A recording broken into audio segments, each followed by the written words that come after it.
Okay, well, let's begin. This is the Wednesday, August 25th, 2021 meeting of the 2022 budget. It's our third evening. And will the clerk please call the roll? Absolutely. Councilmember Rallo? I'm here. Volin? Here. Rosenberger? Scambaluri? Here. Sims? Here. Flaherty? Here. Piedmont Smith? Here. Smith? Here. And Sandberg? Here. Okay, thank you. Thank you, Clerk Bolden. So this evening we'll have reports from the Bloomington Housing Authority, Housing and Neighborhood Development, Economic and Sustainable Development Office, Community and Family Resources, Parks and Recreation, and the City Clerk's budget. And we'll continue with our format of questions after presentations of 3 minutes, of 3 rounds of 3-minute questions before we go to the public, which will allow 2 minutes per speaker. We'll come back to the council for a 3-minute comment period. So with that, we'll go to the Bloomington Housing Authority for the first presentation. Who is presenting that this evening? I am Amber Scobie. Amber Scobie. Very good, Ms. Scobie. Would you proceed? Yes. And I'm sharing my screen.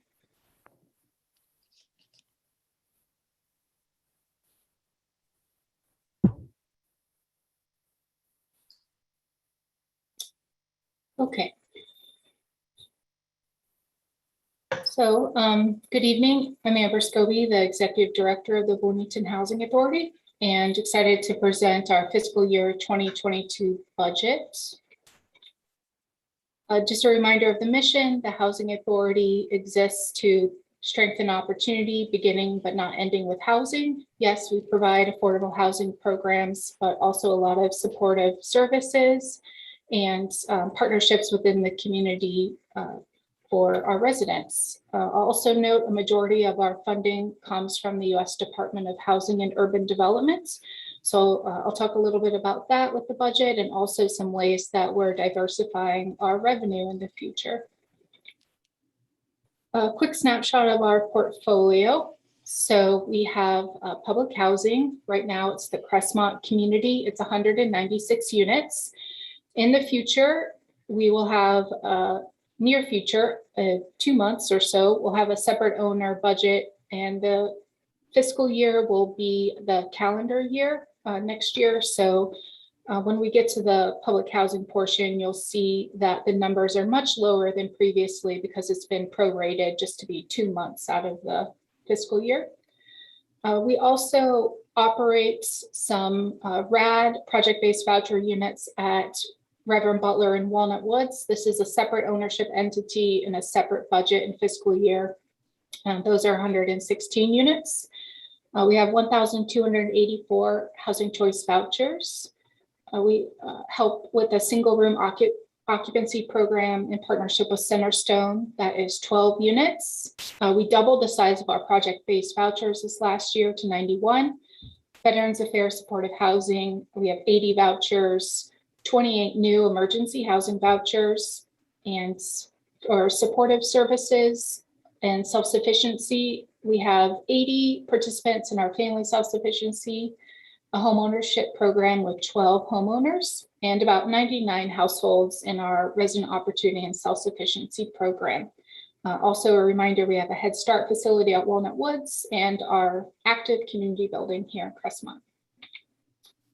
So some quick highlights from this last year, and you'll see some of this builds on our goals for this next fiscal year.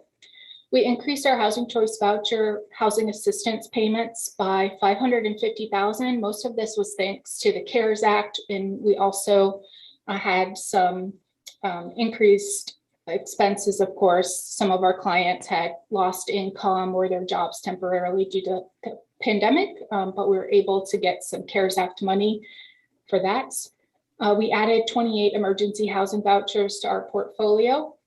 I mentioned earlier, doubling our project-based vouchers. There were some new buildings that came online, some of which have project-based vouchers as part of them.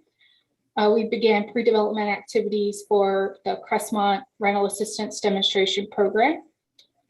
This week, we'll finalize implementation of a new paperless software system. We installed site lighting and 30 security cameras in Crestmont.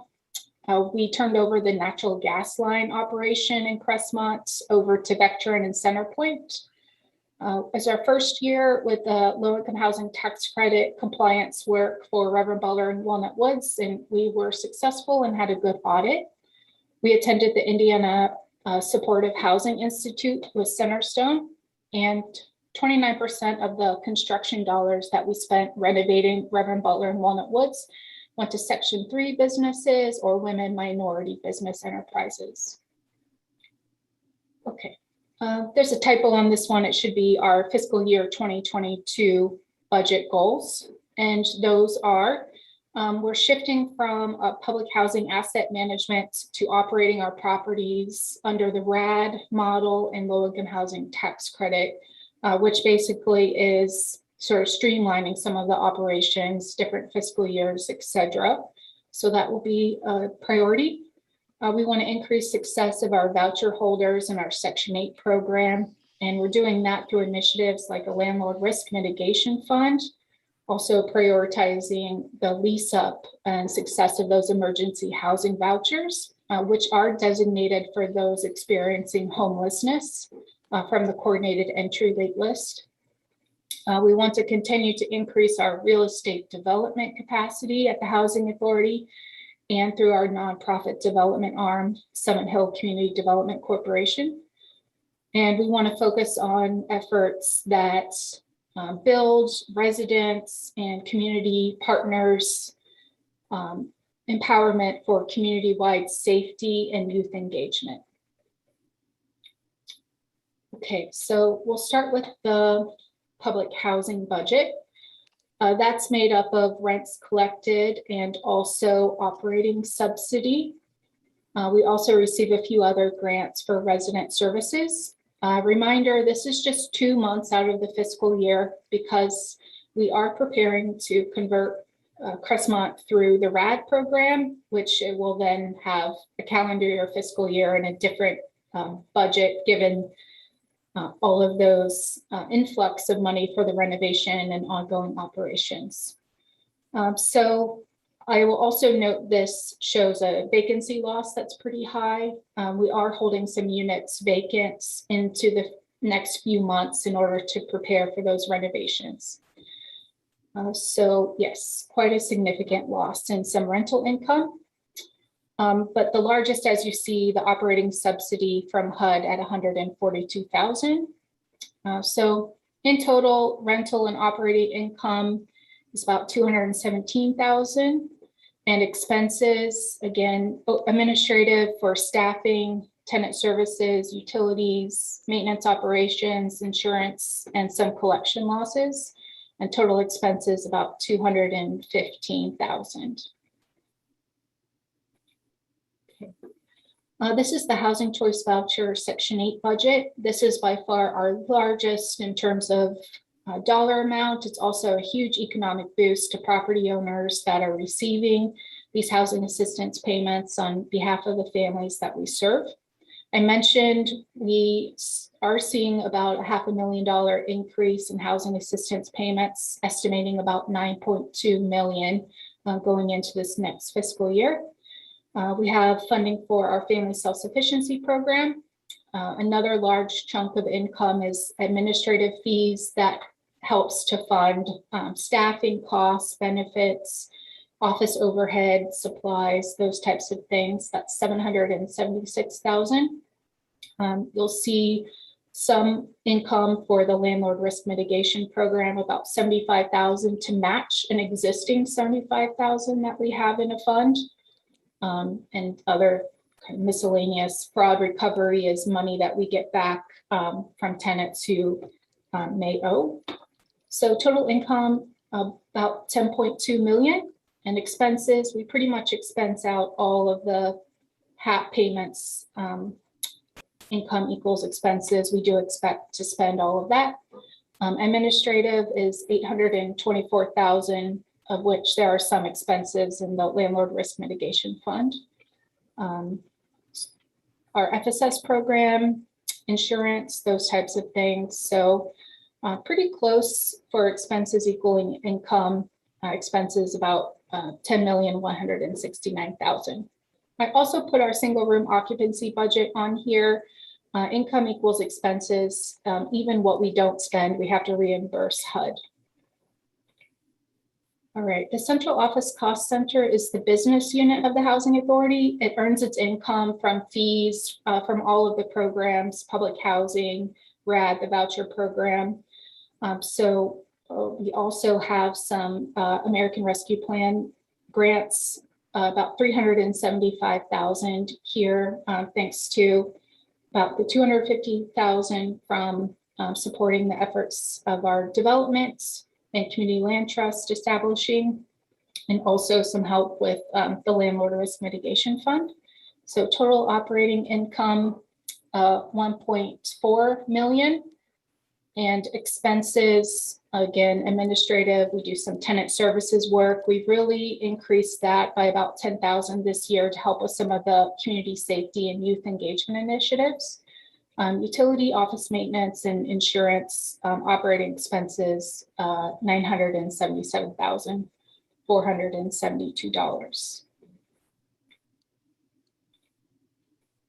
And that's it for the brief budget overview. Happy to answer any questions. There's a lot of detail that goes into each of these budgets, but just a short amount of time to spend with you all this evening. But wanted to end with some pictures showing the renovation work in the units at Reverend Butler and Walnut Woods. I know we haven't been able to invite folks out to the site, but hopefully these pictures show you how that progress is going. So thank you. Thank you, Ms. Scopey. I appreciate that report, and we will now go to council questions. And thank you for unsharing your presentation. Are there council questions for this budget? And I'll remind council that we do not vote on this budget. They have their separate Board of Commissioners, but Ms. Scobie invites questions. So I see Councilmember Volin. Would you like to begin? Yes, please. Thank you. Ms. Scobie, thanks for the presentation as always, and glad to see the good work you're doing. I've got two questions. One is, could you define for, the one thing that was missing was, could you redefine for us the RAD model? What does RAD stand for? And, what is the practical upshot and benefit of it? Right, yes. The RAD program is a HUD program, rental assistance demonstration. Essentially, it allows housing authorities to get access to private and public financing in order to complete the renovation work. So as a public housing community, there's a deed restriction on the property. I can't borrow any money, and I can't enter into any arrangements to do renovation work outside of the money that I get through the public housing program. The beauty of RAD is that it breaks those restrictions and it allows us to get financing like low-income housing tax credits, also take out a loan. We can also, get money like home dollars, those types of things. So it's really, again, allowing agencies to access the capital of which we very much need. We, have $30 million worth of renovation work planned for Crestmont. And of course, it's such a deep need in many of the units. And so basically this was the thing that broke the dam of the deed that, you couldn't borrow off of it. And now the federal government lets you borrow off it despite the deed. Yes, and also switching the way that it's subsidized from public housing to the Section 8 funding. So each of the units will have a project-based voucher. Okay, the other question I had was about the public housing budget, the operating subsidy. First of all, what's the source of that operating subsidy, the $142,000? That comes from the U.S. Department of Housing and Urban Development, from HUD. it's calculated based on a formula. So we have to turn in, the rents that we collect, but also our expenses for, utilities and operating costs. There's a formula for that gets calculated by HUD, and then they fund us on a monthly level for operating subsidy. Well, I guess my question is not that, is this a normal year, or is this a much different subsidy because of COVID? Like, what was it like compared to 2 years ago? It's about the same as 2 years ago. Okay. Yeah, So there's COVID no didn't difference. really impact it very much. Yeah. Okay, thanks so much. Okay, moving on. By the way, we've deactivated the chime or warning gong, I should say. So please be mindful of the timer, and that goes for both the questioner and the presenter. And I'll warn folks if you go over time. So are there further questions from council? Councilmember Piedmont Smith. Yes, thank you. Thank you, Ms. Goby, for your presentation. I was wondering, is HUD funding based on census figures at all? I don't think that our particular HUD funding for the housing choice voucher and the public housing program is based on that.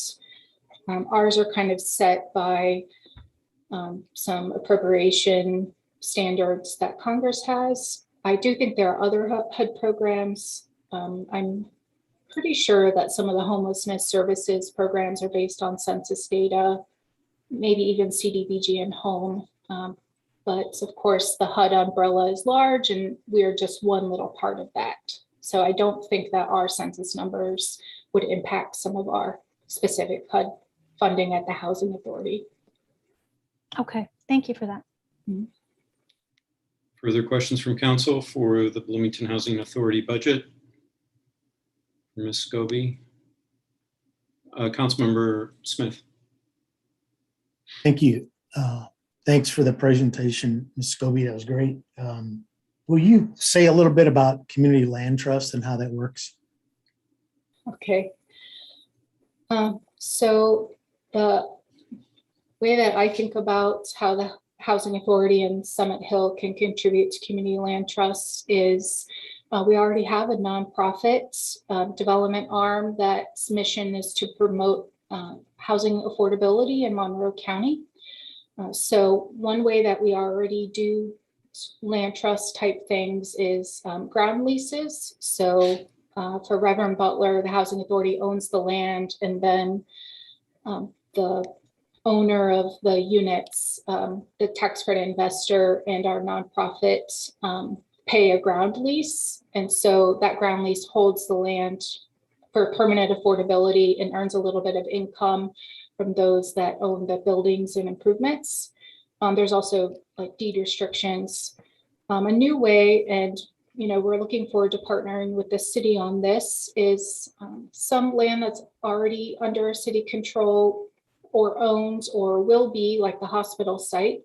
A portion of that land can be owned by a community land trust, and then maybe a single family home is built on some lots. The home is sold at a lower price because it doesn't include the land that's held within the land trust. And so that's one way to promote affordability, especially in a home ownership model. That's a really simplified explanation. But I also think there are some opportunities within the hospital site, for instance, to go back to that for apartments, so multifamily housing, that maybe the land stays for permanent affordability, 99-year restriction, and perhaps there's an opportunity for sort of a mixed income development to happen on that. So there's some affordability within the units, but we always know that the land for all the future Bloomington can be used for affordability purposes as well. Is there a certain amount of funds that are attached to that activity with you? Well, we did ask for some of the ARPA money, 250,000, but the goal is that there's some revenue generated from the community land trust that can kind of sustain the operations and the administrative management that it's going to take for the next several years. Are there a certain number of units underneath it right now, or is it still being developed? Still being developed. Yeah, it's getting off the ground. Yeah, nothing existing currently.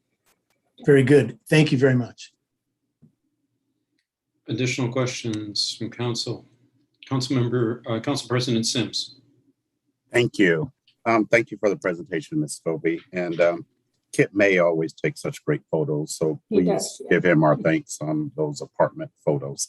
I'm interested in discussing a little bit about the Section 3 and women and minority owned business contractors. And you reported 29% of the construction contract dollars for RAD have been awarded to those contractors. Two things. Can you explain that program a little bit? And what was our goal at the beginning of this construction with regard to what we wanted to see from those contractors? Mm-hmm. So initially we had a goal of 25%. So we've exceeded that goal. And we set out to achieve that by going to community organizations, churches, to being on radio programs, to meeting with the building association, NAACP membership, all of that, to kind of get the word out that we had this renovation work coming, and there are some opportunities for anyone that was in the construction trades, but also maybe someone had a cleaning company or a moving company, graphic design work, like all of that. So we tried to have a lot of community meetings. There's also databases. The state has one where if you're Section 3 or women minority business enterprise, you can register. So we scoured that list and reached out to a lot of folks as well. Okay, thank you. Yeah, the goal overall is that federal money, goes to help support these types of businesses. They should be prioritized. Okay, thank you. And I've had the pleasure of discussing with some of those business owners and some of your board members, and everyone's really happy with the success. And I think you get some credit for that, as do many others. Next, the Landlord Risk Mitigation Fund of $75,000. And we've got less than a minute, but can you quickly discuss that, and how is that going? Yes. So this year's budget asks for a match to an existing $75,000. So that pool of money is made available to some of our voucher clients. We hope to get this up and running in the next couple months, but it would be landlords could have access to that for any tenants that might meet some criteria. Perhaps they have a past eviction history or a poor credit score, still working out the criteria on who's eligible. But it's basically another way to say, we're providing some money just in case there's a non-payment of rent issue or damages. We'd also like to pair it with some tenant education as well. Okay, thank you. It was great timing. We're out of time. Thank you for your responses. Thank you. Very good. Councilmember Scambaluri. Yes, thank you. Ms. Scobie, could you talk more about that? You talked about tenant education and resources, and in particular, can you share more about the family self-sufficiency in the Ross program? Yes, so family self-sufficiency is for 80 participants on the voucher program. It's a jobs program. So the idea is that folks work to set goals towards gaining employments where there's, eventually their income puts them at a level where they no longer need the Housing Choice Voucher assistance. And the incentive for FSS is that there is a savings account established. So as one's on the program, as their income increases, the amount of rent that they pay to the landlord also increases. Remember, there's that 30% of their income they pay in rent. So let's say at the beginning of their participation at FSS, they pay $300 to their landlord, but they got a raise and now their rent payment would be $400. The Housing Authority matches that $100 difference into a savings account. And at the end of 5 years, whatever's in that savings account is just, we write a check to the tenant. Sometimes it's a down payment for a house, reliable transportation, paying off college loans, but we've had some 20,000 plus graduates. But it's all about helping folks gain employment. And the Ross program is for our public housing families. That's really designed to focus on quality of life, aging in place, housing stability services. We have a coordinator that helps meet families, whatever the need might be. Great. Thank you. That's very, very helpful. And I have a minute left. I was impressed on one of your first slides. You talked about participating in the Supportive Housing Institute. Mm-hmm. And Bloomington has welcomed several housing units of supportive housing. So Crawford, Kinzer Flats, most recently in the district I represent. I know that's a different operation, but could you talk about the relationship between BHA staff and the staff in those areas and how you might collaborate or work together on things? Well, we participated because we wanted to develop integrated supportive housing. So a mix of maybe some voucher clients along with those who need permanent supportive housing, and also partnering with Centerstone on that. So the idea of doing that was that we became the developer and the property manager, but we do have connections, of course, with Crawford, Kinzer Flats. We have voucher participants in those properties and work with the management staff to help subsidize some of those units and work with some of their families that they serve. Great. And that's my time. Thank you. Very good. Let's move on to any other questions from council. I'm seeing none. I see Councilmember Flaherty. Thank you. Thank you, Ms. Goby, for the presentation. I'll take this opportunity to follow up just a little bit about the community land trust idea as well and how that's going. A couple questions. I guess first, I know the city and you all have engaged in seeking some advice from folks with a high level of experience in operating land trusts. And I wanted to ask for kind of confirmation or clarification of the model we're pursuing, which is using the Summit Hill Development Corporation as a sort of existing nonprofit that's an instrumentality of the housing authority to set this up. Are there models that use that same approach? And what do you? I know you mentioned kind of the potential to start up more quickly with a nonprofit that exists like that. So yeah, could you reference any other models or any pro cons or what the trade-offs might be in that approach versus establishing its own nonprofit?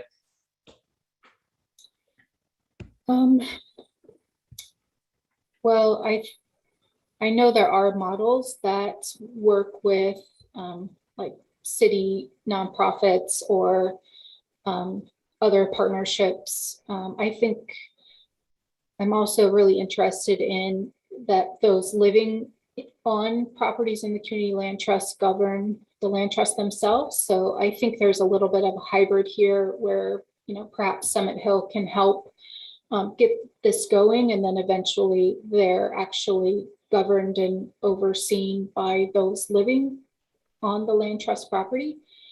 But housing authorities and instrumentalities, there are several models that do, ground leases, affordability restrictions, and other kind of community land trust models. I'd be happy to put something together and send that to you. But I do think, getting advice of a legal expert and, there are other consulting companies that work with land trusts just to make sure it's a good fit and to help weigh those pros and cons. Of course, one of the cons is that housing authority isn't, directly under the city's control. Like the board is appointed by the mayor, but it's sort of its own separate entity in some ways. But a pro is that, we've already set up a nonprofit and we have some of the staffing capacity to understand, how this particular type of development works. And thank you. Yeah. Thank you. I'll follow up with one more if that's okay. Which is thinking a little bit about the long-term sustainability and operations of a land trust. I like very much the idea of the city donating land, whether leased or owned by the land trust at their hospital site. I know the Arlington and 17th Trinitas development has been mentioned, where we're getting some R4 zoned lots. And I'm sure there will be other opportunities over time. But I wanted to ask more so about the potential for cash support, especially early on in the process. On the one hand, I can sort of imagine that if you have the land, you can build the housing at cost and sell it at cost, which will still be much more affordable because people aren't paying for the land. And that's one way to do it. But are there, I also sort of assume that the flexibility of options and price ranges and all of that would be greater with some initial starting capital. Can you speak at all to that? Yeah, I mean, there's sort of the admin staffing side, which could be a little bit of gap funding until the land trust is able to kind of sustain itself through fees and developer fees and such. But I think if you're talking about purchasing some land that eventually becomes a land trust, it's expensive, right? There's going to be a large amount of money, I mean, millions of dollars potentially that would be needed for that.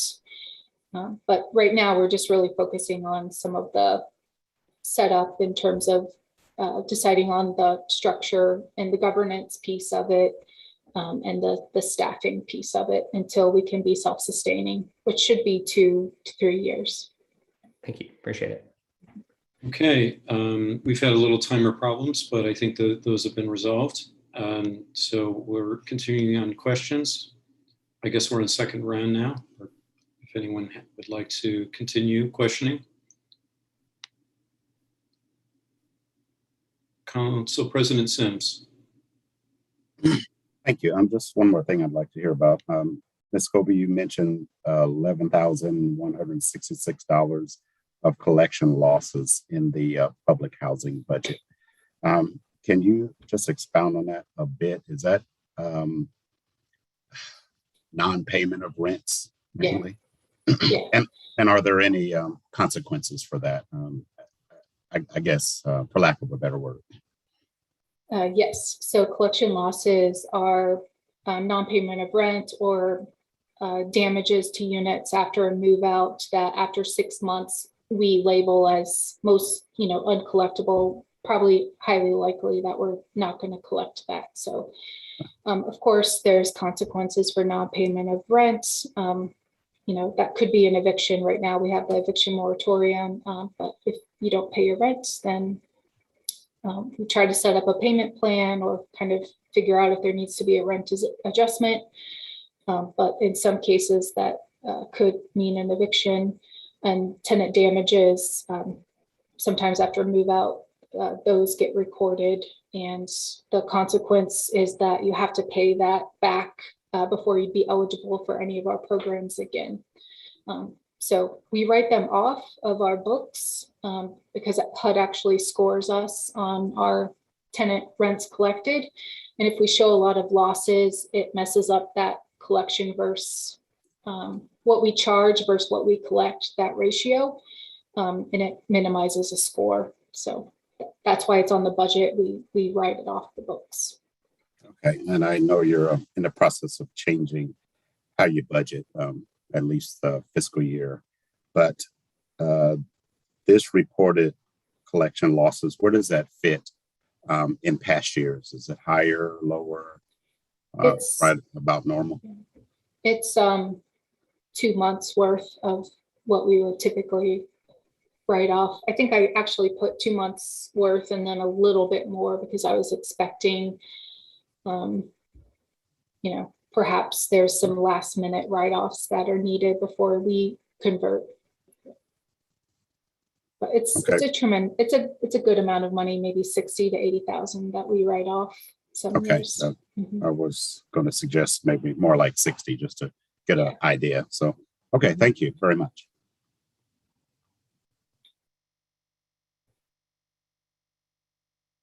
Whoops, I'm muted. Additional questions from council?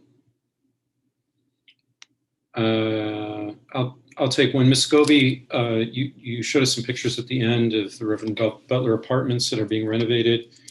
And what's the timetable on that? Are they, how much longer will it take? And has there been any problems with shifting tenants?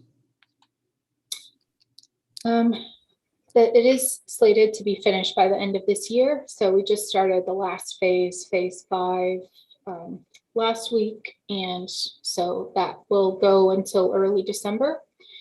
I'll be honest, the tenant relocation piece is really hard. Moving is really stressful and it's surprisingly emotional. So we are required to give 30 days notice. We also, pay for everything and provide moving services. But yeah, sometimes it's hard, stuff comes up, and it takes a little bit extra time to move. Try to be communicating the best, but yeah, there have been some hiccups along the way, but we've gotten through it. So yeah, just life happens sometimes.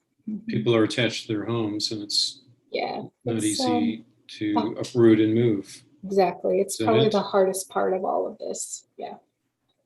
I see. Sorry to hear that. Yeah. Okay, let's continue with any other questions. This is for the Bloomington Housing Authority budget. Councilmember Piedmont Smith. Yes, I just wanted to follow up. I think I may have misheard something that you said, Ms. Scobie, in response to another question. Did you say that there's $60,000 to $80,000 in write-offs per year? Yeah, historically for the public housing program. Yeah, so that's uncollected rent and some damages. Yeah. Wow, that's a lot. Yeah, it is. All right, thank you. Mm-hmm. Additional second round questions?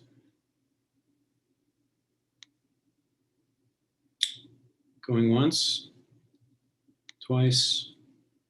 Okay. Mr. Lucas, let's proceed now to public comment. Is that correct? We do go to public comment on this presentation, do we not? I believe so, yes. Yeah.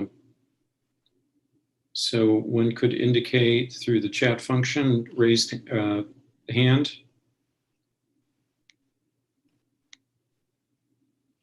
Do we have any takers? I don't see any at the moment. Perhaps we can give it just a few more seconds. If folks are looking for the raise hand button, it should be in your control panel. You may need to click the participants button, or for some users, you may need to click the more option. And again, if you're not able to find that, simply type a message into chat to the meeting host. And I don't see any hands raised or comments at the moment. Okay, then we will come back to council. And who would like to be in? Council President Sims, would you like to make a comment? No comment. I just also wanted to remind the public, many may already know this, but you can also use the raise hand functions through the reactions button if you don't find it on the participants button. So, thank you. I wasn't aware of that. Well, I believe we're back to council now. So if someone would like to make a comment, would you indicate that you would? Okay. Ms. Scobie, Council President Sims. it's all right. Thank you very much. I just really want to say we've worked with Ms. Scobie a lot of years, at least my years on the council.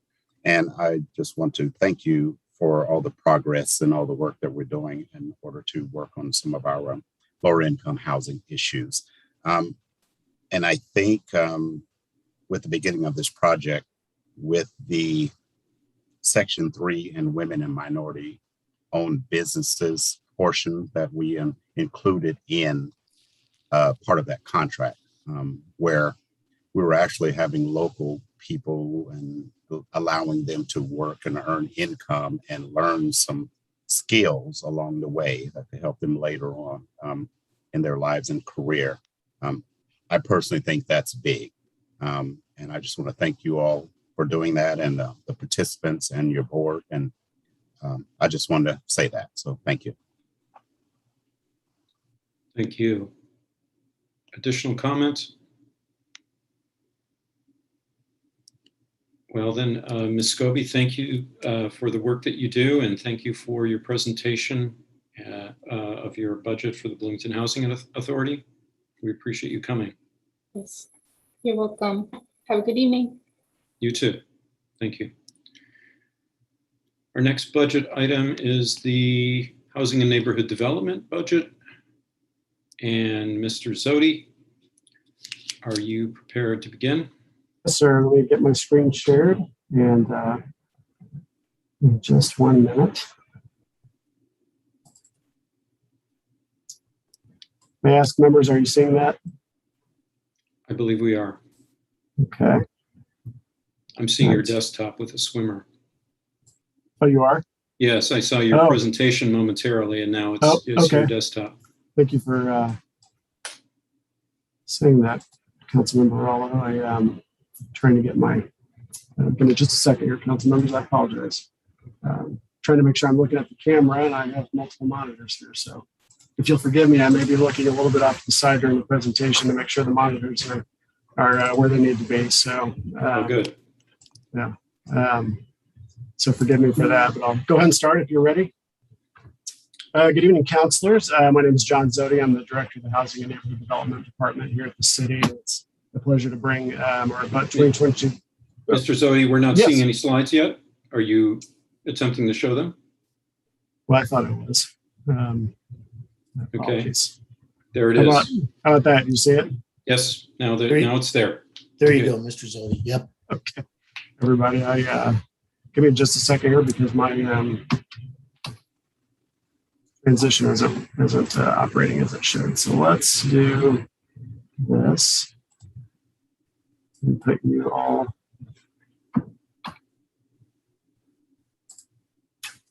Okay. Well, pardon me, everyone. It's not working. Yeah, let's do this yesterday. John, I'm online. Would you like me to share my screen instead? Let me try one more time, Elizabeth. That's all right. I'm not sure what's going on. But, absolutely. Just thank you for the offer. Yep.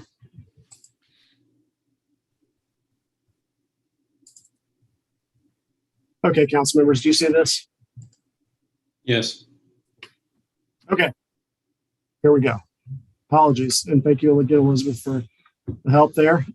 So again, a pleasure to present our 22 budget request to you from the Department of Housing and Neighborhood Development. Just a little bit about why we exist.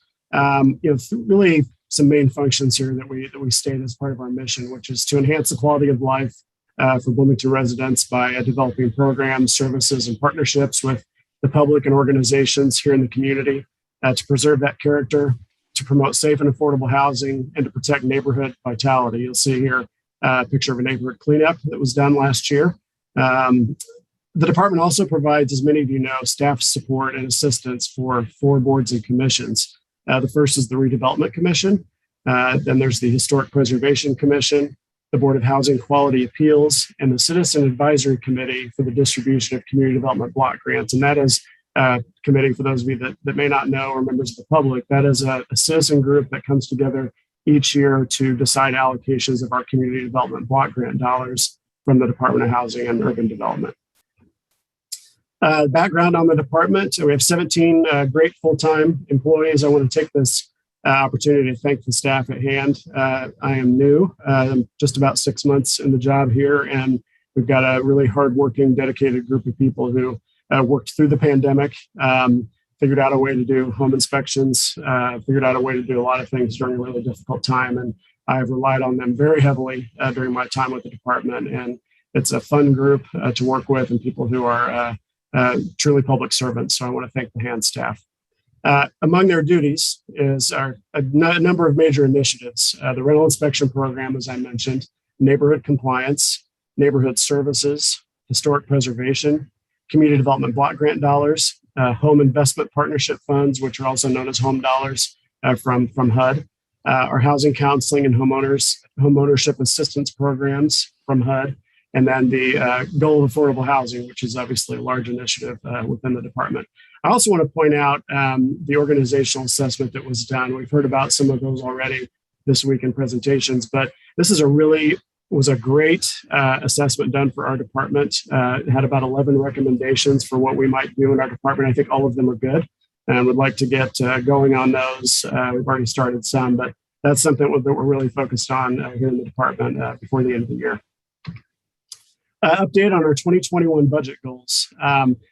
Some things we've accomplished on the neighborhood services side. We funded some improvement grants, which many of you know about. In addition, conducted 2 neighborhood cleanups. And I want to point out this metric of we removed nearly 7 tons of trash and other stuff during the cleanup. So if you've been to a neighborhood cleanup, you know those are a time where people get rid of things and trash and everything else. And I think that really focuses on how HAN can contribute toward the effort of sustainability. How are we measuring our contribution toward removal of trash and just making things more efficient and environmental? And that's one thing we're starting to measure more. We've graduated 55 households from our home buyers classes, developed historic guidelines for the Restaurant Road District downtown. And we've provided, as we do each year, community development block grant dollars for social services and physical improvement projects. A few highlights there are the Osage Place Habitat for Humanity development, new playground equipment at Monroe County United Ministries, and food support at Hoosier Hills Food Bank. Those that are in progress, we are about to start our Residence Academy tomorrow. That's our first session of the 2021 Residence Academy. We are in the process, our staff are doing their rounds of inspections, and we're well on pace to meet our inspection goal by the end of the year. In addition to continue the effort of customer service, it's making sure those U-report complaints are responded to and done within a reasonable period of time. Looking at outreach we can do for students to get them more engaged both in neighborhoods and make them more aware of changes that are coming their way and our way due to the new state law, Senate Enrolled Act 148. Continuing to provide that housing counseling, funding COVID CDBG dollars that we just got done doing. Our goal of enrolling more folks in our shared appreciation program. We've done 2 of those thus far this year, and hopefully those will pick up by the end of the year. And so these other goals that you see, really looking at on the affordable housing side, increasing data sources, resources by making public the income and the rental information. We get asked that information by property owners and developers, so we want to make sure that's readily available. And using incentives to help people both move toward home ownership and to increase the production of affordable housing in Bloomington. Some things we need to work on as we get to the end of the year are sort of the evaluative stuff. So we want to know what people think. So we want to get feedback from people on the Residence Academy, what they think about our home buyer classes. What do people think about our U-report response and our general customer service here in the department? And then we want to really expand the home program. We get several $100,000 from HUD each year, and we want to make sure that we are doing what we should do there to increase home ownership and increase rental. On the 2022 side, what you see here in this picture is the rendering of the retreat at Switchyard Apartments that will be breaking ground here, I hope in the next month or so, down adjacent to Switchyard Park, which is affordable housing. So we continue to leverage that collaboration with our departments to get more affordable housing online using incentives, lots of different types of incentives that you all have considered. To do that, to advance affordable housing, there are many things we need to do, which is also monitoring the workforce units and the affordable units to make sure that the income qualified tenants are still there and that we're keeping all of that up to par. Monitoring our loan portfolio, making sure that you all have information on the loan portfolio and the projects funded through there. Looking at what we can do more out of the Housing Development Fund as money comes into that, in addition to our home ownership programs that we run, especially the Shared Appreciation Program that's also in the Housing Development Fund. On the neighborhood side, really this is about helping re-engage. Following the pandemic, there were some things that were cut down. You'll see that also on historic preservation, but keep the Residence Academy attendance going, make sure we have good feedback and good response for people learning more about government, get our cleanups done, keep those neighborhood improvement grants going, continue the program where this is in the infant stages, but trying to get more students, as I mentioned in our 2021 goals, to figure out how we get more students engaged in neighborhoods and understanding those changes in law, and then figure out further how we can make substantive and measurable contributions toward the climate action team. So may not be something that immediately comes to mind with hand, but when we're looking at historic preservation, are there energy savings that we can work with ESD on, or how do we measure our, is the composting we can advocate for in neighborhoods? Is there, just making sure that we are measuring some things to help the effort in the city here to make sure that we are making that contribution as a department. On the rental inspection side, keep going with our inspections, make sure our staff has the training that they need, and they're able to utilize new software that we're getting that you'll see here from Tyler Technologies. Making sure that we are continue to explain changes that are coming in the landlord-tenant relationship. And then again, create metrics through the organizational assessment that was done for the department. The rental inspection program was a key factor in that.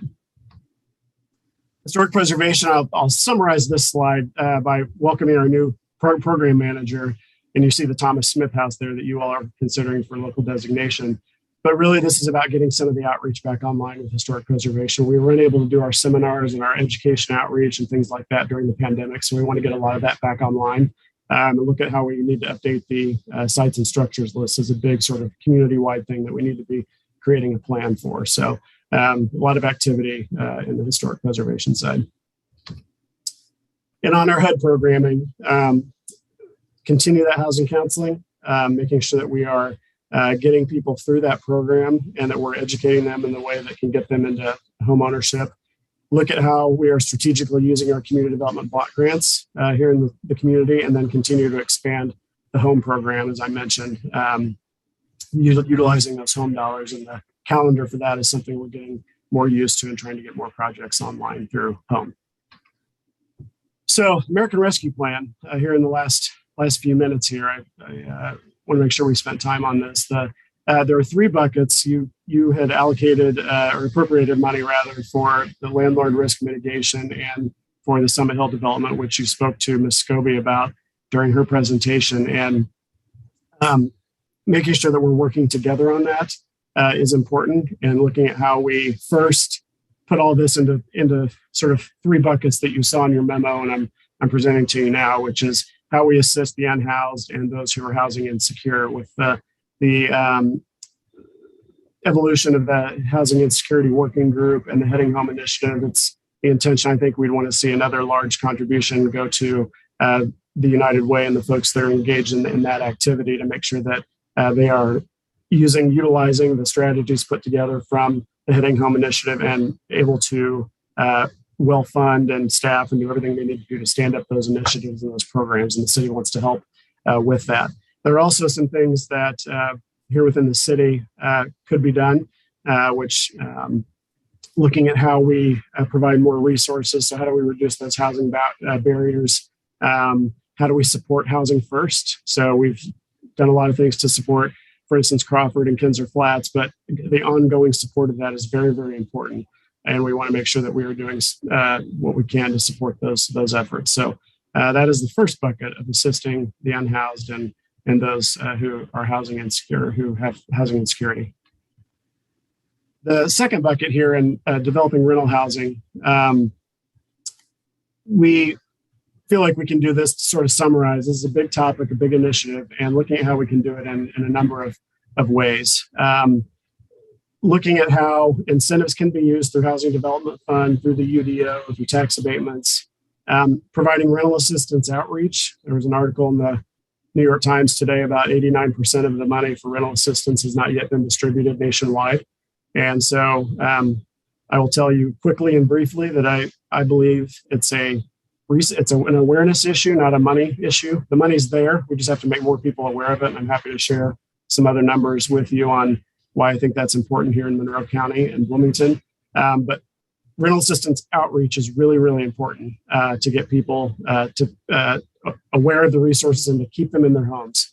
And then also by obviously assisting in the physical construction of affordable housing, which is everything from incentives to looking at what types of contributions can be made for the project writ large. Increasing home ownership is a little harder to kind of get your hands around because it can be a lot of things. But when we're looking at the Recover Forward initiative, I think the shared appreciation program has been one thing that's come online that's really helpful. We just need to get more folks participating in that program. But looking at how we could help with infrastructure, engaging professional services to help market the city program that we already have, and look at what we can do with the housing stock. There's so many things in the housing study and in other documents that I think speak to how you can increase home ownership. But when you're looking at one unit, one single family home, and getting a homeowner in there, that some would say is a sort of a small element of the overall issue. But what are we doing to make that property more and permanently affordable? And that's what we're going after, and trying to get people more in their homes, keep them there. And how do we make sure the market has some more stability, I guess, for affordability? So that's the home ownership. And we believe that this request, which we'll talk more about when the appropriation ordinance comes up as well, if you have any questions, we'll have some good ideas for how we can do that in there. So to summarize highlights for the hand budget, our total request is 2.767299. It's an overall net increase of about $27,000, really 1%, which is largely represented by the cost of living increase that would be put in for staff here in the department. This is the chart, which you see the numbers from the past years, and I know this has become familiar to you all, but you see just some very, very small changes in the 1, 2, 3, and 400 lines in the budget there. And then here's the ARPA money in the 300 line. So just to conclude, council members, the hand budget, if approved, would help us sustain our efforts on the operational side. Obviously, the ARPA money would help do some transformational projects over not just next year, but what would come in the following years, to help us preserve that community character, to help protect neighborhood vitality, and promote safe and affordable housing now and in the future. I want to sort of make this point to conclude because it's really important. I think if you were to summarize what we do every day, there are people who need housing right now. There's a list, right? Who needs housing right now and who needs housing down the road, and what are we planning for? And those two, that dual focus is sort of on the brain every single day. And so I think you can look through our department, see what we're doing to do those things now and the plan in the future. And that's what HAND is about. And so I really appreciate your consideration of our request. And we'll be happy to answer questions with 15 seconds to go. So thank you. And I'll stop sharing if that's all right, Chairman Rella. Yes, I'd actually prefer that. Right. Otherwise, I can't see folks. So thank you for your presentation, Mr. Zodi. All right. Questions for the hand budget? Who would like to begin? First round, I see Councilmembers Scambaluri, Bolin, and then Piedmont Smith. Yes, thank you. And Councilmember Sims too as well. Thank you for the presentation, Mr. Zodi. I appreciate some of the general themes you shared about the Housing Development Fund. Could you please go into more detail on that and talk about the kinds of projects that have been funded and guiding principles that we're using? Yeah, so there are guidelines from for the Housing Development Fund when it was set up, as you probably know, council member. So the idea behind that is to create a fund for incentives. This was recommended in the housing study, I believe, or actually in the comp plan. Anyway, it's been recommended. It was recommended originally. It was stood up as a fund. So originally, the idea was to provide incentives, look at how those who participate and absorb incentives into development projects, could then provide incentives back to the city that could help with future affordable housing development. The biggest expenditures out of there, there's been some to Bloomington Cooperative Housing. I've got a budget line or an expense report out of the Housing Development Fund that we could share, but the largest expenditure, there are some projects for Bloomington Cooperative Housing. The money for the shared appreciation program that the city does is also in there. That's $450,000, which has been reduced, as people have taken part of that program for the shared appreciation. We contributed a loan for the Union at Crescent Apartments. I'm looking at that list now, council member. So the $250,000 from Housing Development for a loan. And there's also a grant for Union at Crescent, and then the Bloomington Cooperative Housing. And then we've done about $70,000 in down payment assistance through the shared appreciation program out of there. So those are some transactions that have come out in the last year or two. And so we look for more revenue to come in there from those folks. I know there's a local developer who might be making contributions in the next couple of years as well to beef up that incentive resource. Good. And in the less than a minute we have left, could you talk about the evaluation process? How do we decide if an investment from that fund has been a good one or not? Sure. Well, I think it's a good question for how do we decide if it's been a good one. I think we're more, because we're toward the beginning here, I think we look at, is it going to be, right? And so I will throw a nod to our ESD department, where we look at a calculation of what is, for instance, a tax abatement. What do we spend per unit of affordable housing? And when you all considered the tax abatement from Real America for the retreat at Switchyard Apartments, that was a specific discussion I think Alex Crowley had with you about that $18,000 to $20,000 and what we spend per unit on incentives. Now, I will tell you that some HUD programming, we look at that a little differently because there are different criteria, but those are some of the metrics we would use for one piece of the evaluation to look at what we are spending per unit. And I'm out of time. Thanks. Thank you. Sorry. Moving on to Councilmember Volin. Thanks. Just a brief question, Mr. Zedri. Thanks for the presentation. You listed that there were 1,475 rental inspections scheduled, but I assume that those are more than 1,475 units being inspected every year. I mean, if not, there's 25 or so thousand rental units in town. How is that managed? How's it work? Sure. Good question. So there are about 25,200 rental units in the city of Bloomington. There are 3, 4, and 5 year permits, as you know. Right. And so we do the goal of 1,475 inspections units each year. Sounds like it's low when you look at it's basically on a rolling basis, though. We talked about this today and how the scheduling is done. And I said, I've only been here a little bit. How does this work? And so those number of inspections could include multiple units. So when it's how am I trying to explain this? If somebody calls in for their cycle inspection, it could be a property owner that says, I need these properties inspected. So that would count as an inspection. And the units there can be multiple units in an inspection versus one unit per one inspection, if that makes sense. So, but because of the 3-year, 4-year, 5-year permit, you could have a group of units that are only inspected every 5 years. So it's basically a giant rolling schedule of inspections that we work with property owners on. Is it possible to break that number down and send us the number of units inspected each year? 3-year inspection, 3 units that are inspected every 3 years, 4 and 5 for any given year. In other words, how many units did you inspect this year that were on a 5-year cycle? Sure. So how many units are inspected? How many units, just to clarify, how many units are inspected on a 3, 4, and 5-year permit? Exactly. Grouping? Exactly. That's, every year, instead of saying how many cycle inspections you conducted, say how many units you inspected. Gotcha. Yeah, that's helpful to clarify, because that was a budget goal from this year and it's in one for next year. So the number we use is important. So we can get that. Thank you.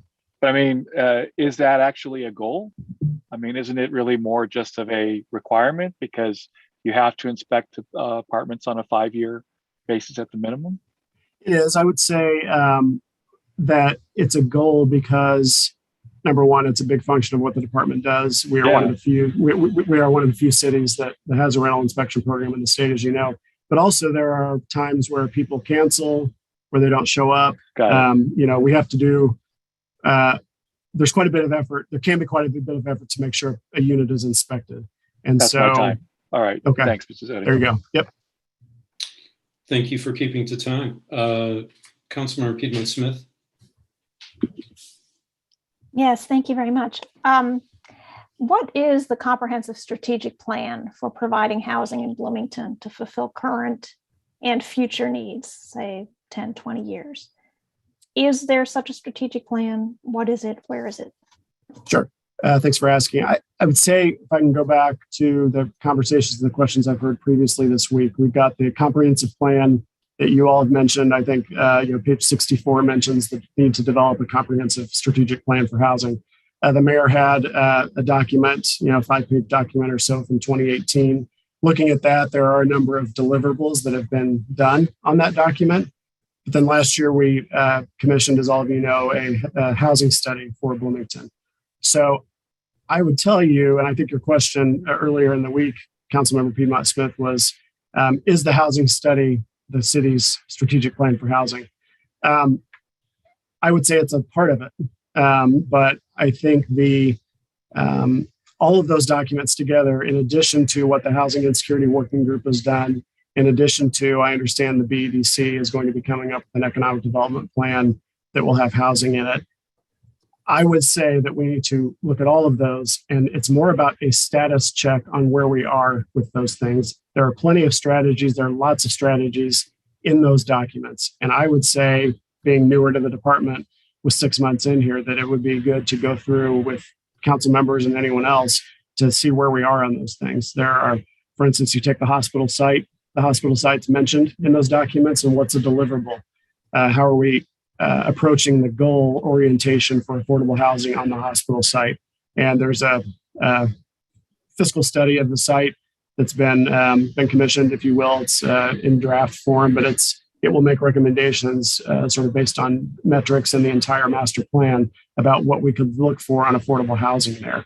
The housing study has the number of housing units we need, what it predicts Bloomington needs over the next 10 years. So the numbers are there, and I'd really encourage discussion about how we become comfortable, or try to become comfortable, more familiar, whatever your comfort level needs to be with where we are with things and what we need to do differently. But before I would advocate doing anything else, I think we really would need to really take a hard look at those documents with whoever would like to, and figure out what else you would like. So I think we've got some good strategies to follow right now. Okay, but would you agree that it takes more than just the city of Bloomington to take action on providing enough different types of housing? Oh, of course. Yeah, don't let, I hope I didn't blow past So, that. And my answer, no, absolutely. So a plan that involves the county Sure. and BEDC and others, I Sure. think would be Yeah. important. And I think ROI and the county commissioners, and it's one of the things we're doing now is we've worked with the county. The county is involved in the rental assistance discussions we have. So that's one piece of housing. But I understand what you're saying, and a regional approach, I think, is a good one. Thank you. Mm-hmm. Very good. We'll continue with first round questions. Who would like to continue? Councilmember Flaherty. Yes, thank you, Mr. Zodi, for the presentation.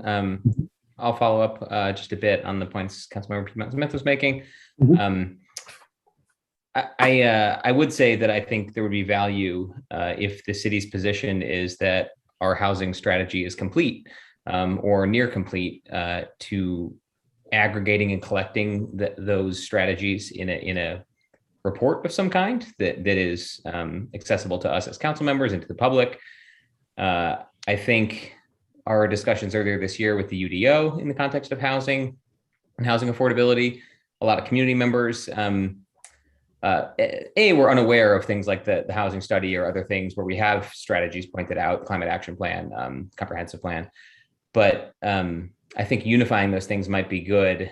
But I wanted to ask more specifically about the opportunities or challenges presented by the potential for annexation and the need to inventory additional areas of housing and strategize in perhaps some new and different ways that I imagine will be integrated with perhaps an updated comprehensive plan, UDO, et cetera. Maybe that is an opportunity to pursue some of this unifying of housing strategies that we've had collected in various places.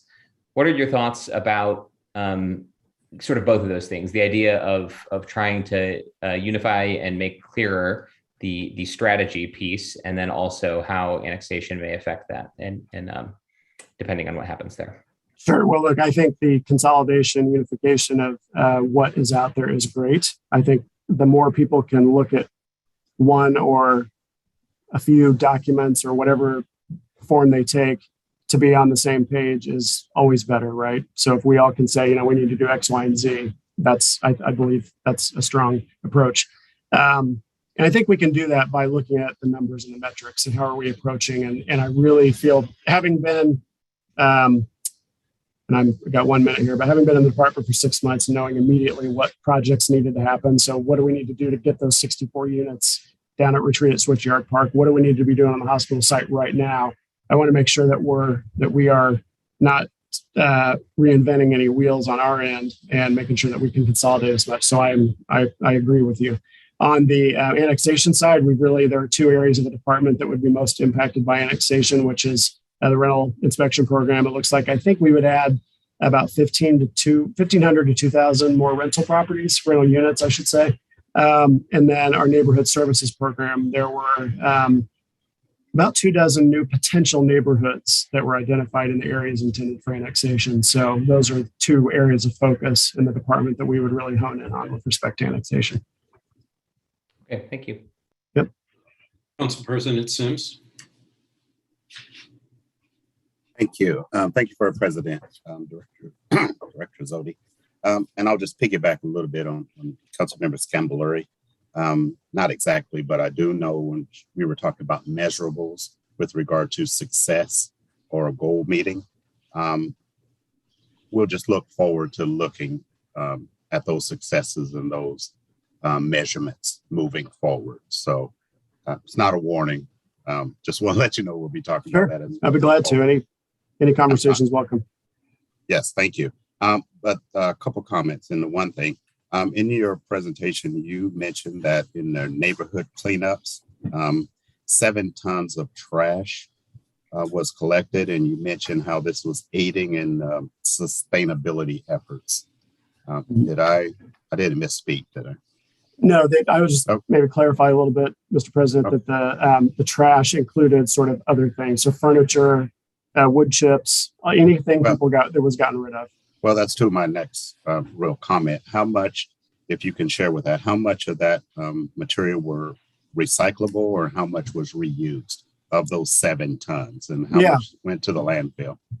That's a great question. I would say, so to break it down quickly, I don't have a number for you, first of all. Let me tell you how it's broken down. We have a wood chipping truck, so people bring brush and wood chips in there. We have a sanitation truck for anything that can't be recycled or taken to Restore or Goodwill. It has to be thrown in the sanitation truck. We have hazmat disposal of metal, glass, and chemicals. And then we have a sort of garage sale site where people bring stuff for the taking. And it's usually in the middle of the neighborhood and people just bring furniture and whatever. And so all told, that equaled about 7 tons from our neighborhood cleanups last year. I can get you a more specific number on that which was recycled, but some of it had to be disposed of due to hazmat and things like that. Okay, that's not urgent right now, but I'd like to know how much that we took or we were able to avoid the landfill. And lastly, with the time I have, in your presentation also during the why we exist portion, and also again in the conclusion portion, you mentioned preserve community character. And I guess I just really want to hear from you. What do you mean by that? And what does that mean? Preserve community character. What does that mean to you and for the city? Sure. Well, I think I'd go back to the mayor's goals of sustainability and equity. We have a relatively small city compared to the level of activity that we have in this college town. And I think that we have a really vibrant character. I think as far as hand goes, the character of the community exists in our housing stock, our neighborhoods. So when you look at our Title VI activities, our historic preservation activity, our goal of increasing affordable housing, it's a question, does the character and the vitality work for everyone? And I think we've got to make sure that we're focusing on sustainability and equity in the long term. Okay, I'm sorry, I hate to be rude. I think we're out of time. Thanks for that, and maybe we are in talk about it later. Oh, you're fine. Thank you. Chairman Rowell, I wonder if I might respond to Councilmember Volan's question on inspections real quick, just to throw out a number I have. Is that all right? Sure. So Councilmember Volan, last year, we inspected 7,184 units in the calendar year 2020, to give you an idea of what that, the inspections done was probably similar to that 1,500, but the number of units was over 7,000. So that should give you an Very idea. good. Yes, it does. Thank you. Yep. Thank you. Following up, further questions? This is first round. I see Councilmember Volan, you already asked, so I'm going to ask one first. Mr. Zodi, about only 35% of the housing stock in Bloomington is owner occupied. And I know that home ownership is a goal of yours. I wondered, do you have a overall strategy in terms of getting to a certain percent or a certain absolute number?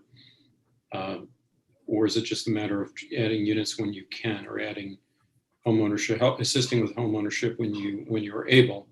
Yeah. In other words, do we have a strategy in mind, a goal in mind to get to that place?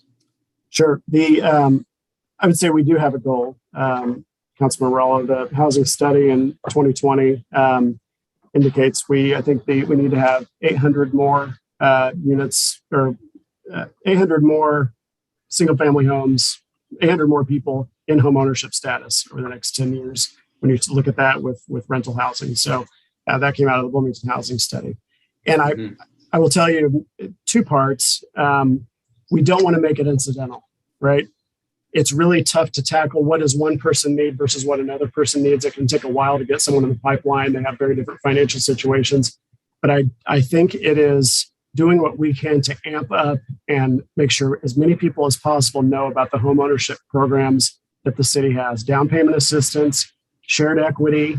There were realtors who were really interested in being involved with first-time home buyers. It's helping people through that process, and it's tough because you feel like we got one shared equity program down, and that's a big win because it's an important program and a really good financial resource. But then, is that just one person?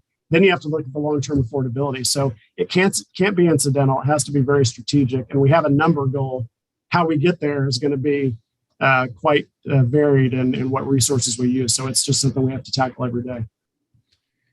Could you give us any further information? It slips my mind that the company that was reported in the paper that ostensibly was wanting to help establish home ownership, and it seemed to be kind of mysterious to a number of us. Do you have any further information on that? Yeah, so I would be conservative in my response here. The city isn't partnering with that company. I think the article conflated it a little bit with what we do and what the company does. So I want to be clear about that. And I don't mean clear in a pejorative way. It's just we just haven't been working with them. The article kind of mixed them together, I think. And so as our understanding is that Landis, the company, is sort of a rent to own, where you would rent from the company for a couple of years and then have an option to buy. And I think our role from the city would be to make sure that as people go into the home ownership process, if they wanted any incentives from the city, I know we're out of time, that they would go through a home buyers class. It's our goal to make sure people are in the best position to own a home. So whether that be through education, helping them with finance, that's something the city can do to be on the front line of how someone gets into home ownership. Okay, thank you. I'm sure a number of us would like to learn more about Landis. Councilmember Volan, you were next. Yes, I wanted to follow up on my first question by asking about the status of Hand's rental inspection program with respect to statute. There have been some dramatic changes at the State House. To what extent is our rental inspection program intact or in jeopardy? Well, it is intact. I would say and it's not in jeopardy at this time. I mean, it's, the legislature is an annual body, so I hope it's intact. I think it provides a lot of value to the city, as I'm sure many of you do. I think we all agree on that. Yeah. What is no longer able to be required is the tenants' rights and responsibilities document, which we believe helps provide education to tenants and letting them know what their rights are. Right. That's really the sort of on paper concrete thing that we can no longer, require.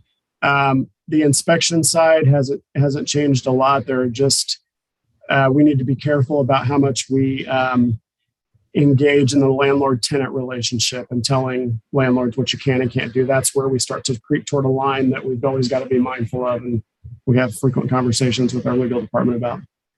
Okay, that's interesting. With respect to the statement, I do recall that now. Can Hand simply send the statement to every address that is a rental? I mean, you can't require the landlord to get the signature of the tenant, but can the information at least be distributed, like in the welcome packets? Yeah, I believe it could. We can't require. Yeah. Go ahead. Excuse me. I didn't mean to cut you off. I just got the welcome packet the other day, and there were magnets and helpful things in it. But one thing I didn't like, it mentioned some of the rights of a tenant, but it was very what's the word I'm looking for? Abstract, and there wasn't a letter specifically saying, here are your rights, here are your responsibilities. Sure. Like, what do you think about that? I am all for more communication. I don't mean to sound fluffy that's fine. when I give you that, but I do think any more we can communicate, the better. We just have to make sure we're doing it legally with that relationship, council member. I think if it's not required, if we aren't requiring it, then yes, I think it could be done. But just to be clear, we can no longer, we can still disseminate that information, but we can't require landlords to do it and get a signature from the tenant that they've read it. That's correct. Okay, thank you so much. Mm-hmm. We're on second round questions. Councilmember Rosenbarger and then Smith. Thank you. Thank you, Director Zodi, for that presentation. I have a couple questions around developing rental housing that is affordable. Have you thought about opening some of our programs that are only for owner-occupied homeowners to something like small-time landlords in the city? So when, if we have something like, I don't think this exists, but like a front porch grant program or something to like renovate a front porch, if something like that could be open to landlords that maybe own and manage 5 or fewer rentals, so that they could have some incentive to keep their properties like looking nice and safe, and then taking some cost away from them that would hopefully be passed on to the tenants there. First response there, council members, I would need to see what some of our federal home programming could do there. It's mostly owner occupied stuff, but it's an interesting idea to look at. I think we should talk more about it, because beyond that, I don't know. If we could just depend on the program and the guidelines associated with it.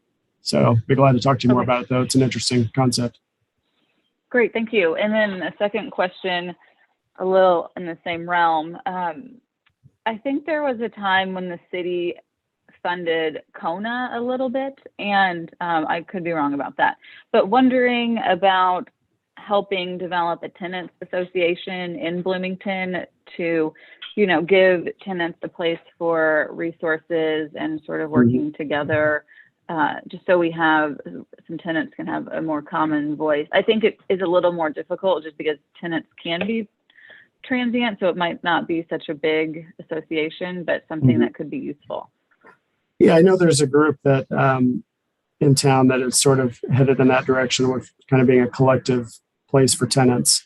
I think many of you know the Neighbors United group, if I may, that hope they don't mind me sharing that. But that group has started, and I've heard from them and have dialogue with them. So I think how they interact with neighborhood associations, I don't want to be sort of looking at things as sort of mutually exclusive. I mean, renters live in neighborhoods, and I think as much as we can, we want to be inclusive in that effort, right? And our funding for neighborhoods doesn't exclude, it doesn't just go to organized neighborhood associations. It's not restricted for that. So if there were a group of renters that were doing something, we'd evaluate it like any other application and take a look at it. So I don't want to be exclusive to renters at all. You're right that renters are less cohesive naturally because they're spread out all over the city versus maybe living in one. The other interests are in different places versus one neighborhood association. So I think it's a question of conversation and what the logistics look like. Thank you. Councilmember Smith. Thank you, Mr. Zodi. Appreciate it very much. Hand is just a fantastic wing of the city. So with the regard to the neighborhood cleanups, they're fantastic. I was involved with them last year. Is there some plans for a couple of neighborhoods coming up? And if not, how do neighborhoods solicit a neighborhood cleanup from the hand department?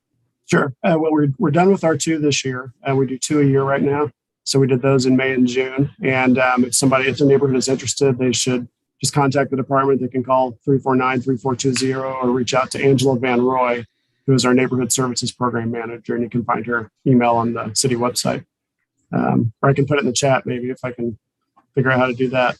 So I'd be glad to, but that's how you go about it, council member. Well, thank you very much. And I encourage anyone who's thinking about it in the neighborhood to contact the hand department.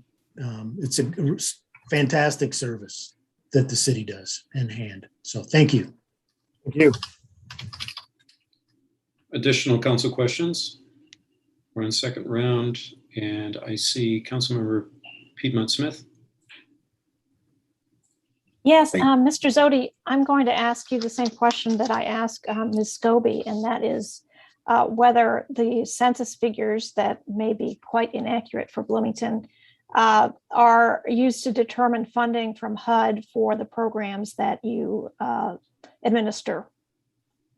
Thanks for the question, council member. And I'm just typing Angela's email in the chat here. So population is one of the factors in the 2 allocation formulas that HUD uses to decide home dollars and CDBG.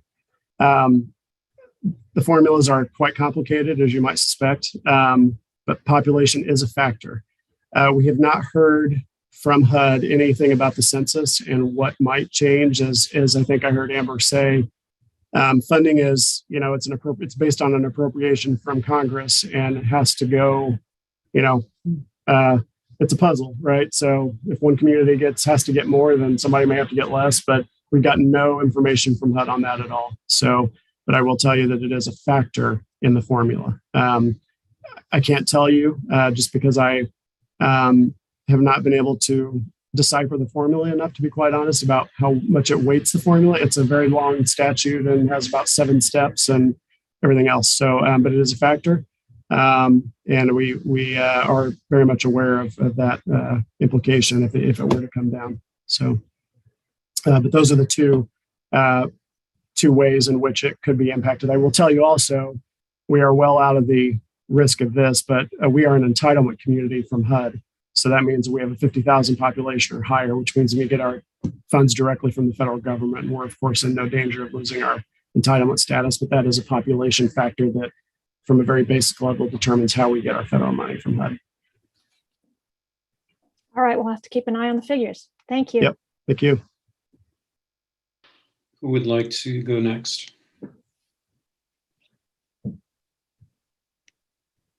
Any takers? I'll ask a question then. Mr. Zodi, remind me how often you inspect apartments? Well, they're on, the occupancy permit time periods are 3, 4, or 5 years. So operationally, inspections are done virtually every day. So it depends on the permit that a unit or a complex has on, and the code lays out what criterion determine whether a 3-year, 4-year, or 5-year permit. So we use that information to schedule those and work with property owners. So we've been building a lot of large multifamily apartments, and those are, of course, are included as well.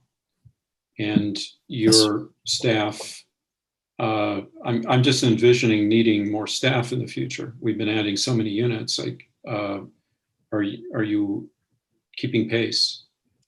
We are, and we just replaced an inspector, so we are at full staff on our neighborhood compliance officers, and they're busy. We've indicated that the number of staff we believe would need to increase following the annexation process if the areas intended are in fact annexed. For right now, we're keeping up, but they are busy. Part of the inspection process is, in addition to going out, it's the processing of the report and making sure that everything goes as it should with conveying the information back to the property owner. So we're busy, but we're hanging in there. Okay, I've got a little time left. You alluded to changes in state law that affect renters. Could you talk a little bit about that? Sure. So Senate Enrolled Act 148. There was the governor. Legislature passed a law, the governor vetoed it, and then they came in and overrode his veto. It basically makes the bottom line, it makes changes to the landlord-tenant relationship and what a government can require, more specifically us. While we could previously require that the landlords, make available, for instance, the tenant's rights and responsibilities document, we can no longer require that under state law because the premise of the law was sort of backing away the regulation of what a government could regulate between the landlord and the tenant. And so what we're seeing that on the practical side is just making sure that we step up our education efforts for tenants. I think the apartment association has been good to work with on this. And a lot of our landlords, I will say, still do the rights and responsibilities document, even though they're not required to. So we're working through it. I see. That's we're grateful that action was taken. Okay, let's continue with questions. Is there any more from council? I don't see any more. Okay, Mr. Lucas, let's go to the public. I see that one has already been queued up from Nigel Roitsong. Do you have that? Oh, I guess it's been sent to me privately.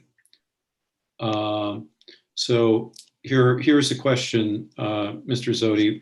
Roughly how many housing units or families will be housed by the $1.5 million for Housing First? Is it enough to ensure housing security in our community?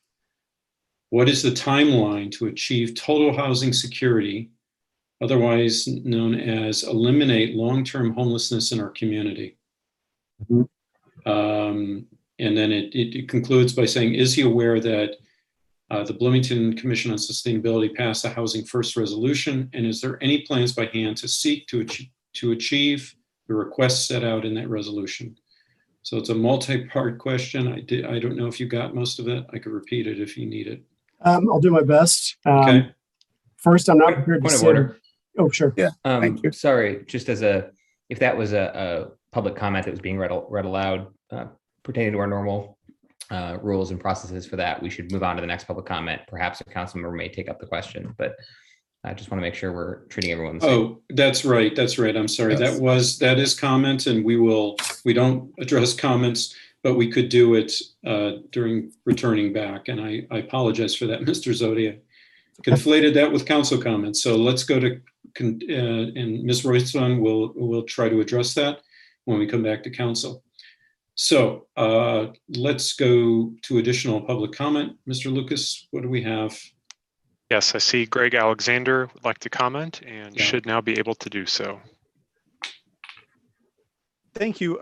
My name is Greg Alexander. For the past week, I've been bringing sidewalk clearing tools with me and leaving early when I go to get my kids from school.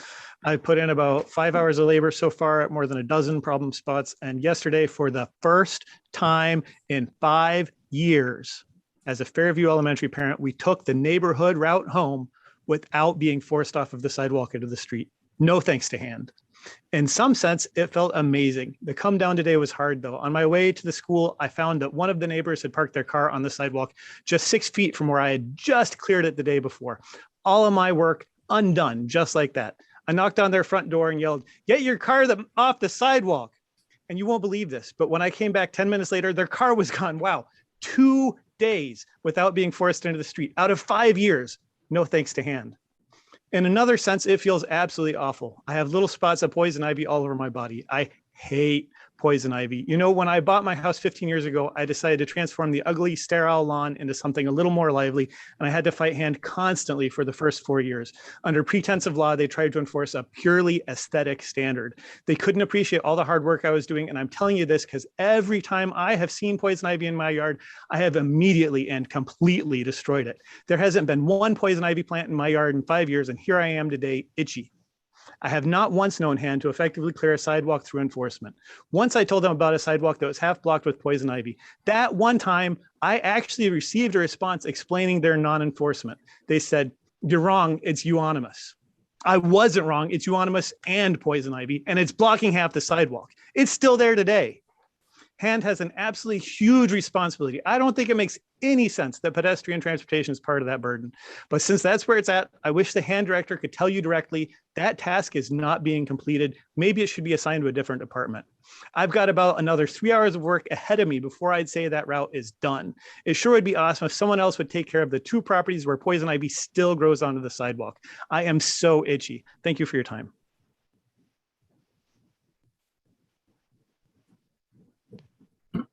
Who do we have next, Mr. Lucas? Thank you for your comment, Mr. Alexander. I don't see any additional hands raised at the moment. I did have a message in chat that Sam Dove would like to provide a public comment, although I've not yet received it. I'm happy to pass that along, perhaps in writing if we receive it here momentarily. And I see Ms. Reutzwang has raised her hand. Yes, she should now be able to comment. Hello, thank you. I just have one follow-up question to my earlier questions about Housing First and the Housing First resolution. Does the budget, the 2022 proposed budget for Hand, include a full-time Housing First position to ensure the end of our long-term homelessness in our community? Thank you. Thank you for your comment, and we'll endeavor to address that question when we come back to council. Mr. Lucas, do we have anything from Mr. Dove? Not at the moment, no. And I don't see any other requests for comment. Okay, let's just wait a moment. If anyone would like to comment, please use the raise hand function.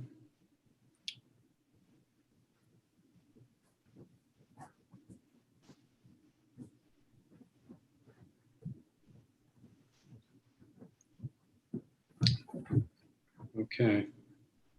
Anything, Mr. Lucas? No, I don't believe so. Okay, then we'll come back to council. Who would like to begin? I guess I posed the question. Could we start there? Mr. Zodi, could you fill us in on the Housing First questions that Ms. Reutzwang posed? Sure. I'll answer her last question first. There's not a position in the housing or in the housing neighbor development budget this year in the operating budget for a Housing First staffer. I would encourage everyone to, including Ms. Ratzong, as the Housing Insecurity Working Group and the Heading Home Initiative that United Way is standing up. That's going to be a large area of focus for them. I don't want to put it on them, so to speak. We're a full partner in this. The city is, but we are moving resources toward where there is a specific focus and effort of the Heading Home Initiative that have been being worked on for the last year or so.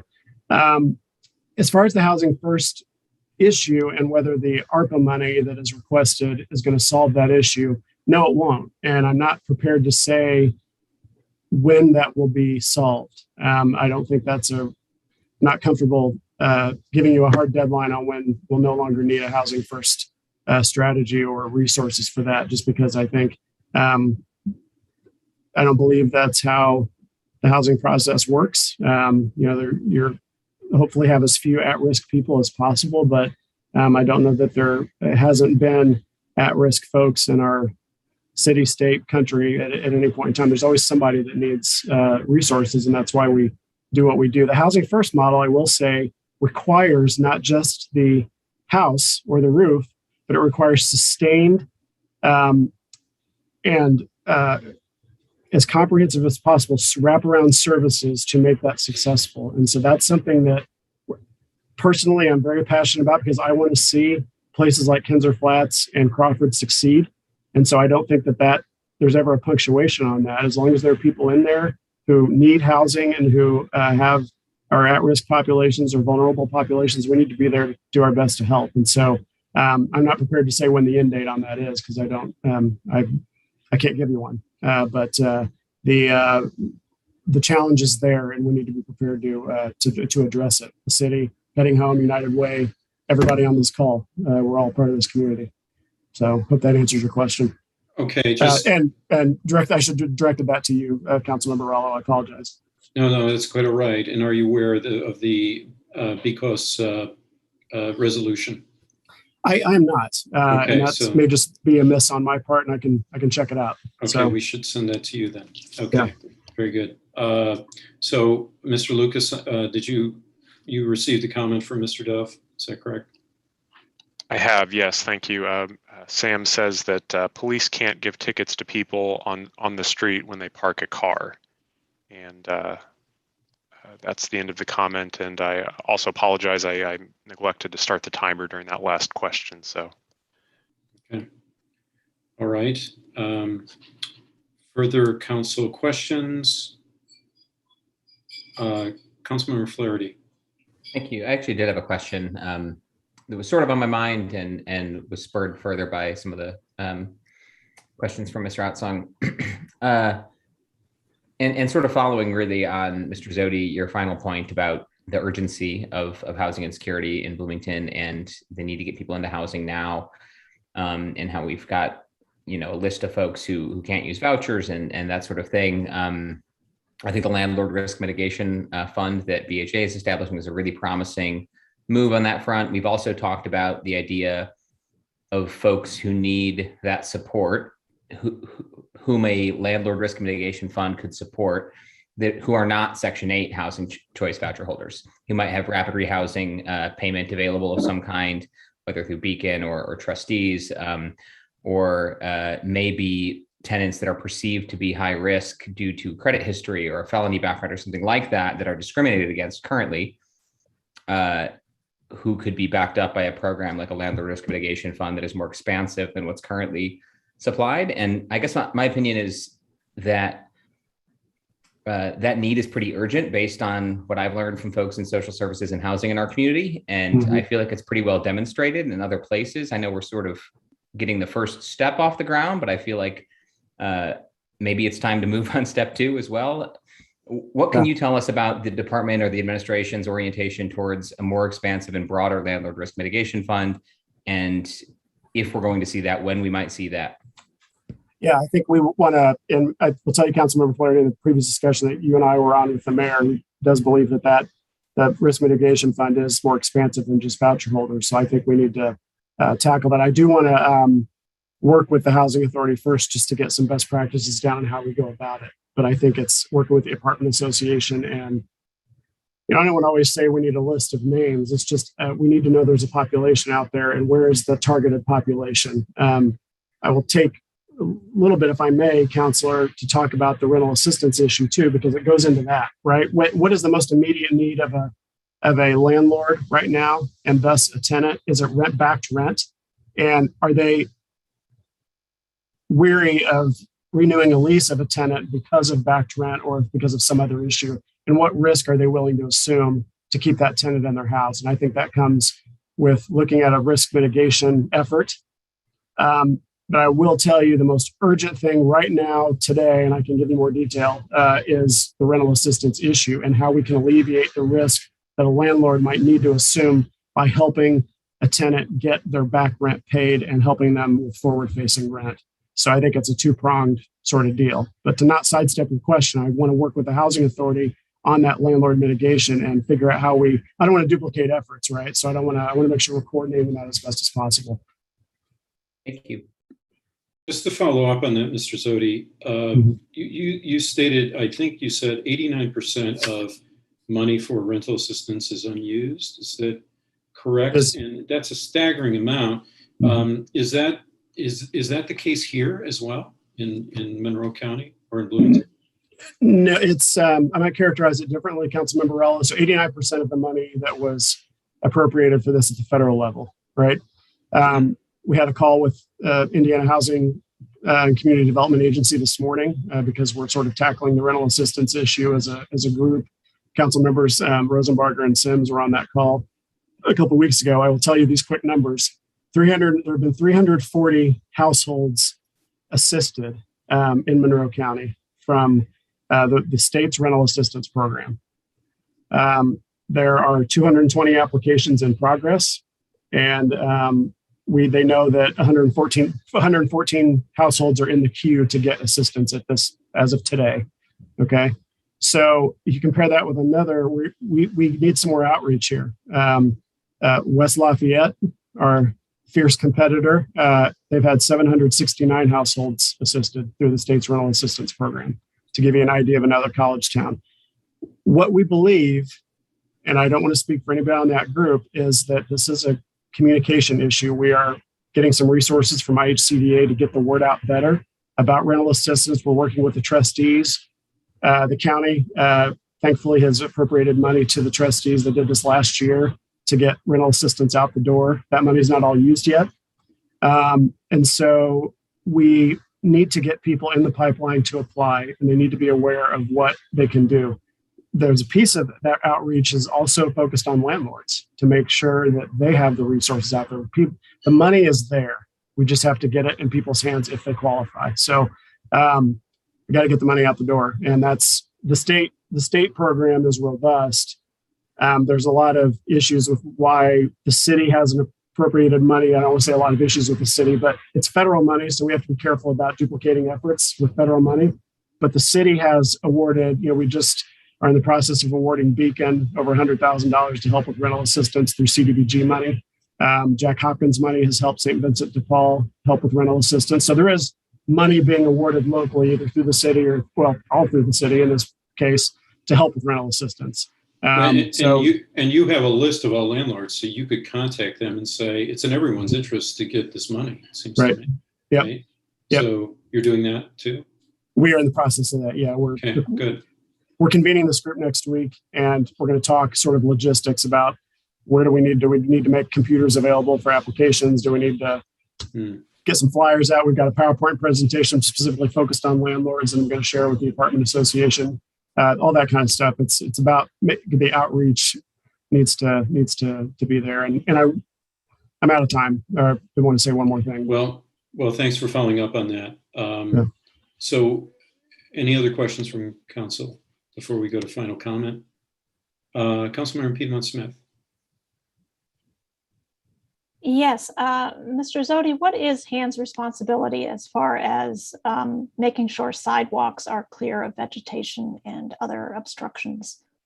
Really, that's a Title 12, which would be engineering, Councilmember Piedmont-Smith. So as far as neighborhood compliance goes, I don't, we are out in the neighborhoods. If we see something, I think we communicate it back, but it's largely focused on engineering and that side of the house, if you will, is my understanding. If anybody has other thoughts there, I'm happy to hear it, but that's my understanding. So it doesn't fall under, Title 6, weeds and trash?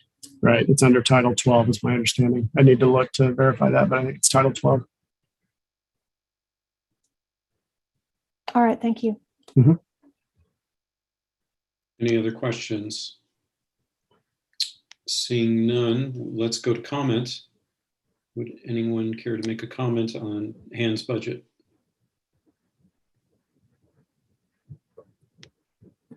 Councilmember Scambaluri.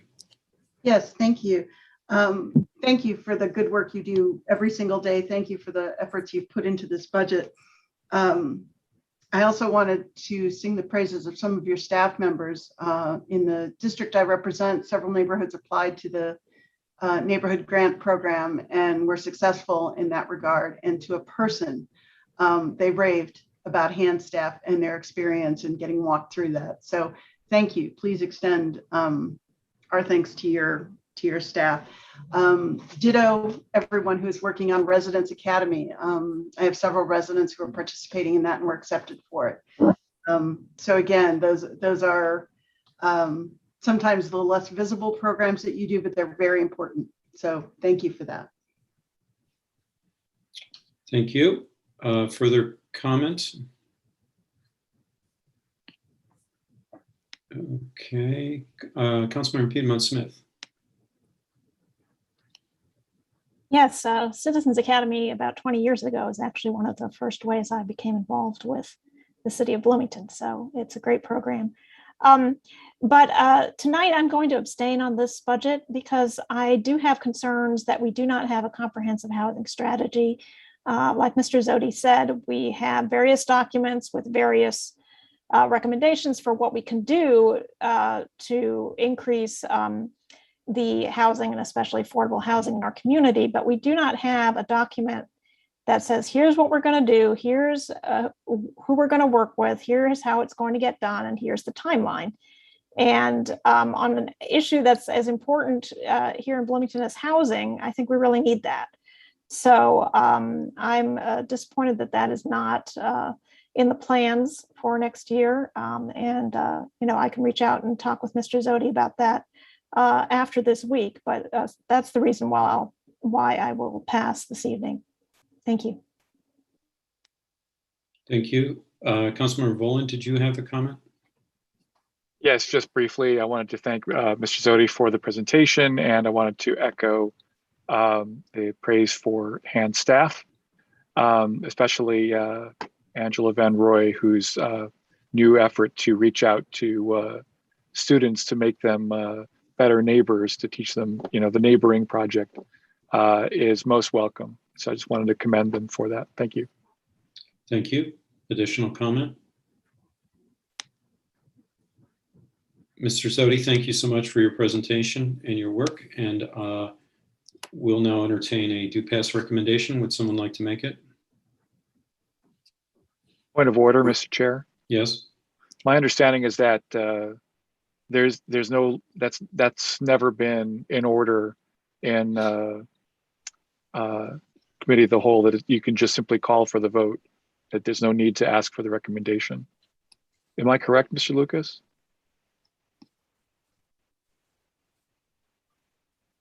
I'm not sure that it's out of order to move do pass, but it's not required. Move do pass. I'd like to answer to my question. I don't think it's inappropriate to call the roll on the budget without a motion. I think you all understand that you're here to make recommendations on each department's budget. Okay. Well, thank you. Yeah. So we have a do pass recommendation, and we also have a second, and I'll call the roll as I see you arbitrarily aligned on my screen. Councilmember Scambaluri. Yes. Councilmember Piedmont Smith. Abstain. Councilmember Volan. Yes. Councilmember Smith. Yes. Council President Sims. Yes. Councilmember Sandberg. Yes. Councilmember Flaherty. Abstain. And Councilmember Rosenbarger. Yes. And I will vote yes. Thank you, Mr. Zodi. We have a recommendation of 702. Thank you all. Have a great rest of the night. You as well. Thank you. You too. We will now go to the budget for economic and sustainable development. And is Mr. Crowley here? Hi, Mr. Crowley. There you are. Are you ready to begin? I am. Let me share my screen. Can you see that okay? Yes. Great. Okay, I'm ready when you are. Yes, proceed. Good evening, council members. I'm Alex Crowley, Director of Economic and Sustainable Development, or ESD, Thank you for the opportunity to present the department's 2022 budget for your consideration, and thanks to the mayor's office and the controller team for their help with our budget. This evening, I will summarize some recent accomplishments, highlight key initiatives for 2022, point to specific funding changes for 2022, and in conclusion, I will summarize our 2022 Recover Forward Phase 3 or American Rescue Plan Act requests. I welcome your questions at the end of the presentation. Why we exist. The department's mission is fundamentally to cultivate a resilient community built on shared prosperity, inclusive economic opportunity, environmental stewardship, and a thriving arts and culture ecosystem. In other words, we work to enhance the quality of life for all residents, especially underserved populations in Bloomington. To accomplish our goals, our small team depends on myriad partners inside and outside the city. They're too numerous to list, but we cannot do our work without them, and we very much appreciate those strong partnerships. Additionally, we leverage a number of funding sources that fall outside of the ESD general fund budget, including tax increment financing, bonds, local incentives, grant funding, and other state and federal funding sources.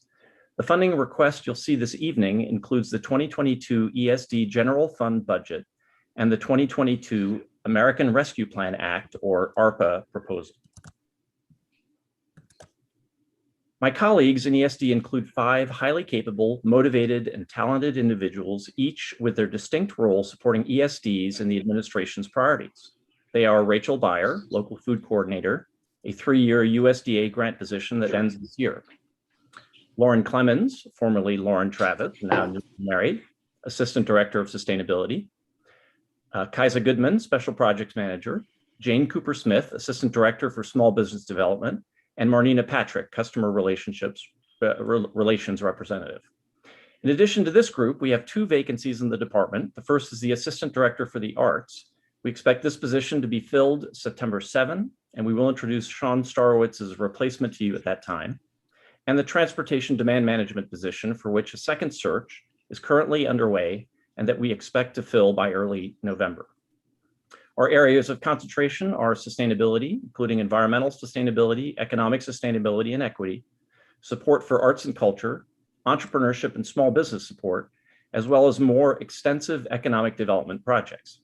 ESD is a small team that more often than not finds itself in the thick of and often leading some of the administration's most visible priorities.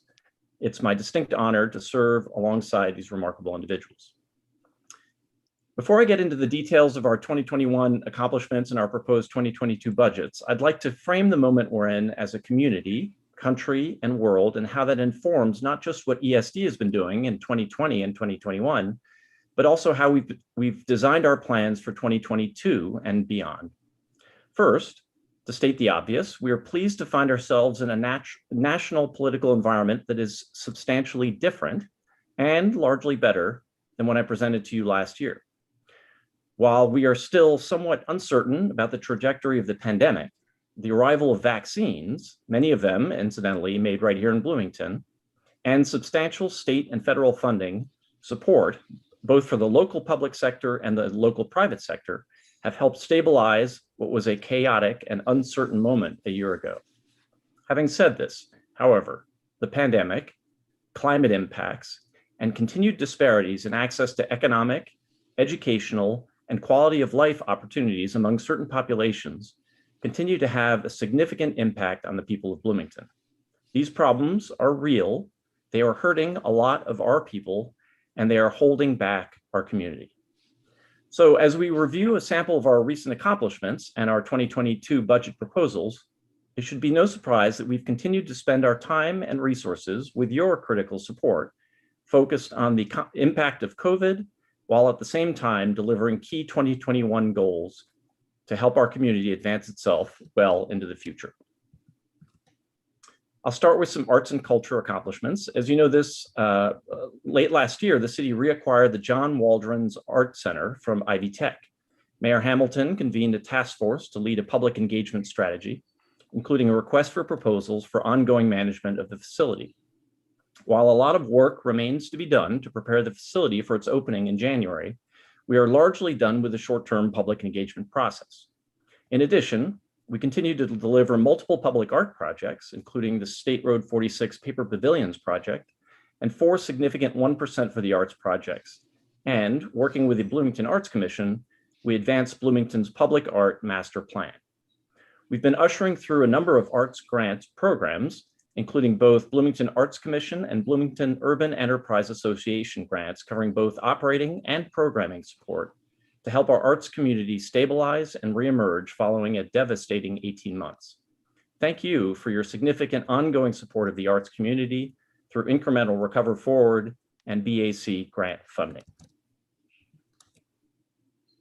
In the area of sustainability, working from the Sustainability Action Plan and Climate Action Plan, 2 important documents that provide a roadmap for our sustainability activities. Some highlights from 2021 thus far include the development of communication tools to educate the public on the local effects of climate change. This includes development of a local climate dashboard and current work standing up an engagement tool to help residents understand individual actions they can take. We've stood up several significant programs to help residents and local organizations optimize weatherization and energy efficiency for their buildings and homes, working with CDFI Friendly Bloomington and other organizations to leverage funding. Efforts in transportation demand management are underway. We decided to go back to market with a job search for the position following an unsuccessful initial search. This is an important program and we want a great team member to lead it. In the meantime, we're also working with a consultant to implement 2021 goals of the TDM plan to keep things on schedule. And finally, we supported the development of the Rose Hill Farm Stop to augment the marketplace for local food.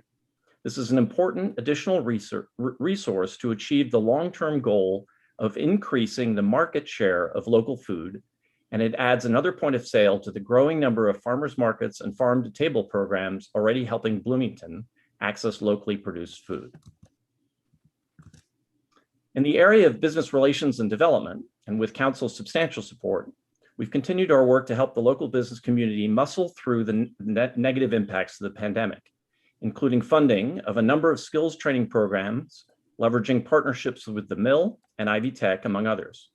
We've implemented continuations of Recover Forward programs, helping underserved communities and some of our more vulnerable residents re-enter the workforce, including the Employability Job Skill Training Program pictured here. We've continued to support and have expanded efforts to provide local businesses with outdoor infrastructure to help stimulate ongoing commercial activity as the pandemic has waxed and waned during the course of the year.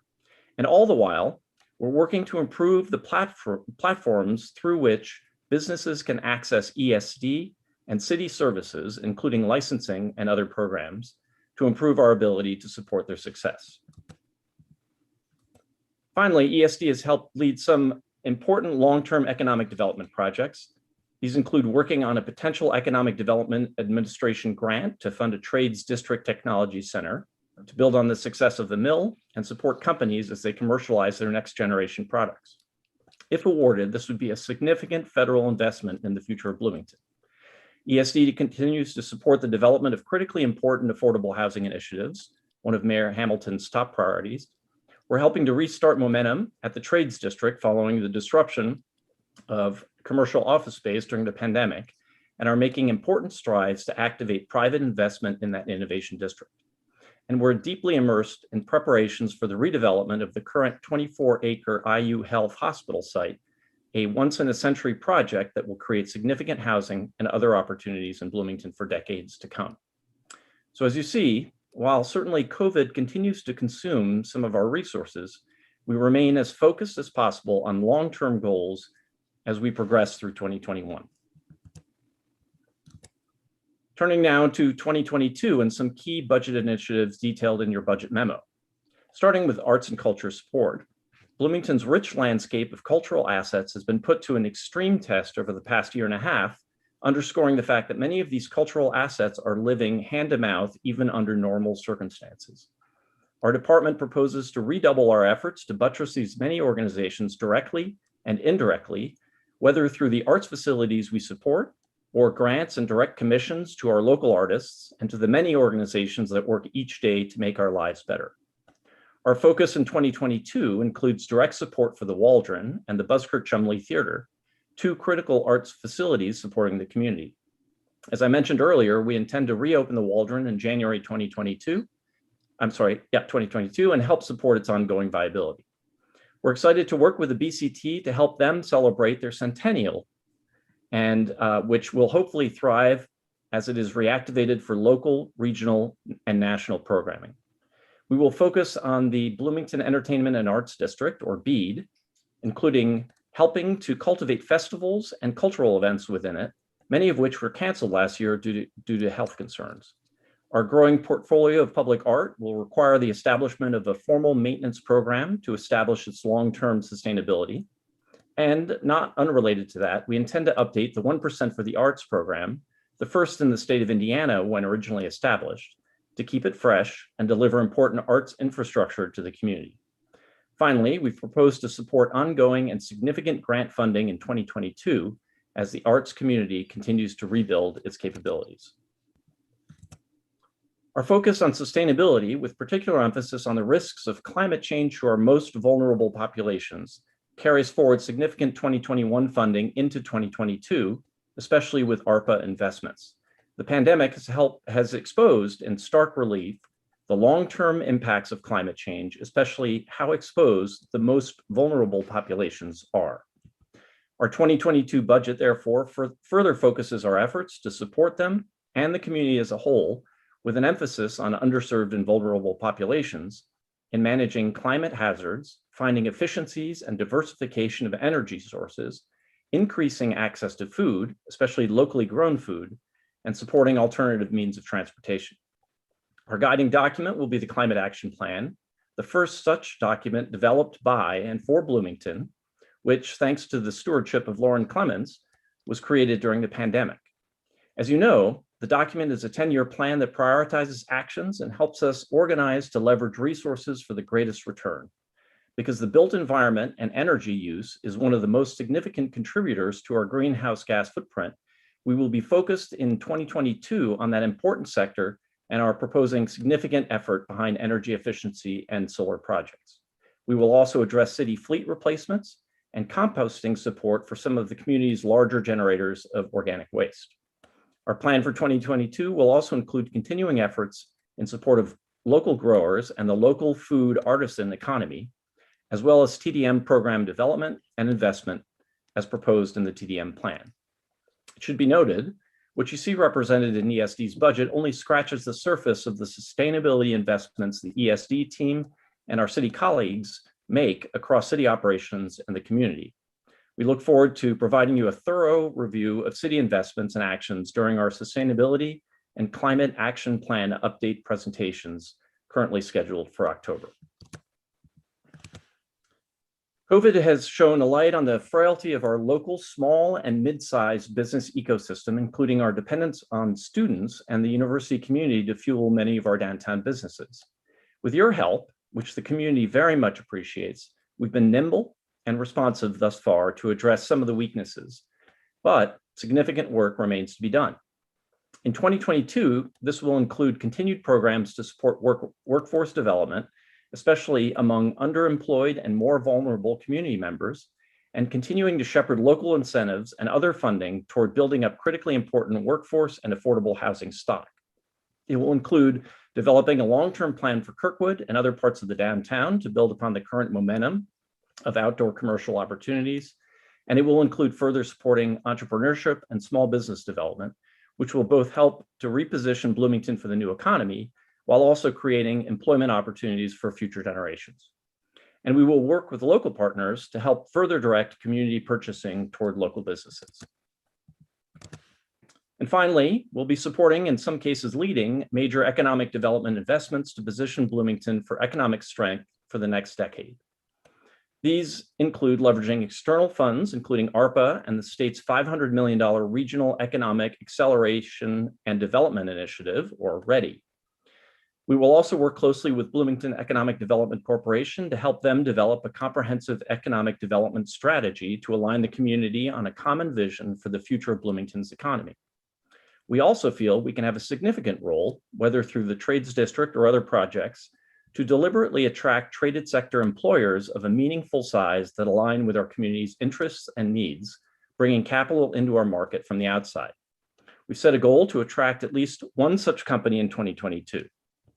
And last, and certainly not least, should the EDA grant be awarded, the department will be heavily involved in the development of the Trades District Technology Center to support commercialization efforts. Turning now to some specific budget changes for 2022. As we did in the 2021 budget process, we've separated out the ESD General Fund budget request from the 2022 Recover Forward or ARPA funding request. Let me begin with some changes in the 2022 ESD General Fund budget. The Department of Economic and Sustainable Development's General Fund budget request is $1.12 million. This is an increase of a decrease of 1.05 million or 48% from 2021. The year-over-year decrease is largely due to the fact that comparable 2021 amounts included Recover Forward funding. The Category 1 personnel services request is $657,000, which is virtually no change from 2021. 2022 wage increases are offset by the reduction in 2021 of temporary salaries. You note that personal costs represent roughly half the department's operating budget. In Category 2, which is for supplies, our 2022 request is $7,900, which is a decrease of $29,000 or 79% from 2021. This is driven largely by other supplies, which includes removal of $25,000 for a one-time 2021 zero waste implementation funding line. And Category 3's request is $457,000, which is a decrease from 2021 of 1.02 million or 69%. Again, 2021 amounts include Recover Forward funding. In 2022, significant changes include dues and subscriptions, where the request is approximately $70,000, an increase of $22,000 or 47.7% from last year, including $10,000 for a climate solutions engagement platform to increase education about climate solutions, which is a goal from the Sustainability Action Plan, and $20,000 for customer relationship management platform, a recommendation from the ESD organizational assessment. And these are offset by other miscellaneous reductions. You have all the detailed information in your budget packet. Here's a summary of the net impacts of our 2022 general fund budget and comparisons over the previous years. Again, this is a subtotal associated with ESD's general fund budget, excluding 2022 Recover Forward investments. Let me now turn to Recover Forward for ARPA for 2022. We appreciate your recent approval of the 2021 ARPA funding, and our department is already beginning to implement programs in support of that initial amount of investment. ESD has been tasked with managing additionally proposed 2022 Recover Forward programs and funding with your approval, totaling $1.425 million. As you'll see here, much of that investment is a continuation of successful 2021 Recover Forward programs. We're proposing $1.07 million to support those 2021 Recover Forward initiatives that are making the most direct impact, $175,000 to support revitalization of Bloomington's critical arts community, and $185,000 in support of the Waldron and Buskirk Chumley Theater. Within the $1.07 million of Recover Forward program extensions, we're proposing $25,000 for retail support, $130,000 for entrepreneurship and small business program support, $750,000 to fund climate action plan investments, $85,000 to continue local food programming, and $75,000 to augment the ESD general fund budget request for additional TDM program support. And as you'll see, the $185,000 in Waldron and BCT support includes funding to cover 2022 work on an arts facility feasibility study and $135,000 for the BCT. Together with $115,000 in BCT support in 2021, that will mean the city will be investing an additional $250,000 total in the BCT for its centennial, which is on top of the existing annual budget funding commitments. Thank you again for your time and attention this evening. Thank you for your support of recent requests that we've made to help our community during these trying times. ESD is determined to help the community emerge stronger than before and confident that the people of Bloomington, all of us together, will continue to work hard and support one another as we plan for and invest in the future. I'm pleased to answer any questions you may have. Thank you, Mr. Crowley. We'll go to council now for questions, first round. Who would like to begin? Councilmember Rosenbarger and then Flaherty. Thank you. Thank you, Director Crowley, for that presentation. Very helpful. I have a few questions, so I'll probably go into different rounds, but you talked a little bit about composting. Can you give more detail about the plan for 2022? Yeah, I mean, I can, at a high level, we are trying to, I mean, this is actually true of a lot of different programs, but we're trying to really get the biggest bang for the investment that we're making. And in the case of composting, while certainly there's residential opportunities and long-term plans to take a harder look at that, the early victory, the substantial victories can be from businesses, especially restaurants in the downtown, larger generators of compost, and trying to understand what some of the challenges are that they are facing in doing that successfully, trying to figure out what the city can do to help facilitate that. So what we're doing is, in that case and many others, we're zeroing in on trying to get scale and try to get substantial movement on an issue like composting. Certainly, we've tried some residential stuff, and that there's a role for that at some point. What we want to do is really focus our attention on areas where we can try to get the biggest return. Thank you. And so we don't pick up trash from businesses, right? So are you looking at then starting just something totally separate for collecting this? No, it's really to try to figure out what the problem is and why that's not being done successfully right now, why composting is not being done in the current streams of waste removal that's happening from restaurants, and then what is it that the city can do, including potentially standing up a program to help with that can help facilitate that more effectively. I see. So it's not starting a program, it's just asking businesses why they're not composting. Well, you have to start with that to understand what's going on. And then the question is, what is the program that can help to overcome the hurdle that's in place? Okay, thank you. I'll save other topics for my next round. Thank you. Councilmember Flaherty. Yeah, thank you, Mr. Crowley, for the presentation. First, I noticed there was I think a discrepancy between your presentation on the ARPA funds and the budget memo. It looked like maybe it is coming from $750K in the presentation allocated to climate action plan investments and only $500K listed in the budget memo. I wanted to clarify that and ask which is correct. That's page 9 of the budget memo. I'll jump in. Mr. Underwood, sorry. That memo has been updated, and we will be sending that to the council office to reflect what Mr. Crowley presented this evening. Okay, thank you. So following up a little bit about that, are those climate action plan investments, the $750K in phase 3 Recover Forward ARPA, are those unspecified at this point, but will be some sort of phase 1 programs?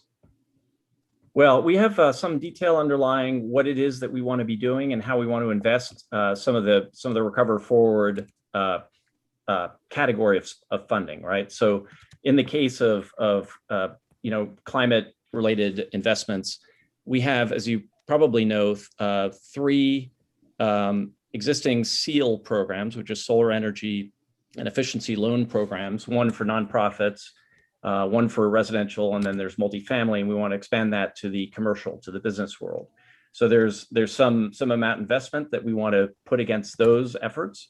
And so that's kind of how we've looked at that sub package, if you will, of ARPA funding and distributed it according to that plan. Now, some of these programs are brand new this year, so we are testing them out. We're proving them out right now. We will only double down and reinvest in programs that are proving successful. We're seeing early successes right now in those, and then there's the Bloomington the BG HIP, we call it, which is the new program that's being set up for residential. And again, that's very early in its development. But if that proves itself also successful, then we'd like to double down on that as well. A green home improvement program, is that right? Yes, that's right. But what would doubling down on that mean, actually? I know it's, I believe, only available to homeowners at this point, and that kind of follows up on a Councilmember Rosenberger question from earlier. Would there be a way to expand that to small scale rental properties and things like that, so that they can also benefit from efficiency improvements, renters? That's a possibility. We do have a SEAL program that really works more on the multifamily side, so it's a little bit of a different approach. So, I mean, where a small scale, multiplex owner, maybe if you want to call it that, would fall, we could try to decide what makes most sense depending on what their needs are, but that's not out of the realm of possibility. Okay, or even just any single family rented home, of which we have many. But yes, thank you. Appreciate it. Additional questions? Councilmember Sandberg and then Scambaluri. Hi, Mr. Crowley. I was wondering if you could give us some status report on where we are in determining who the third-party management of the Waldron will be. We any closer to identifying that team? We have received one response from the RFQ process, and that closed just a week and a half ago. So needless to say, we've been a little bit consumed with budget preparation. So I've glanced through the response. We need to dive in. I've communicated with them that we will be doing that shortly, and really dive into the details of their proposal. So it's good that we got one, and now the heavy work of trying to figure out what it looks like. Yes, and I would assume that third party will be heavily invested in getting the Waldron ready for reopening of seasons and use for the Waldron starting in January, correct? They will certainly invest heavily in the Waldron. A lot of the work that's being done right now is work that the task force uncovered. It's about $500,000 that was set aside in Recover Forward funding. So we are actually investing that amount into preparing the facility for reopening. That includes things like HVAC, windows. There's some basic blocking and tackling. But what we will do, and we're also taking reservations for the fall. So the spring of 2022. So because people are trying to figure out what their seasons are going to look like. So we're doing some of that advanced work. What we hope to be able to do is, if we can come to an agreement, a mutually beneficial agreement, hand that off to the management group, and then they would take it from there. Right. Thank you very much. Is WFHB again a part of this proposal, or can you not reveal a lot of what's in that? We have continued to support WFHB's use of their space. You probably know that benefits them from a funding perspective. We're very aware of that, and I think we've got a good understanding with them right now. And then beyond that, in terms of what the next phase will look like, we just have to dig into that a little bit more. All right, thank you. Councilmember Scambaluri. Yes, thank you. Kind of some scattershot questions. What are the next steps in the timetable for the Art Center feasibility study? What's going to happen in the next few months? I think it's to engage first of all, sort of make sure that it's the right questions being asked, engaged a third party to help us do it. That'll probably roll into 2022 somewhat. And the idea Have we issued an RFP yet for that, or no? Or an RFQ? No. Okay. And the outcome of that hopefully is really to get a sense as to whether or not, number one, the community can afford and also can use an art center that is built for that purpose. As you know, a lot of the facilities that are being used around town right now for art centers, for arts activities, performing arts, et cetera, are kind of retrofit from another use. And so it's always a little bit complicated to stand something up in them. Thank you. You mentioned a local shopping incentive program.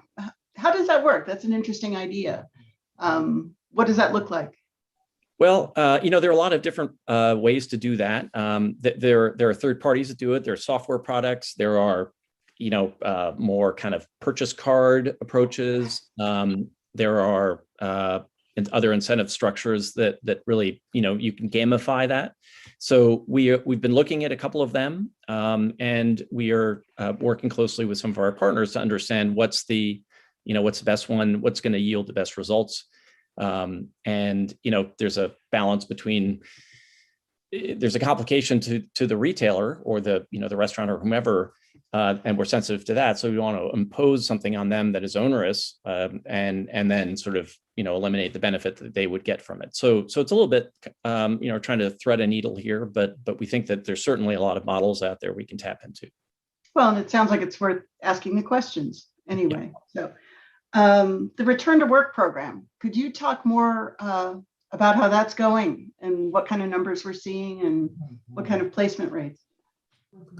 Well, that is a kind of broad category because there are sort of a variety of different programs that are being worked on. So maybe, I think broadly speaking, you think of up training, you think of training people to come into the workforce right away.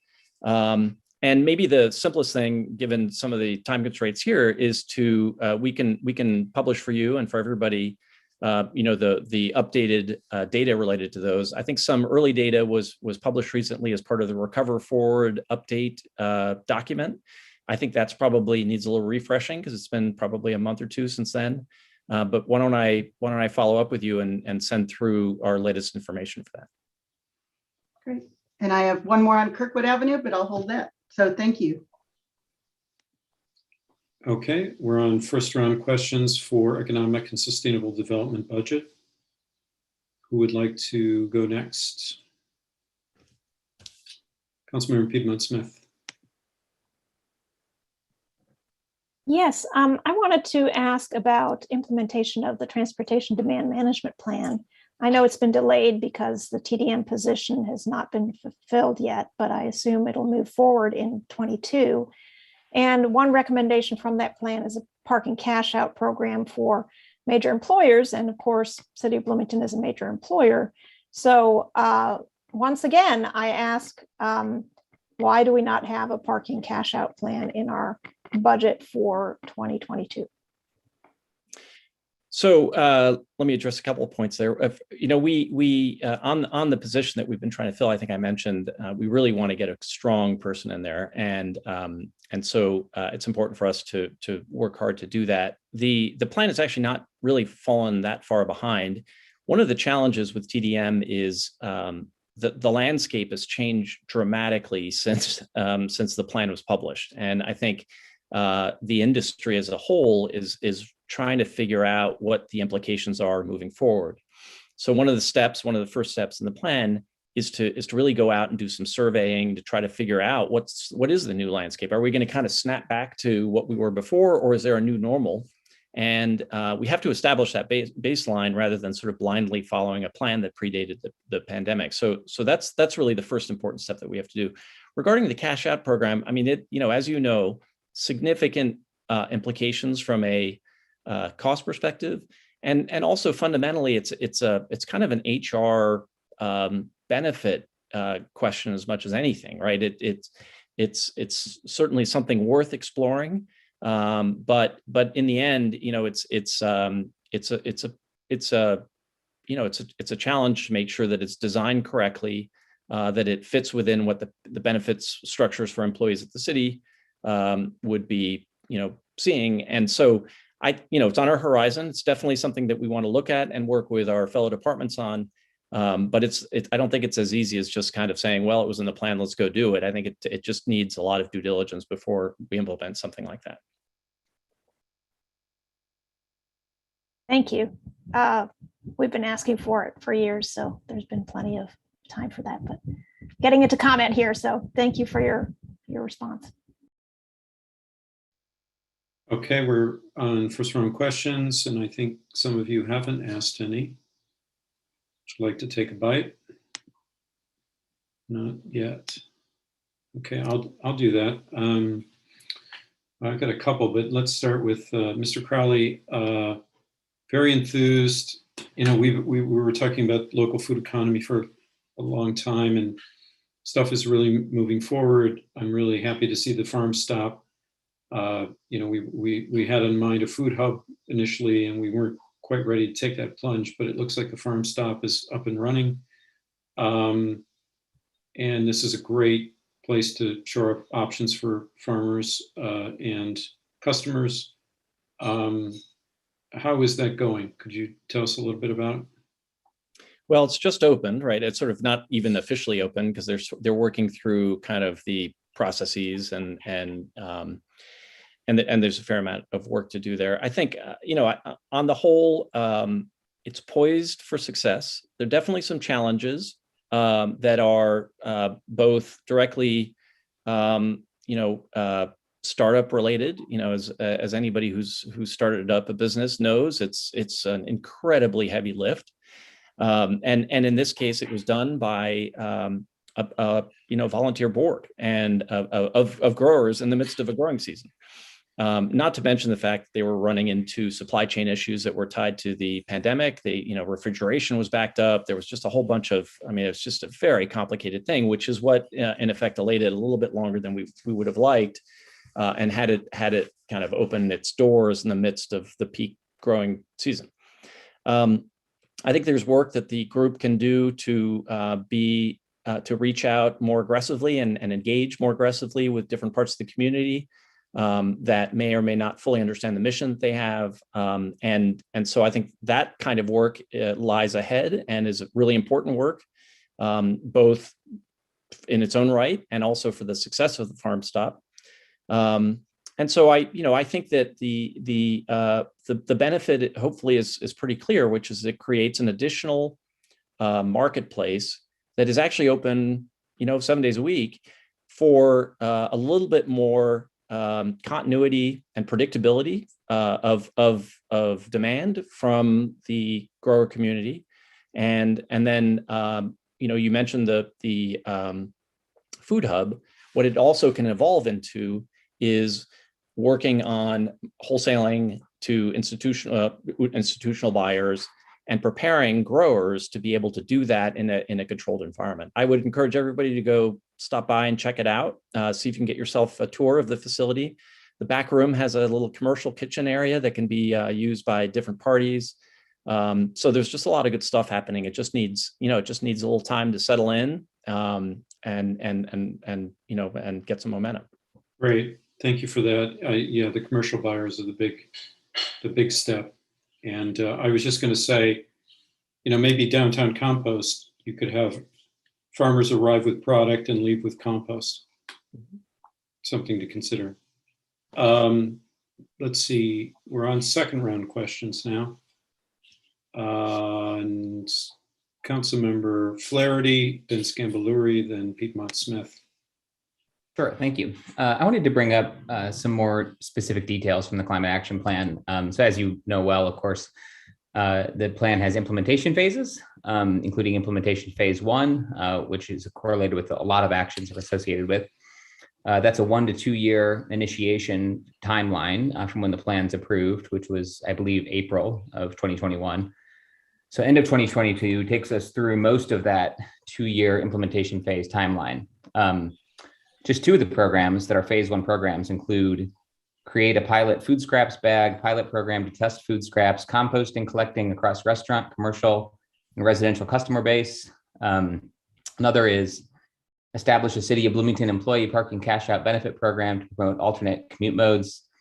And there's a lot of other examples like this, but I bring up those 2 because they've both been mentioned by council members this evening as priorities. And it sounds like we're not pursuing them. We're thinking about it, but how many phase 1 projects would you say we're actually going to meet within that timeline, or phase 1 actions of the plan? Do you have any estimate of a percentage? Well, it's a good question. So, we can get into it. I've got 1:40 seconds left, so it's gonna be a little hard to answer it. But I think, we are setting up a meeting with you to do it with the council as a whole to do a deep dive and into all of those steps, in a month or 2. I think you may have misconstrued my commitment to for example, the cash out. We're not just thinking about it, sitting around, just thinking about it. It is something we intend to pursue. I think the point that I want to make is, and this is true of the Climate Action Plan overall, is ESD is not single-handedly delivering every single one of these things. This takes internal partnerships, it takes external partnerships, and they are important. But on the other hand, so is the holistic view of, in the case of the cash out, that it's important to balance that in the entire benefit structure. We don't want to rush into something and have it blow up in our face because we didn't think through the repercussions of doing that. So, a lot of the activities that are laid out in the plan are laid out as they literally came from ideas that came, from other cities. In this case, we've already thought of it as well, but, we put them in there with the intent to pursue them.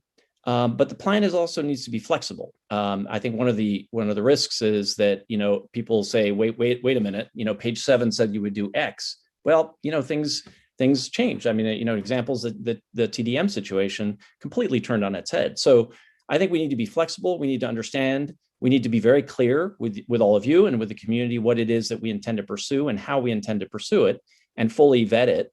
And hopefully we are able to implement these things. But in some cases, I think we have to prepare for the fact that we won't. Thank you. Councilmember Skimbaluri. Yes, thank you. Single question I get asked most frequently, what's going on with Kirkwood Avenue? Will it stay that way? Are they going to put up more lights? So could you just talk a little bit about what feedback you've gotten from the public, from local merchants, and what's next? Sure. For that conversation. So Kirkwood, so I'll talk to the lights. The lights were, it's kind of a lovely story, right? The lights are really just totally bootstrapped. We wanted to see some lights go up there. We didn't have a lot of money to do it.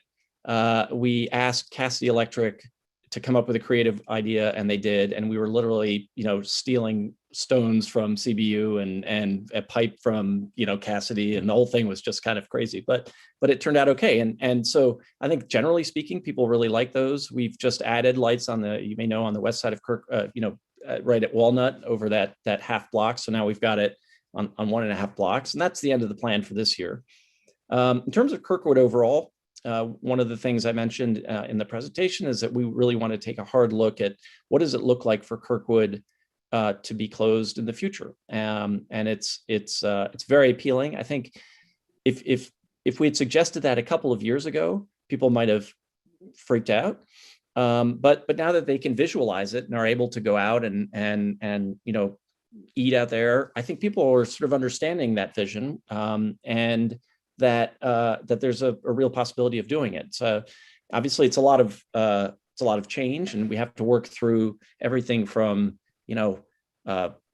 access for the fire department, what does it mean for alleys, all of deliveries. I mean, there's a lot of stuff to be worked through on it. But the long-term goal that I hope we can pursue is one where ultimately that becomes a pedestrian only street. What it might mean for a year or two is a transition to it. So I don't know exactly what that looked like, but you can imagine using bollards again for next year and possibly the year after, but maybe establishing things like murals on the street to kind of visually let people know, what's happening. We have to do some work to really understand all of the details of what it would take to close that ultimately, and build a good plan for it. And thank you. And am I remembering correctly that closing those sections permanently isn't just a city of Bloomington decision? Aren't there state statutes involved in that somehow, or am I imagining that? There may be, and I would imagine maybe in public safety, that's where you could see a lot of that coming into being. But again, that's one of the details we've got to work through. Okay. Look forward to seeing what's next. Thank you. Councilmember Piedmont Smith. Yes, thank you. Mr. Crowley, you mentioned that with the TDM plan, a lot of strategies and approaches have changed since the pandemic started. And I think the same could be said for convention center expansion. Is the administration still planning to to move ahead with the county on the expansion of the convention center, or is there an effort to reevaluate that project? What's the latest? So I'm not privy to all the discussions, but my understanding is that generally speaking, that's still a goal that we want to pursue. It certainly timeframes have changed, and possibly other elements of it. The convention center is meant to really fill. I mentioned in my presentation that we're very dependent on tourism, on the tourist economy in Bloomington.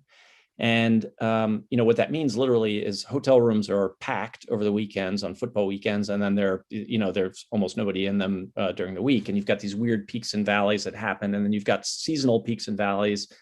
What a convention center does is it helps to fill those in. It brings people into town on essentially the off-tourism period. So Monday through Thursday conventions can fill in hotel occupancy. It can help to stabilize, the gyrations that restaurants feel from a lot of usage to nothing. And so, I think the basic premise of it still makes sense in an economy like ours that is so flush on certain weekends and periods of the year, and then relatively weaker in other parts of the week and of the year. A convention center helps to stabilize that and really create additional influx of spending in Bloomington, which helps everybody. But I guess my question was about reevaluating it in light of the pandemic. I mean, people have become experts in Zoom and conducting conferences online rather than in person. So I wonder if there's going to be as much demand for convention space as pre-pandemic. Yeah, I mean, that's I think the jury's still out. We have some visibility. We have businesses in town, for example, that are in the business travel marketplace and product offering, or at least supporting it. That's taking us a longer time to come back. They are seeing it grow, and there's some speculation. You read articles all over the place. There's some speculation that people are going to not only come back, but come back in earnest because they're so desperate to go see other people, having been locked in their basements for 2 years. So I think the jury's out. Honestly, it's a little hard to tell where that's headed. Probably never at the exact same level as pre-pandemic, because as you say, we've gotten used to some virtual interactions. But you're starting to see signs of people starting to travel a lot in business, and then again, this kind of pent up demand for meeting people in person. Now, hopefully we get out of this thing in the next 3-4 months, or year. But certainly the convention center would not be coming online for many years to come. And do you see any contradiction between our climate goals as a society and expanding our convention center? Not really. People will travel. I think, it's what we want to do is be as effective as possible in ushering people in the most, non-impactful way from a greenhouse gas perspective. But people want to get together. I mean, it's human nature. And so I think you just have to balance those two and find the right answer for it. Thank you. Additional questions from council for Mr. Crowley? Councilmember Flaherty, do you have your hand up? Sorry, I do. The blur. It's a blur, yes. That's a third round for me, so I don't know if there were other second round first. Well, I didn't see any other takers, so I'm going to go with you. Sure. I just wanted to keep following up a little bit about the implementation of the climate action plan. It's mentioned a 10-year timeline that the goal is to achieve actions by 2030, but we have 3 phases: a 1 to 3 year, for phase 1, 2 to 5 year for phase 2, and 4 to 8 year window for phase 3. I was wondering if there's action. The plan is organized in different categories, of course, and then goals, strategies, actions, in this sort of hierarchy. The actions are sort of the detailed steps, programs, for instance, that I mentioned a couple of earlier. Do you have any sense, Mr. Crowley, of how many actions we're able to implement in a year, or that we plan to implement in 2022? Yeah, I mean, look, we're going through that exercise right now. Needless to say, the period since the publishing, which was just last year of that plan, right? So I mean, it's barely born, right? And it stretches out into the distance. It's been a complicated several months leading up to today in terms of stuff that the department's been focused on. So, I mean, we're right now evaluating, and that's why we wanted to sit down with all of you and say, all right, this is our assessment. Here's what, first of all, is underway. I mean, and there is a lot of stuff underway from it. Here's where we think we can be tracking against the goals as they were originally laid out. Here's what we believe should be sort of a changed, prioritization as needed, and what we want to accomplish. And then, as I mentioned, there's a dashboard and really publishing and tracking how we are performing against that. And when I say we, I think it's we, all of us, right? All of us in the community, because again, the plan does not say, okay, one department is in charge of solving this entire thing on behalf of the entire community, nor frankly, is the city exclusively in charge of it. It's really a communal effort. And so I think some of that work, will require us to be more heavily engaged than we've been able to be with community partners as they reemerge and start to refocus on this. But we look forward to sitting down with you and really taking you through that and detailing that out for you. Will some of that information be available during this budget cycle? I think for me, it probably has budget implications, so it's a little disappointing if it's coming in October. Yeah, I mean, I think part of it is the timing of what we're trying to, when we want to kind of present to you is hopefully in advance of final budget decisions. So yes, we are trying to time it so that it fits within this budget cycle. And if there's interim information that becomes available that we can share, we're happy to do that as soon as it's available. Thank you very much. Mm-hmm. Okay, moving on. Councilmember Rosenbarger and then Smith. Thank you very much. Can you talk about a little more detail on the incentives to reduce single occupancy vehicle use, especially downtown? Yeah, so I mean, there are a couple of different, so there's incentives, there's disincentives, there's communication, right? Those are sort of the three pillars of what you can do to try to get people to change their behavior. So, incentives include positive ways of getting people to do it, instituting programs or helping to design and helping employers to implement programs where people migrate from single occupancy vehicle commuting.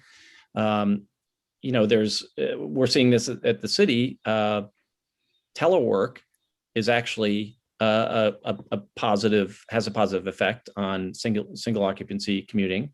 So, the establishment of telework as a viable option, again, was really not embraced very aggressively by certainly the city and I think some employers, but it's become much more viable and people understand a little bit better coming through the pandemic. So you've got that kind of stuff on the positive. On the negative, cost of parking, whether, as we discussed earlier, employee cost or cost of parking downtown. So that, looking at that and trying to understand what are the dynamics and how do we, can we adjust parking rates to disincentivize people? That is certainly something that we would want to look at. And then there's communication. There are a lot of people who don't really understand what the options are. How frankly pleasant and easy pre-pandemic it was to take the bus, programs that try to really lay that out for people, software products that can help. Other incentives are things like a guaranteed ride home. So a lot of people push back on the idea of not bringing a car to work on the premise that they will be unexpectedly dependent on a car at some point during the day. And so that kind of program can really help to alleviate that fear and create some incentive for people to try alternative means. Okay, thank you. Do we have any plans then in 2022 to adjust the cost of parking to disincentivize people to drive downtown? We have a lot of plans to figure out what the right answer to that question is. And so, we have not at this point set that into budgets, but certainly, it's a strong tool, and I would not leave it on the table. Thanks. Councilmember Smith. Thank you. Thank you for the presentation, Ms. Crowley. My question is, I don't know where to ask this, so I'm just going to ask it to you. In the comprehensive plan, it talks about neighborhood activity centers and kind of decentralizing some of the commercial activity and the commercial development. This, in my mind, would help with expenditure of carbon. It would help with the transportation demand and the complexity of that. Is there any part of your budget that is dedicated to a strategy to more fully implement neighborhood activity centers? So I totally agree with the premise of it and the importance of having those and what it had, the positive effect it can have. Most big cities, I was just in LA literally yesterday, and you just walk down the street and you can go get your whatever, right, from the corner store. And we don't really have that. We have a concentrated amount of activity in the downtown, and you just have to schlep all the way downtown most of the time. Right. Now, there are places that's not the case, but on the whole, that's where the density is. The short answer to your question is we have not budgeted anything for a kind of strategizing of that.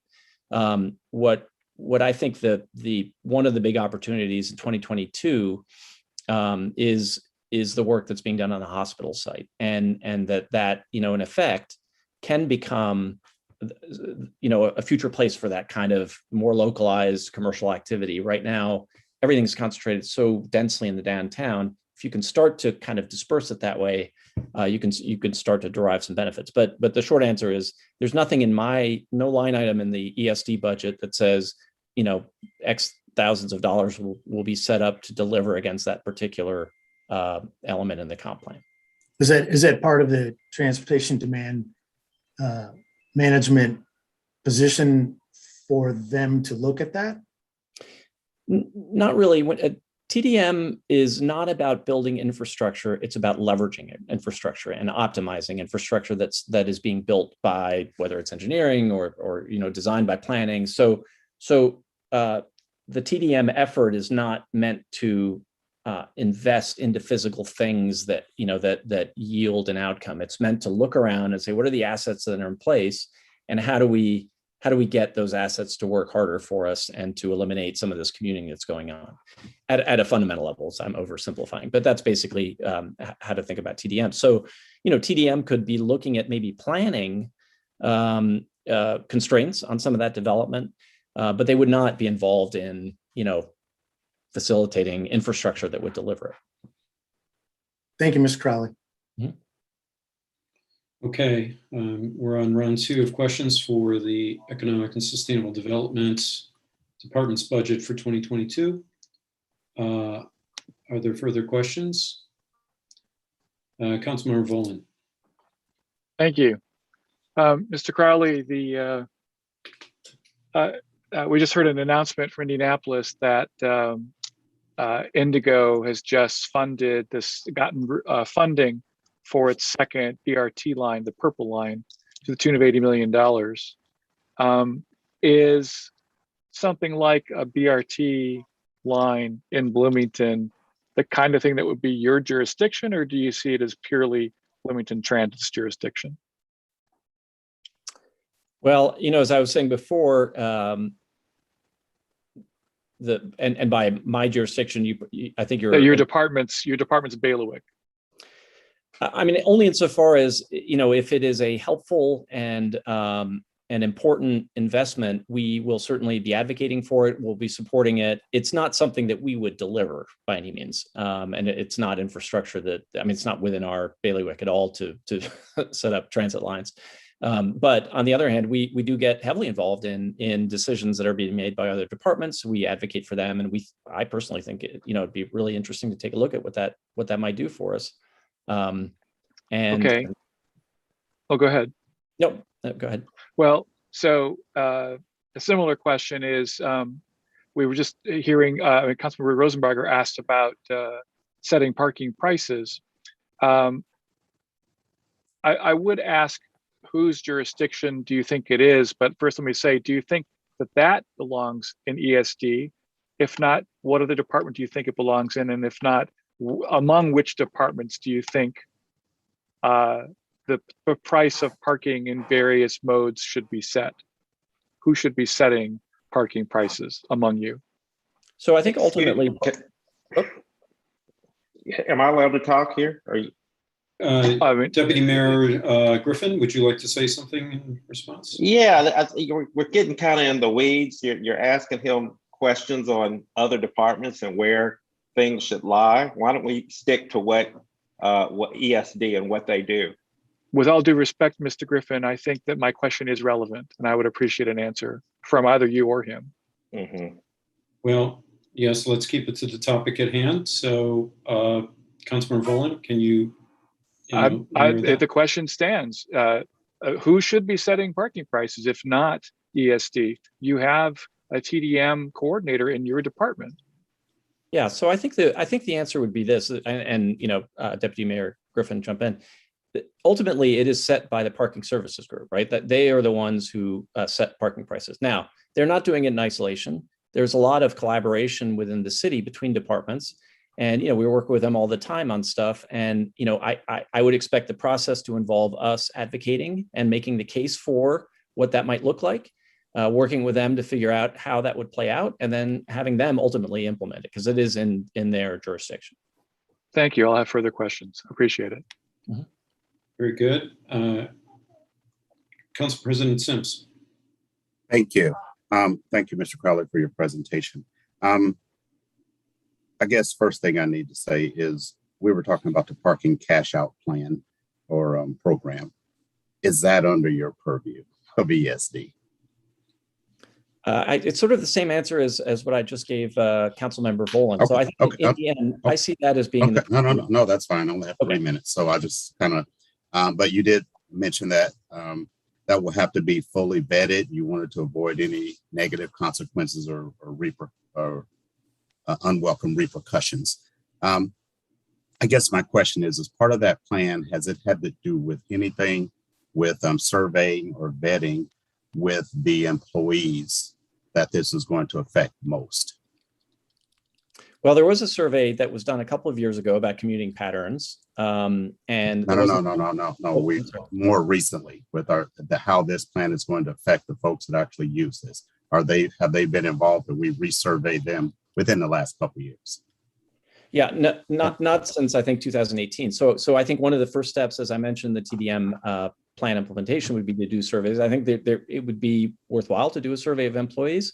And some of the repercussions are there's some people who just can't afford to live in Bloomington, and need to travel in, and so you just have to balance out a lot of different interest groups and make sure that it's being done correctly. So I think a survey is something that should happen as a first step.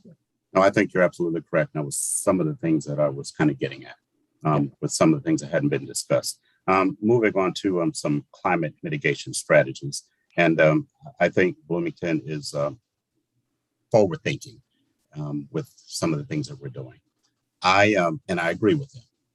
I also know the commuter rate from outside counties and some of our own people who travel a lot to go away. So I guess from the standpoint, I guess I'm asking you, have we had conversations on a more broader platform, more regional basis? Is it your office or who in our administration initiates those conversations, even beginning with our own county colleagues, but branching out into a more regional basis, so that anything that we may gain, in fact, makes progress from that climate mitigation standpoint? I think the short answer is that there are community partners that we would work with to do that work, the BEDC being one that comes to mind. Their comprehensive economic development strategy is going to be looking regionally and looking at migration patterns for work. We also would need to engage through that process with employers to understand issues of employee, migration. And as you say, people leaving Bloomington to go work at Crane and places like that. So I think that certainly ESD would be involved in that, but it is not exclusively something that we would do. Thank you. My time is up. I'll have more later. I'll take an opportunity to ask a question. Mr. Crowley, we've been talking for some time about growing a local farm food economy, and the farm stop was a big step in that direction. But we were also talking about an incubator farm as a leg up for potential growers who don't have access to land and tools and materials and so forth. Is there anything to say on that front right now, or is that kind of shelved right now with most of the work going to the farm stop? What I would say is that is very much a goal of between now and the end of the year, not to build it, but to really investigate and figure out what it would take and make some early investments. We have a little money set aside for it, which we've kept dry for that. I mentioned the delays in getting the farm stop open. That's been a bit of a distraction, and but it's open now. So I think that we're in a position where we can spend some time looking at that. We have some preliminary ideas about it. We have some targeted land for it. We have some adjacent resources that can help us execute it. So there's a lot of potential upside and possibility. We have to scope it out in greater detail. And that's I think the work that can be done between now and the end of the year so that we can enter 2022 and decide, okay, it is something we want to do or it's not. Okay, good to know. It's still sort of, you're ruminating on it. Okay, we're still at second round questions, I think, if anyone else would like to pose one. Well, Councilmember Volin, I guess you would initiate the third round. So why don't you go ahead? Okay, thank you. Small question. Is there going to be a sign on the 4th Street garage saying how many spaces are open at any given time? I don't know the answer to that, but I will find out. Be great. Once again, I'm sorry. I can find that out. I'll talk to parking enforcement, or Adam will be on here, I think, later on. So either way, I can get you that information. Okay, appreciate that. But that's a parking enforcement question. Well, Mr. Griffin, I think I'm going to turn to you then, because I'm trying to determine which department in the city, if not ESD, advocates for things like public transit within the cabinet. Okay, which department in the city, if not Mr. Crowley's, should I look to for leadership when it comes to the idea? Like, is Bloomington Transit exploring this kind of idea? This is a much longer conversation, and why don't we table that, and maybe you can contact me later on, or I'll contact you later on. This is a off the air conversation, I'd imagine. Let's keep going with this. Mr. Griffin, I would like to have to be able to at least ask a question without being told that I should. I mean, I appreciate meeting off air, but I'm trying to understand which department. I mean, because we've moved parking away from police, and now it's or rather decision making for parking. Is it in public works or is it in planning? And all of this has an economic development. How long have you been in government? How long have you been in this government? Point of order, yeah, Mr. Chair. Mr. Chair, I would like to ask for clarification from you as chair. My understanding of council member questions is that if we, as council members, believe the question is relevant to the topic at hand, we can ask it. If the administration feels it's not, they can decline to answer or say, would you like to, we request you ask someone else at a different time, but I'm a little worried about. Well, I think I think Deputy Mayor Griffin has said that. Alex Crowley's indicated that he doesn't have the information. This seems to involve multiple departments. Deputy Mayor has said that it's because of that, it's complicated. I guess we're going to hear from Public Works at some point, and so that would be another question, a time to pose it. Just in the interests of, keeping this moving, do we not have the answer that we? No, Mr. Chair, we do Councilmember not. Volin? We don't? No, in fact, I don't appreciate any of this interruption or your defense of it. I mean, we are asking tough questions about the budget and about the administration manages the budget in general, okay? And the fact that this question may seem like I believe that what is Mr. Crowley's charge, if not economic development? Is public transit not an essential component of economic development? When I ask about how is Indianapolis building bus rapid transit? How do they have shovel-ready programs to get 80 million? I mean, we're about a tenth the size of Indianapolis. Isn't public transit an economic development tool? Okay, well, we'll take that as a rhetorical question. I think your time has been utilized.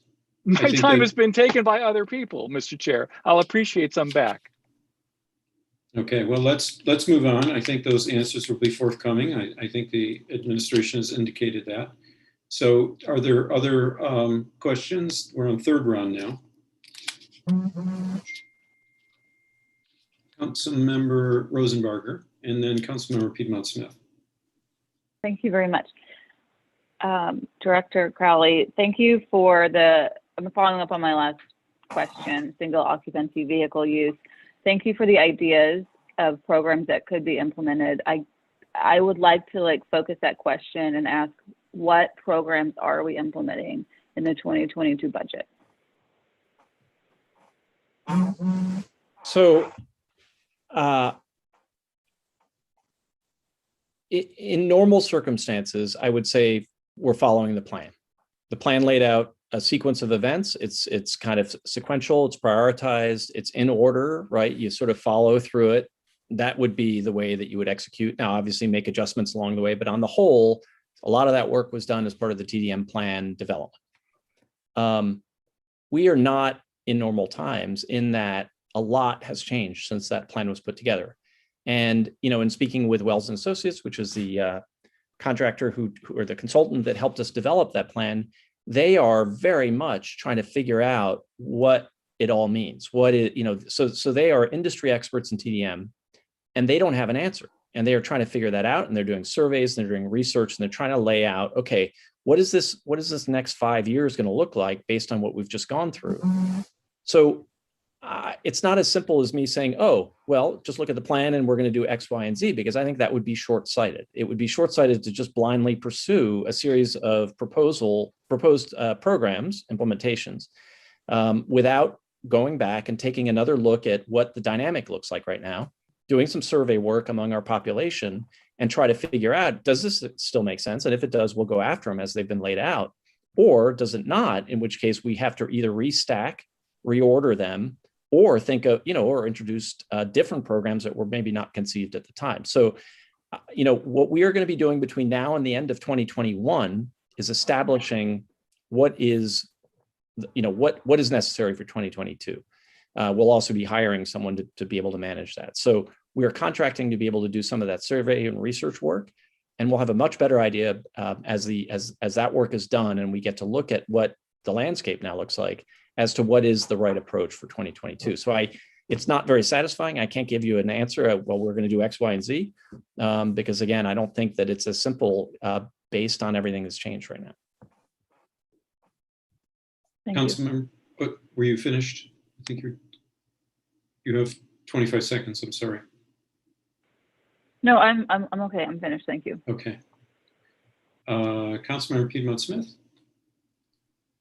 Yes, I think my colleague, Councilmember Volin, raised an interesting question, and I wanted to ask Mr. Crowley, as an economic development expert, do you think that public transit can be an economic development tool, and how would you relate that to Bloomington? I do, absolutely. I think, unfortunately, one of the good things and challenges of my department is almost anything can be considered an economic development issue, right? So, I mean, literally, right? which is why I sort of half joke that we get thrown a lot of projects because nobody else knows what to do with them, and so we tackle them, right? But absolutely, public transit is something that is related to economic development. Housing is something that's related to economic development. Parks are related to economic development. So you can kind of go through the list of every single city department and initiative. Potholes are economic development, and you can kind of go through and you can make the case for all of that. And I'm not belittling the role that any one of those, for example, transit has, because I think in that particular case, that's really important in the world of workforce attraction, development, equity. So there's a lot of benefit to a really robust public transit system and other means of transportation, micromobility and pedestrian access. So there's a lot of value to all of that in the world of economic development. It doesn't necessarily mean that ESD should decide. It just means that we should have a seat at the table. We do have a seat at the table. There's a lot of collaboration that happens between departments of the city, a lot of really positive stuff. And I think it's our job to advocate forcefully when we feel that something is really important, even if the corresponding department may not see it the same way. But I have never found a resistance to an idea that we have raised and been able to defend. And I'm confident that if we decide to really pursue something, that we'll have a corresponding department that is willing to help us explore it and implement it as necessary. Thank you. Further third round questions? I don't, sorry, Council President Sims.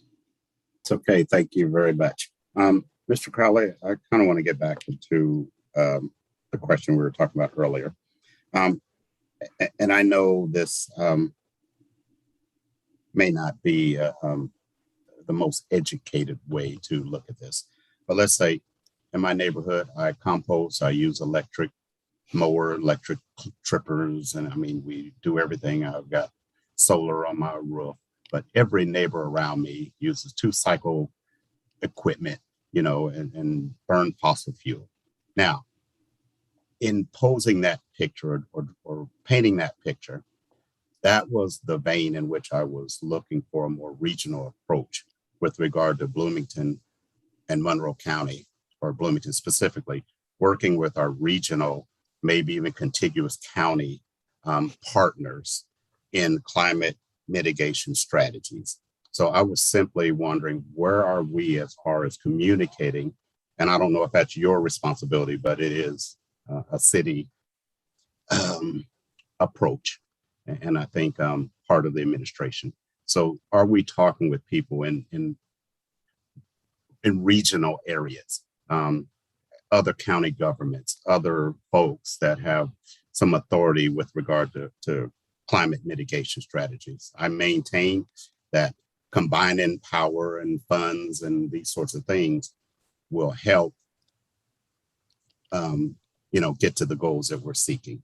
So That was my goal. I was just interested in the communication. What are we doing as far as establishing these communications, these collaborations, these discussions, all with the same goal of climate mitigation strategies? Is that pretty clear? Yeah, I agree. Does that make sense? Okay, thanks. And I agree with you. I think, here in 1 minute or less, Bloomington's probably in the region, the sort of immediate region. We're probably more in the leadership position than we are in the following position. It is a huge opportunity for us as Bloomington vis-a-vis the county to collaborate. And as you say, to the extent that we can combine resources, financial resources, all the better. We do sit on the environmental commission for the county, so there's interaction that's happening, but I think that we probably can really work together and help them sort of learn what we've tackled in the past and maybe ways to implement it. They can teach us, other counties in the same way, but I think we would find on the whole, at least in the immediate region, that with few exceptions, we probably are further ahead. And so working with them to bring them along is something that an opportunity we should pursue. Having said that, there are private sector companies in the region that are way far ahead of some that we have locally, and that's worth leveraging as well. Thank you. Any further questions from council or Director Crowley? Okay. Councilmember Volin, I'll let you reclaim your time, so go ahead. Ask a Appreciate that. I think I only have one more question. Mr. Crowley, with respect to the discussion about parking cash out, in your experience, do you have direct evidence that it will be a concern for employees who don't work in City Hall? Have you had anybody actually complain that parking cash out would be unfair to them, or is it simply something that you think might happen? Can you speak to that?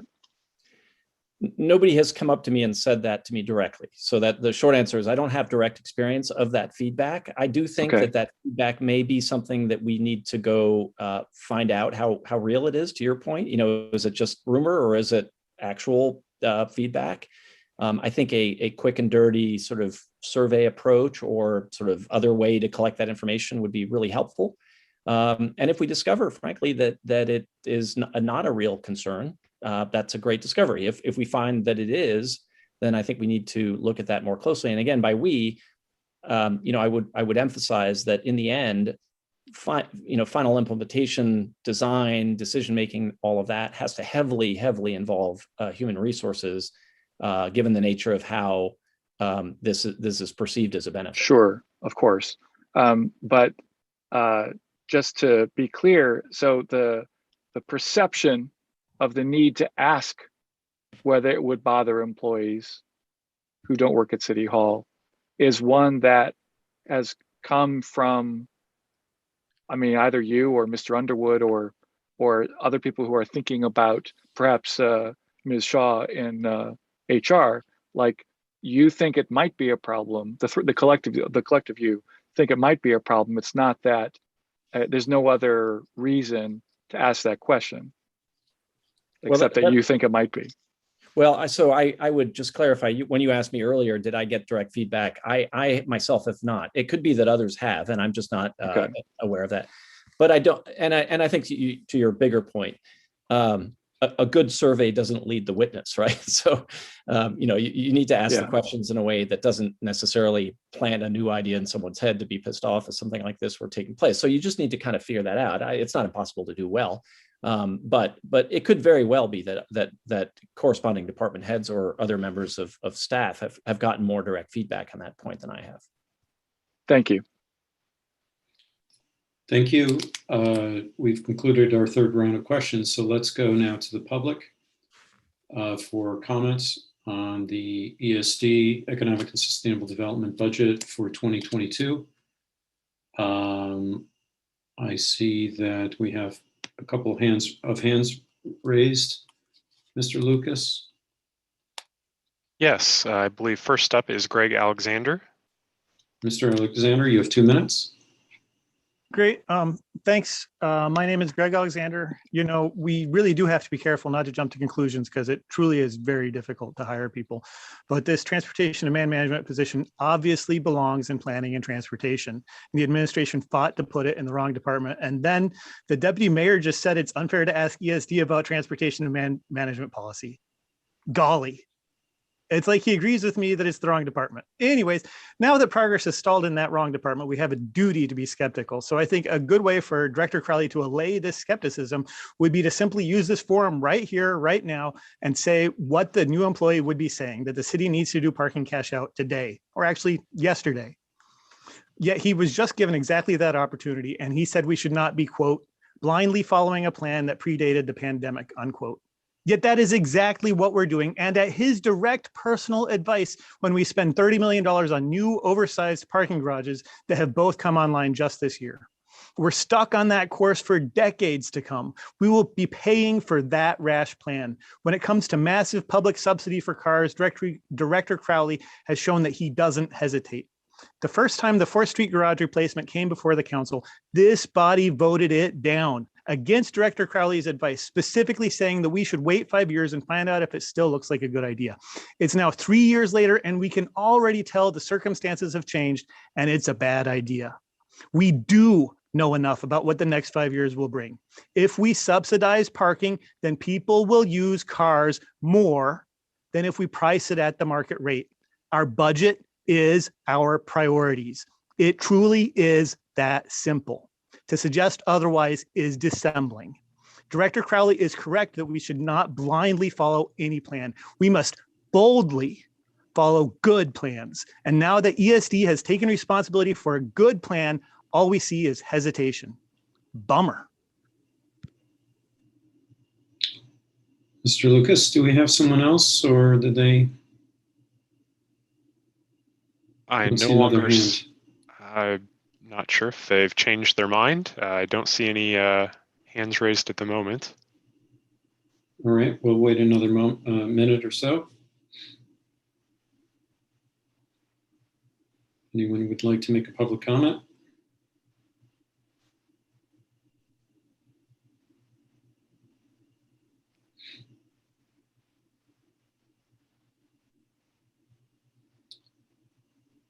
Okay, well, seeing none.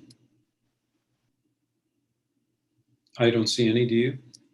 Let's return to council. For final comment on the ESD budget for 2022, who would like to begin?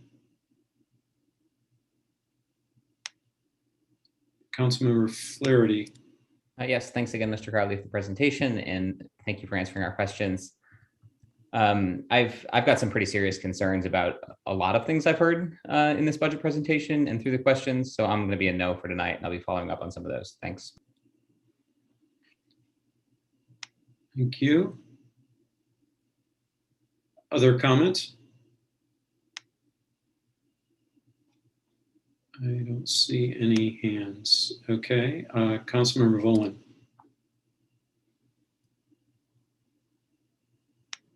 Before I begin to speak, am I echoing? No, I don't hear you echoing. Sorry, I'm having some audio problems. How about now? No, you're fine. Okay. I'm quite unhappy with the way this discussion turned out. I actually appreciated the answers that Mr. Crowley gave, and I was on my way to getting satisfactory answers. I mean, I don't agree with everything he's saying. I'm particularly disappointed, to echo Mr. Flaherty's point, that, and frankly, Mr. Alexander's well-made points, that the administration is picking and choosing the parts of the plan that it wants to enforce. I ask questions about public transit because we have a climate action plan. Several of my colleagues are more than a little concerned about the climate. We should all be a little more concerned about the climate, or maybe those floods in June don't mean anything to anybody. 7 inches of rain in 1 hour. The transportation is a key aspect of our climate plan. So yes, my questions were all relevant, and I resent being interrupted to be told that I'm, out of my area in asking these questions. It is relevant. We did debate the location of the TDM person, and it's in Mr. Crowley's department. So those questions are relevant for him. Now, Mr. Crowley knows, for example, that I am an advocate of the convention center. He would also recall that I'm not an advocate of additional parking for that convention center. I certainly am concerned about the way we're going to price parking, and it's a debate that we'll need to take later. But Mr. Alexander is right. Our budget is our priorities. And what I have not heard, what I've yet to hear from the administration collectively, from Mr. Crowley's department in particular, is there a proactive effort to do more with, say, public transit? But we can't even get an answer on parking cash out. Between Mr. Crowley and Mr. Underwood, there's all sorts of, well, we believe it's going to be a problem, even though they haven't even asked the question yet. And if we can't do parking cash out, why should we expect to see a shovel-ready project sometime, say for, the streetcar system I talked about more than a decade ago? We can't get funding from the federal government if we don't have plans in place. And if we're not actively making plans to improve public transit in ways like that, that would be directly improving of economic development, then we're not going to get those projects. So I'm very disappointed. I support most of the work that ESD does, but I have to vote no tonight. Thank you. Other council comment? Councilmember Rosenberger. Thank you. I appreciate the discussion tonight. Right now, I'm a no on this budget. I would say it's difficult for me to hear that we need to be flexible with our climate action plan goals and timelines. As we all know, we are in a climate crisis and flexibility does not seem like an option to me. As Mr. Alexander touched on, I don't think when debating the trades parking garage, there was a wait and see approach. Although for that one, as he also touched on, I wish there had been, because a few years later, no one is parking there and it costs the taxpayers millions of dollars. I think the parking cash out, citywide composting, I think we're very much past due on implementing these programs. For both of them, cities across the country are doing these, and they are pretty straightforward and pretty simple. So I think for me, the idea that we have to research, like, I think sometimes we have to do it and we have to try it, and it can be a pilot. It doesn't have to be perfect, but we just need to start it. So not seeing that in the budget is very difficult for me to say, like, there's a lot of sustainability actions in this budget.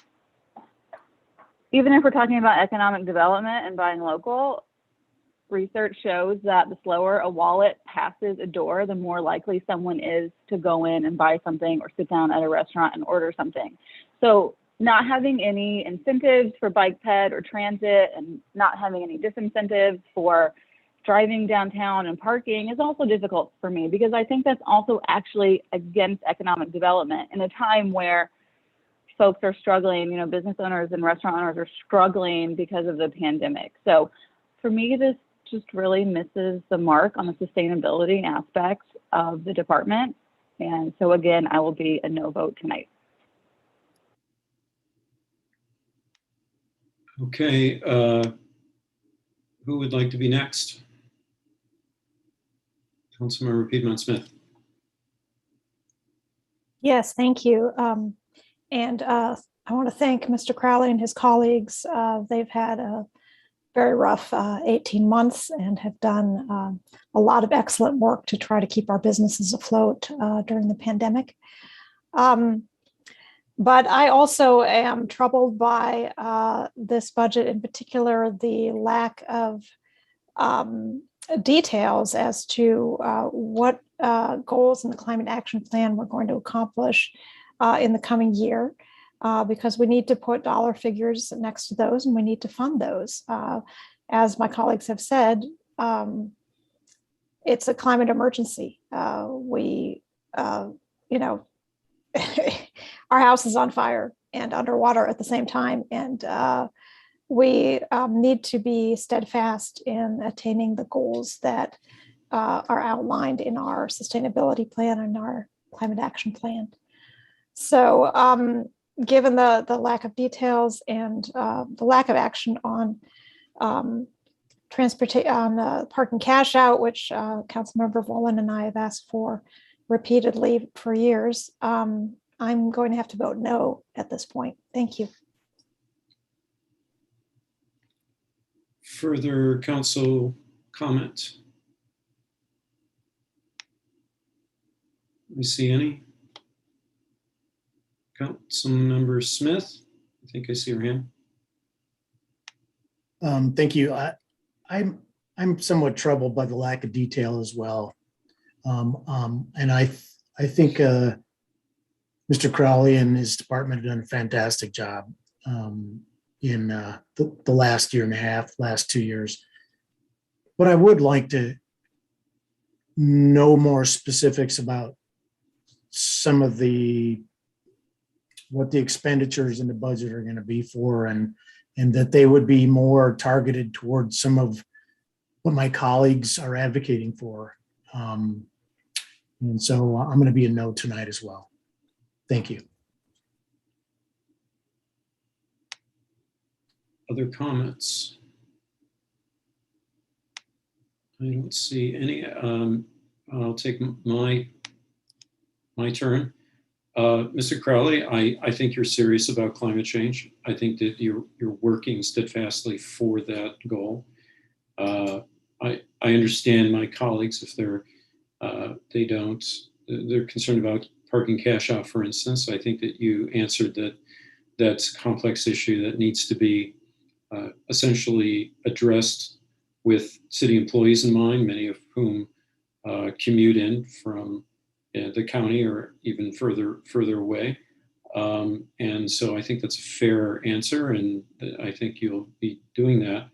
I appreciate your efforts, particularly for administering funds this past year. This has been very trying, and your department especially was tasked with that, and it helped a lot of businesses to remain afloat. So I very much appreciate that.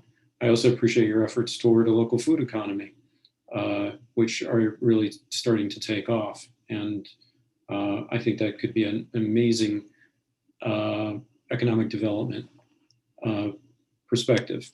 I think that we've got, I mean, you are in an unfortunate position where economic and sustainable development takes so much of our concerns in the city. And that was in part my fault back at almost 20 years ago when we were discussing where to place the focus of sustainability. And it seemed to be best placed within economic development, where it was totally absent before. So it's an amazing thing to juggle because you've got so much going on, whether it's arts or technological tech company development or in tech park or local food economy or composting and so forth. So I commend your work. I'll be supporting your budget this evening. And unless there are any other comments, Councilmember Flaherty, did you have another comment? I did have a brief one, and since I just spoke for 30 seconds or so initially, I figured I'd use a little more of the time to follow up on something you just said, Councilmember Morello. I don't think it was a bad decision to put sustainability in economic sustainable development when the position was developed. But I think the state of the climate crisis in 2021 is wildly different than it was in 2006. And I was thinking this earlier and I was going to follow up, but I'll just say it now. I'm going to go ahead and renew the call for a director level climate director position. I think I bungled all of that. Director level, cabinet level position overseeing climate change and climate programming. Mr. Crowley mentioned how complicated it is, that this touches on so many different departments, so many different public and private stakeholders in our city, in our county, in our state. All of that's correct, and it's incredibly difficult. And I've had, a lot of conversations with Lauren Clemens, our assistant director for sustainability, who's kind of tasked with shepherding this plan. And my impression is that there's real capacity issues. We are not going to meet this goal, and we're not going to implement this plan. There are 266 actions in that plan to implement in an 8-year timeline to initiate. That is a lot. They're complicated, a lot of them, and we need more capacity. We need more staff, at least another staff person, but I think it makes sense given the diverse and overarching nature of it for it to be a director level position that is perhaps in the office of the mayor. So I'm going to go ahead and start the call for that again and be following up on that point. Thank you. That's an intriguing proposition. So thanks for your comment. Any other comments? Okay, I guess we're taking second round comments. Councilmember Piedmont Smith. I would like to second what Councilmember Flaherty said. And actually, if I remember correctly, Councilmember Rollo and I both urged Mayor Cruzan at the time to create a sustainability position that was separate and reported directly to the mayor. So I think we were forward thinking in that respect. And I think, as Councilmember Flaherty has said, it has only become more important since then. that we have a focus on climate action. And so I believe last year we talked about the importance of this position as well. And I think we should, I would like to reiterate that this should be a cabinet level position. Not that I have any lack of respect for Mr. Crowley. I think he is dedicated to the issue. I think he's a professional and has done a very good job, but that this is just an area that is of such vital importance that we really must elevate that position and have more staff time dedicated to this topic. Thank you. Thank you. Have we exhausted comments? Yes, Councilmember Scambaluri. Yes, thank you. And thank you to my colleagues. This has been really helpful for me and really muddling for me at the same time in thinking about this issue. I'm going to abstain tonight, and here's why. There is a lot that this department is doing. I think Mr. Crowley rightly observed that ESD seems to exist at the intersection of virtually every project.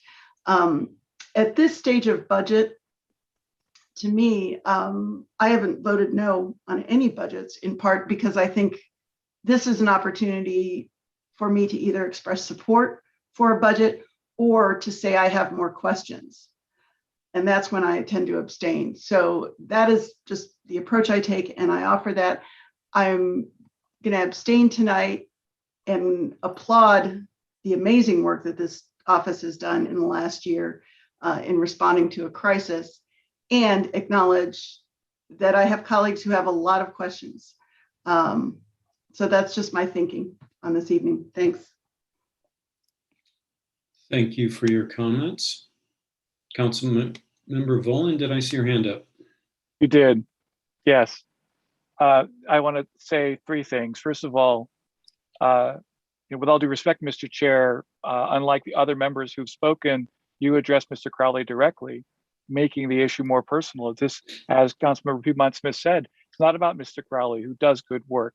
If anything, I would argue that ESD is under-resourced for the mandate that it has either set for itself or the present and past administrations have set for it. And that's one reason why it's unable to adequately answer questions about, say, the climate action plan to the satisfaction of some of our colleagues. So first of all, I would ask that we be careful to try to address the issue and not directly address people. Secondly, Mr. Allo, as you're the chair of the meeting here, but I would point out that it was your extraordinary action in 2019 that brought the tear down and rebuild of the 4th Street garage to the fore. Had you not acted, we would have repaired it, and we perhaps might not be sitting on a white elephant at this time. So I think it's relevant to the comments that you have about the adequacy or lack thereof of the department's performance as presented. Finally, and I think I've already forgotten the third point I wanted to make, but I lost my third point. It was a good one, and I can't think of it. I appreciate the comments that I've heard from everybody else, and I would urge us all to try to remember that this not and shouldn't be about. However much we may esteem individuals, we're trying to debate issues here, and if the appropriate time to discuss jurisdiction of a given department was on Monday night, I wish I had known that on Monday night. I'm going to keep asking questions about the relevance of what activity should be in what department as I see fit. Thank you. Okay, further comment, since I'm allowing additional comments on additional comments. Okay, then I guess I'll call for a recommendation. Recommend do pass. Second. Okay, I'll call the roll as I see people arbitrarily on the screen. Councilmember Volin. No. Councilmember Scambaluri, Abstain. Councilmember Flaherty, No. Councilmember Piedmont Smith, No. Councilmember Smith, No. Councilmember Rosenberg, No. Councilmember Sandberg, Yes. Councilmember Sims, Yes. and I will vote yes. So that's 3 yes, 5 no, and 1 abstention. Mr. Crowley, thank you so much for this lengthy presentation and debate. I appreciate your thorough presentation. Thank you very much. Have a good evening, everyone. Thank you. Okay. Next up, I've lost my place, is Community and Family Resources. Ms. Callender Anderson, I am here. you are there. I can only hear you. Can Are you ready to? Can you not see me? I'm sorry. I'm sure I can if I'm lost here on the screen. I can't see you, but I hear you. So let's proceed. All right. And there you are. Are you ready to go? I am trying to share my screen. There we go. All righty. Good evening. I am Beverly Callender Anderson, Director of the Community and Family Resources Department. Thank you for the opportunity to present the department's 2022 budget request this evening. The Community and Family Resources Department helps to improve the quality of life in Bloomington by coordinating programs and services designed to strengthen community engagement and to increase the overall community capacity to address social issues. The CFRD staff work collaboratively with one another, other departments, and community partners, to help build a strong and vital community. CFRD operates with 9 full-time staff. Our divisions include the Bloomington Volunteer Network, which is coordinated by Lucy Shake, the Latino Outreach Programs, which is coordinated by Josefa Madrigal, Safe and Civil City Program under the direction of Shatoya Moss, and the After Hours Ambassador Program, which is led by Charles Cole.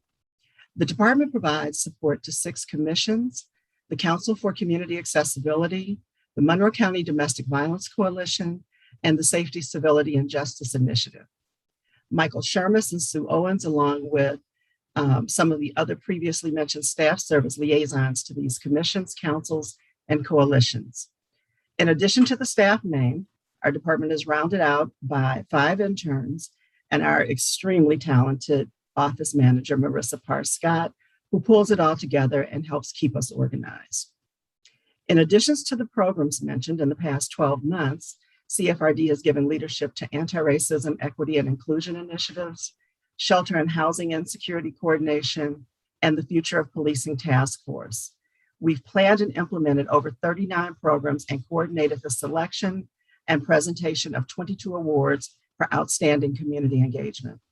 These programs and awards are made possible through the support of corporate sponsors and donations, for which we are grateful.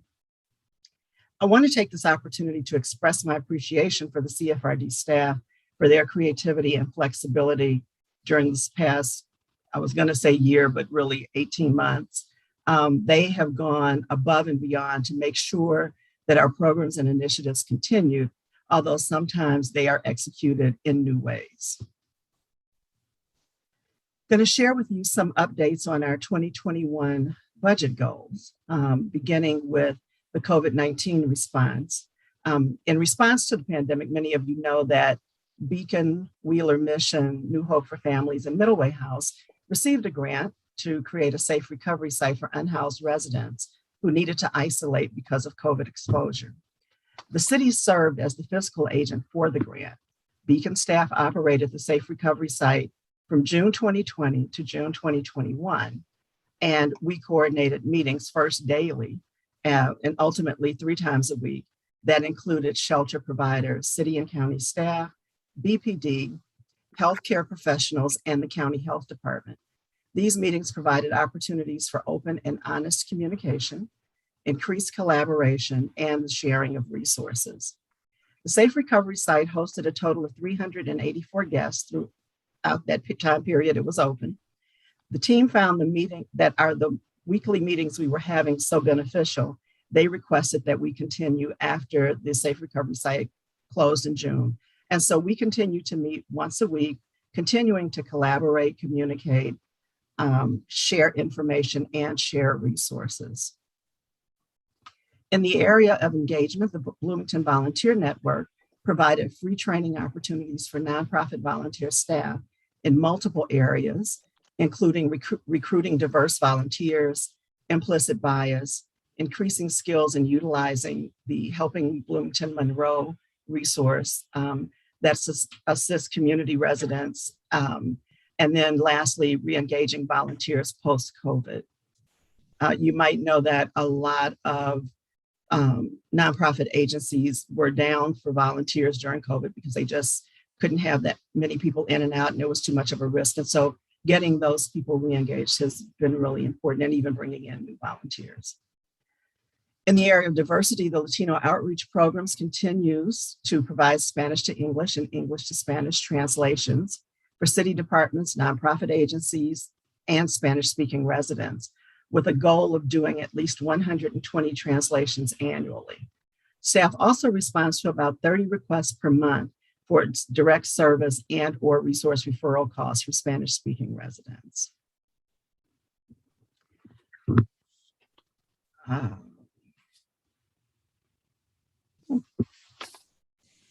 Hold on one second.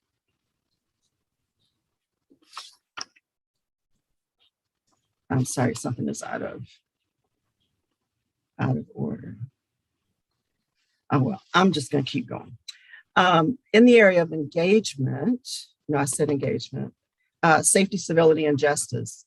You may recall from last year's budget presentation, the downtown outreach grants were transferred from BPD to CFRD, and that happened at the beginning of 2021. After revising the grant application process and forming a review committee, grants totaling $208,758 were distributed to local nonprofits working with our community's most vulnerable residents.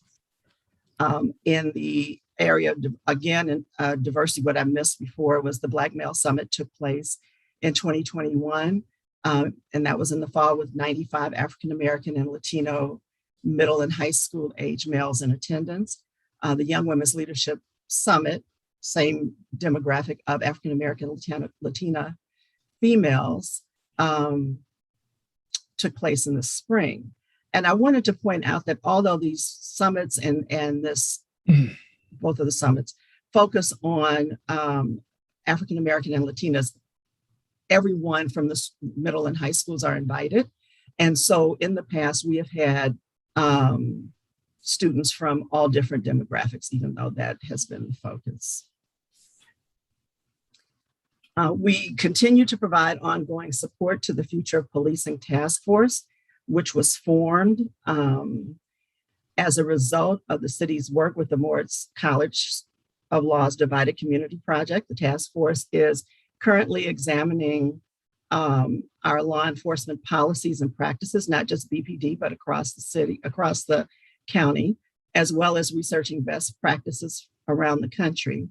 The task force made some initial recommendations to the mayor recently, but then ultimately will come up with recommendations for innovative and creative opportunities for our law enforcement agencies.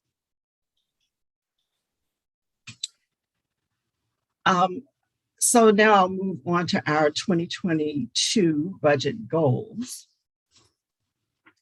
Under engagement, we want to develop a strong and healthy engaged community, of course, by connecting volunteers of all ages and backgrounds with creative and effective opportunities for service. And one of the ways we're doing that is developing a strategy to increase the usage of Helping Bloomington Monroe by community helpers and users, which will result in enhanced services to residents in need. We recognize and celebrate community engagement through the Be More Awards in March, and coordinate and promote and host a minimum of 2 all-age family-friendly engagement opportunities. If you don't know, Helping Bloomington Monroe is a 24/7 online resource that where people who are either helping someone in need or someone themselves who's in need can access resources, and it's very user-friendly. We just need to, I think, publicize it a lot more, but it is being used by a number of, agencies and organizations across the city. And so doing that more is one of our goals. In the area of safety, civility, and justice, we have a new downtown ambassador, after hours ambassador, as I said earlier, Charles Culp. And he's been on board for about a month and a half, and he will be working to develop an ambassador volunteer corps, downtown ambassador volunteer corps. And this corps will help monitor the various sectors of downtown for cleanliness, noise, people in need, and to provide hospitality during large events. Charles is there alone now, but it's really impossible for him to cover the whole downtown. So hopefully by having a volunteer corps, we will reach more people and be able to keep eyes on more sectors of the downtown. We're also providing coordination and support to the team of 7 community members who are overseeing recommendations as part of the Divided Communities Project participation, which includes the implementation of the plan to advance racial equity that was developed as a part of that group coming together. And out of that came the Future of Policing Task Force, to which we're providing administrative support as they work to develop this 3 to 5 year vision for policing in our community. And we're also providing support and leadership to the Housing and Security Group. I think Director Zodi spoke about that earlier. It is being headed up by United Way and the Community Foundation. And so we are working hard to give them the resources that they need. In the area of diversity, our Safe and Civil City program staff will coordinate another Young Women's Leadership Summit in the fall and another Black Male Summit in the spring. As I said, we welcome everyone to those. The department will coordinate annual heritage celebrations, including Juneteenth, Fiesta del Otoño, African American History Month, Latinx Heritage Month, and Asian American and Pacific Islander Heritage Month. We also work with Economic and Sustainable Development to coordinate the Blackie Brown Arts Festival, which will be coming up soon. And so if you have not saved that date in September, around September 15th, I think, I hope that you do. This is where we highlight artists of color and their work in the visual and performing arts. The 6 commissions, along with the councils, coalitions, and task forces we support, all work very hard, and each of them have a signature program. I'm not going to cover all of their programs, but a few of the upcoming initiatives include a senior focus recognition by the Commission on Aging, which will recognize community members 65 and over and highlight individuals for their accomplishments, resilience in the face of challenge, and presence as a role model for others in the community.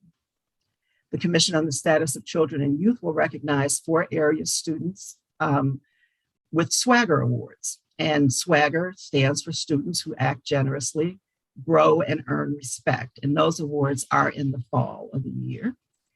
And the Bloomington Commission on the Status of Women has begun advocating for changes in Indiana's shackle law, which requires incarcerated women to be shackled during childbirth.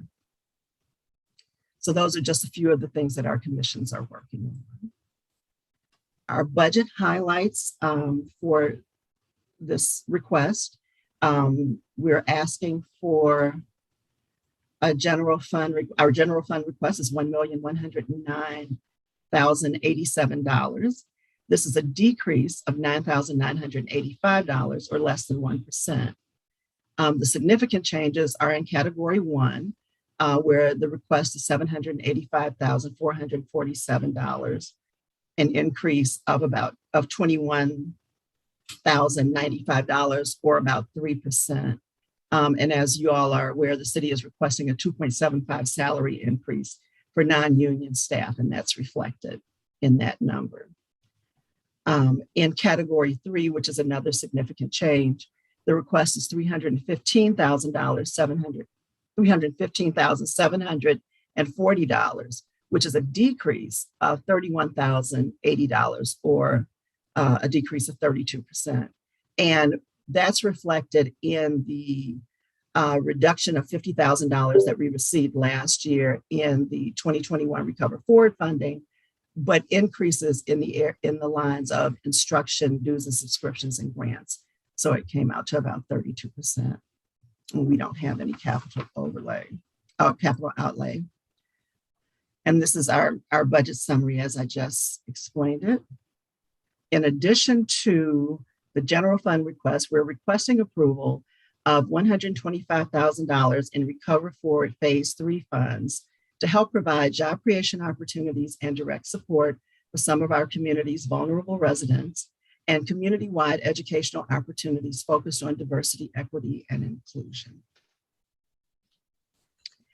The 2022 Community and Family Resource Department budget request reflects increases, not that many increases, but numbers that align with the stated goals of providing opportunities for engagement, promoting diversity, equity, and inclusion, creating a community environment on a foundation of safety, civility, and justice, and providing support to commissions, boards, councils, and task forces.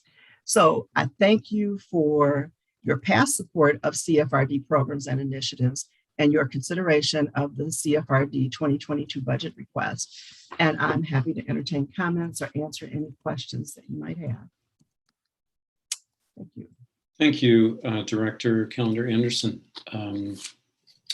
Are there council questions, first round, for the CFRD budget? Councilmember Scambaluri, you can start. Yes, thank you. Thank you, Ms. Calendar Anderson, for the updates, and I am in awe again of what you all do. You also win the award again this year for the best acronym in swagger. So thank you for that. Thank you. Fairly quick question. You spoke about translation services that we offer for from English, Spanish, Spanish, English. Have you noticed a need for any other languages? Or do you have a sense of that? Most recently, we did get a request, and I know it was an Asian language. I cannot remember which one, but we did get a request. We referred them to Indiana University. So, but not a lot of requests for other languages translations. Yeah. Just wanted to ask the question and keep that on the radar screen.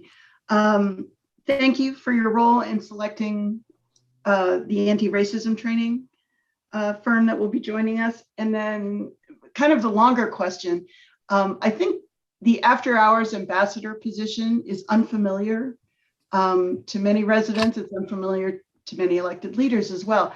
Could you talk more about that? And could you kind of paint a picture of what Mr. Culp might do on an ordinary evening?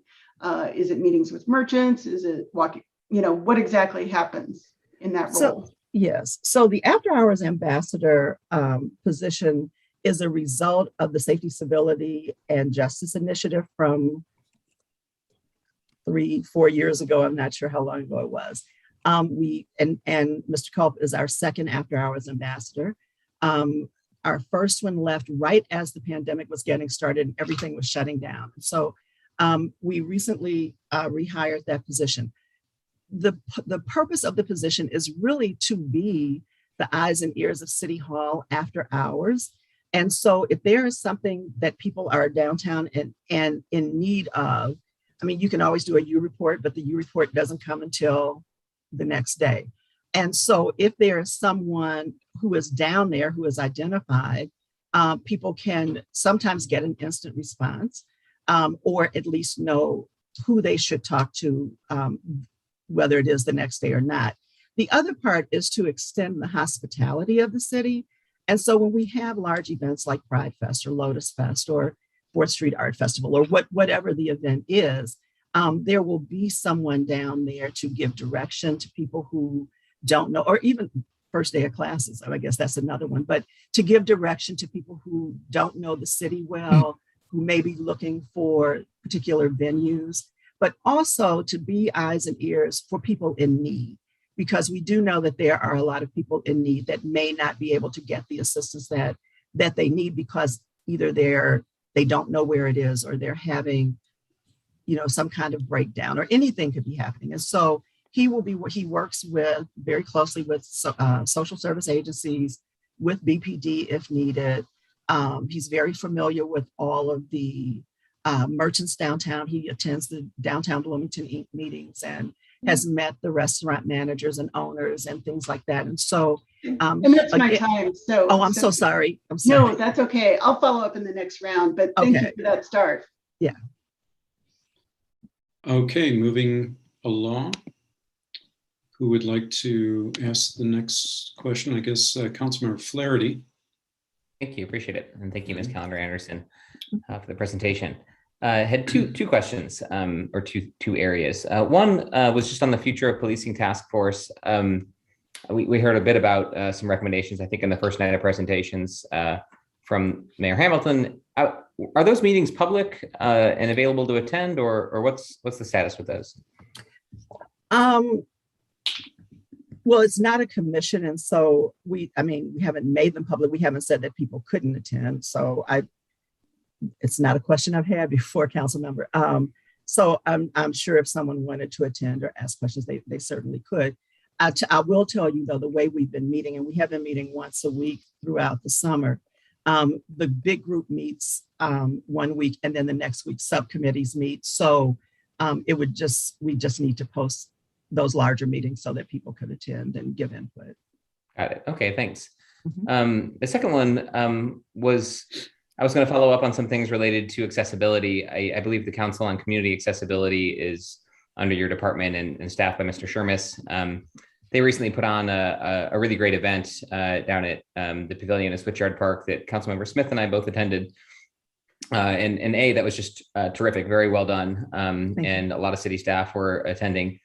But I wanted to ask more specifically about accessibility and ADA compliance issues and how your department interacts with those, as well as where funding for addressing those types of needs lives in the city. Maybe it's in a mixed variety of places, but in your experience, has CFRD ever had funding to address where we have accessibility gaps or ADA compliance issues?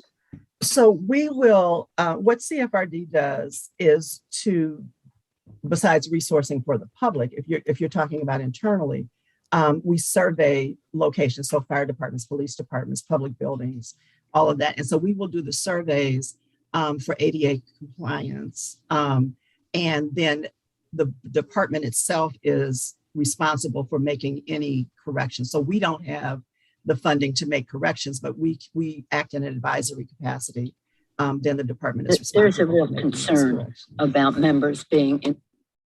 Okay, I was thinking about signal interchanges in particular at traffic intersections, which we encountered on the walking tour that my group did. So I guess that would interact with Public Works, and your department would advise on some of that with Public Works. Is that right? Yes. Okay, thank you.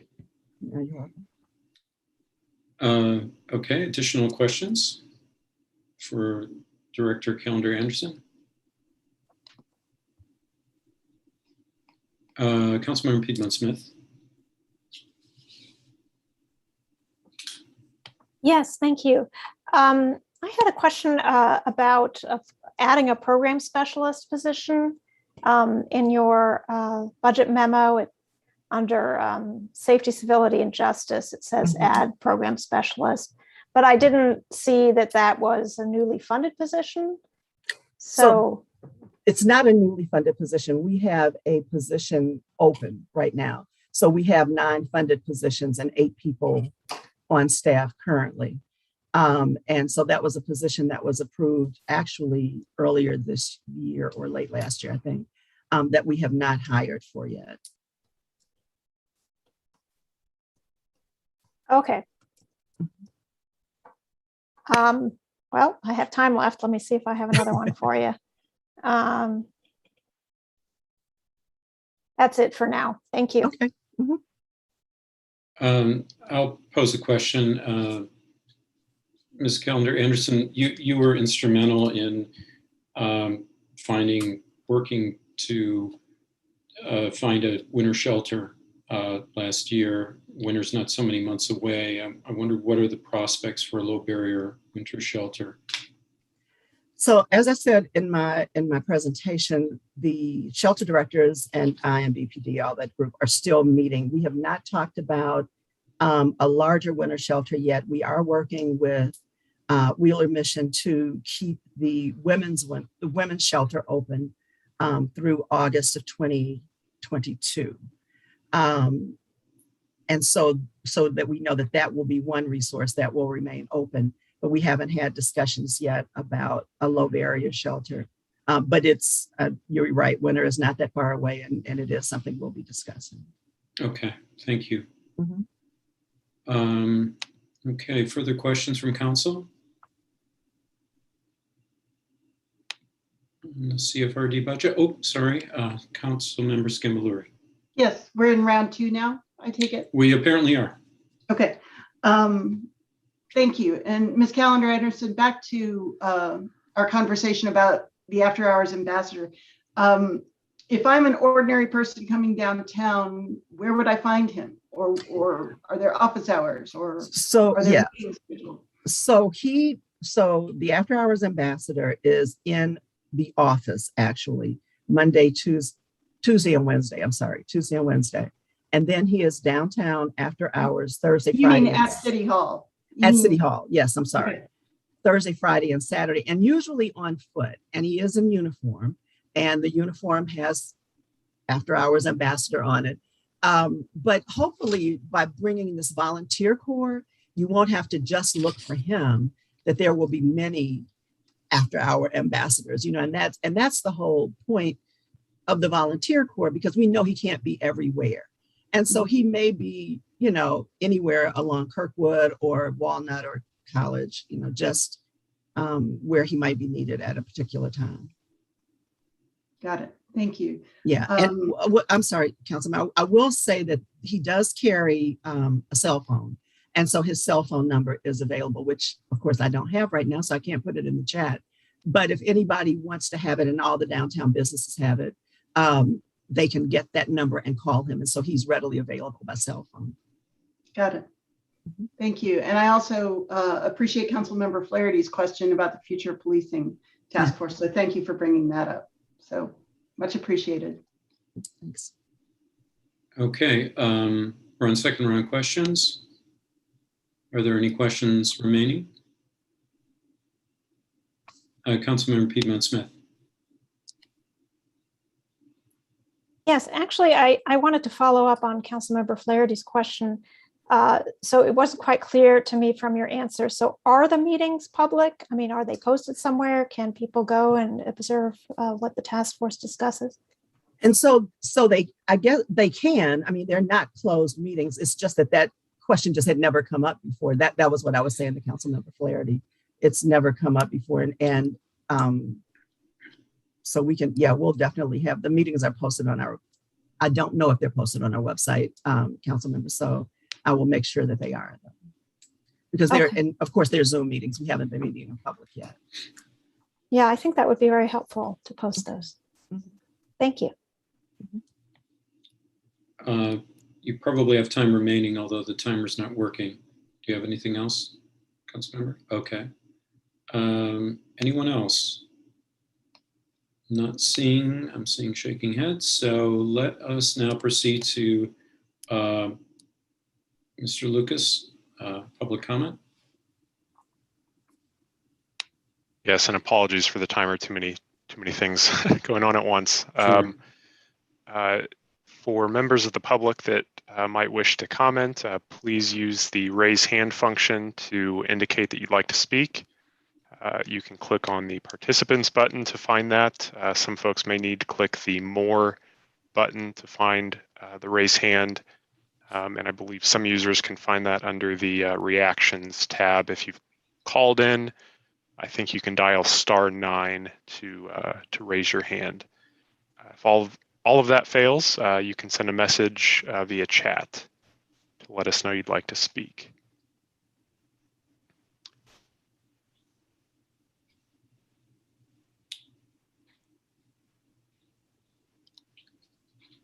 Are you seeing any?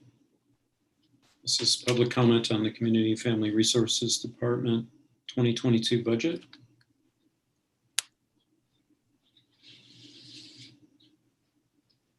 I do have a comment. I'm not sure if it's one that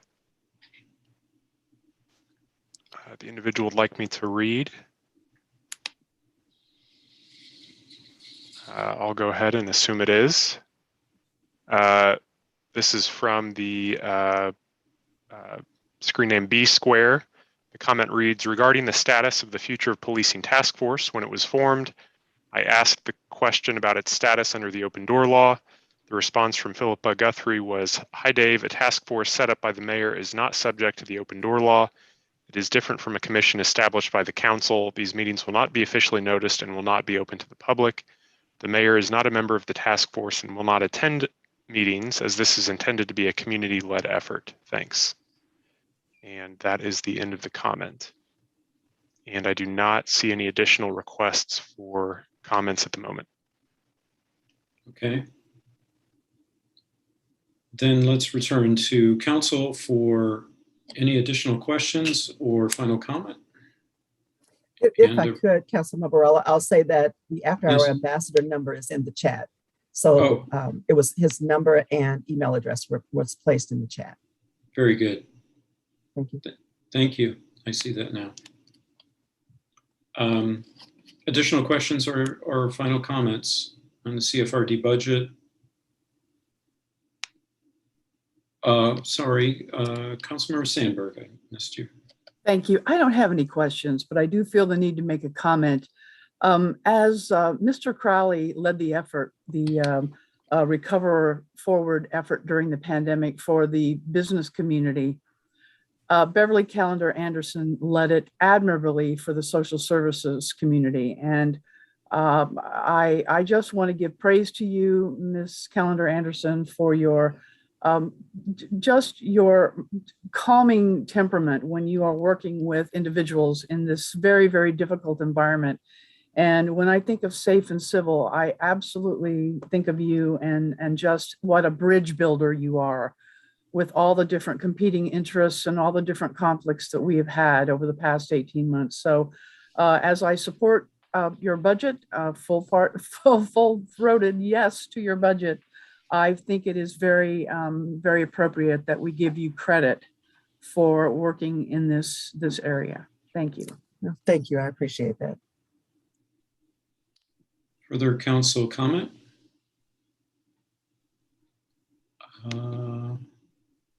I don't see any. Ms. Callender Anderson, thank you very much for that presentation, all the good work that you do. Do we have a recommendation for the CFRD budget? Recommend do pass. Second. All right. We'll start with Councilmember Scambaluri. Yes. Councilmember Sandberg. Yes. Councilmember Piedmont Smith. Yes. Councilmember Volin. Yes. Councilmember Smith. Yes. Councilmember Flaherty. Yes. Councilmember Sims. Yes. Council President Sims, pardon me. Councilmember Rosenberger. Yes. And I vote yes.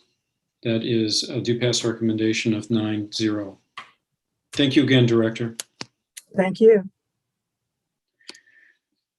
Now we turn to Parks and Recreation budget for 2022. Director McDevitt. Good evening. Can you see me and hear me? Yes, it's working. Okay. Like it when it works. Okay, let me just do a quick test here and okay. I am ready to go. Please proceed. Thank you. Good evening. I'm Paula McDevitt. I am the Director of the Bloomington Parks and Recreation Department, and I am honored to be here this evening to present the Parks and Recreation Department's 2022 budget. The Parks and Recreation Department strives to provide the highest quality parks, recreation services, and green space to enhance the quality of life in our community. And this work is done by our 56 full-time employees and 60 full-time equivalent seasonal employees. Our work is done in 4 divisions, and I'd like to take this opportunity to introduce our division directors, Rebecca Higgins, who's our Recreation Division Director, Tim Street, our Operations and Development Division Director, John Turnbull, our Sports Division Director, and also joining us tonight on the call is Park Board member Israel Herrera, who's also the Park Board representative on the Plan Commission. And I'd also like to recognize Kathleen Mills, Ellen Rodkey, and Jim Whitlatch, who are the other members of the Board of Park Commissioners.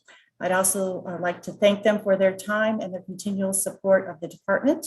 And I'd also like to recognize the members of our Bloomington Parks Foundation who also support all that we do in the Parks Department. I'd like to also thank our Parks Department staff who have worked tirelessly through the ups and downs of the pandemic. They are true professionals day in and day out, and I am proud of the work that they do every single day. And you will see their work reflected in our presentation tonight. This slide indicates the major initiatives that we work on every day throughout the year.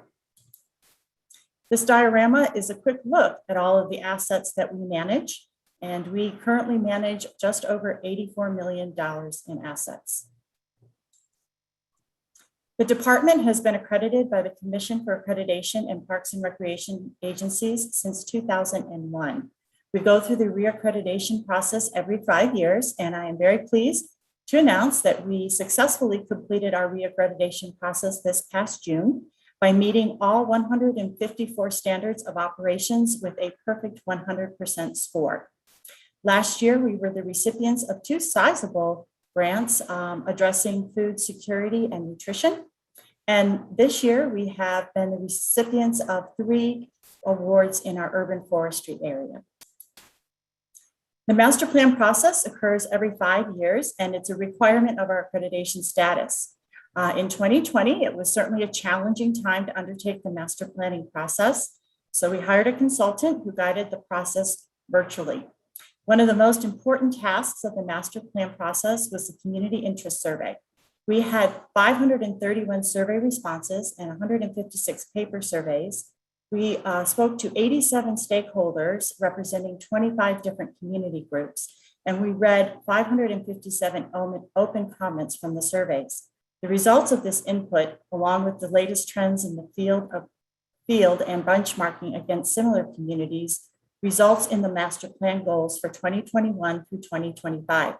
The next few slides represent some critical community feedback used to develop some of the 2022 budget requests. This first slide, the top 3 facilities used, no surprise, walking and biking trails, large community parks, and green space and natural areas. The top 3 social and cultural programs include the farmers market, arts and cultural events, and concerts.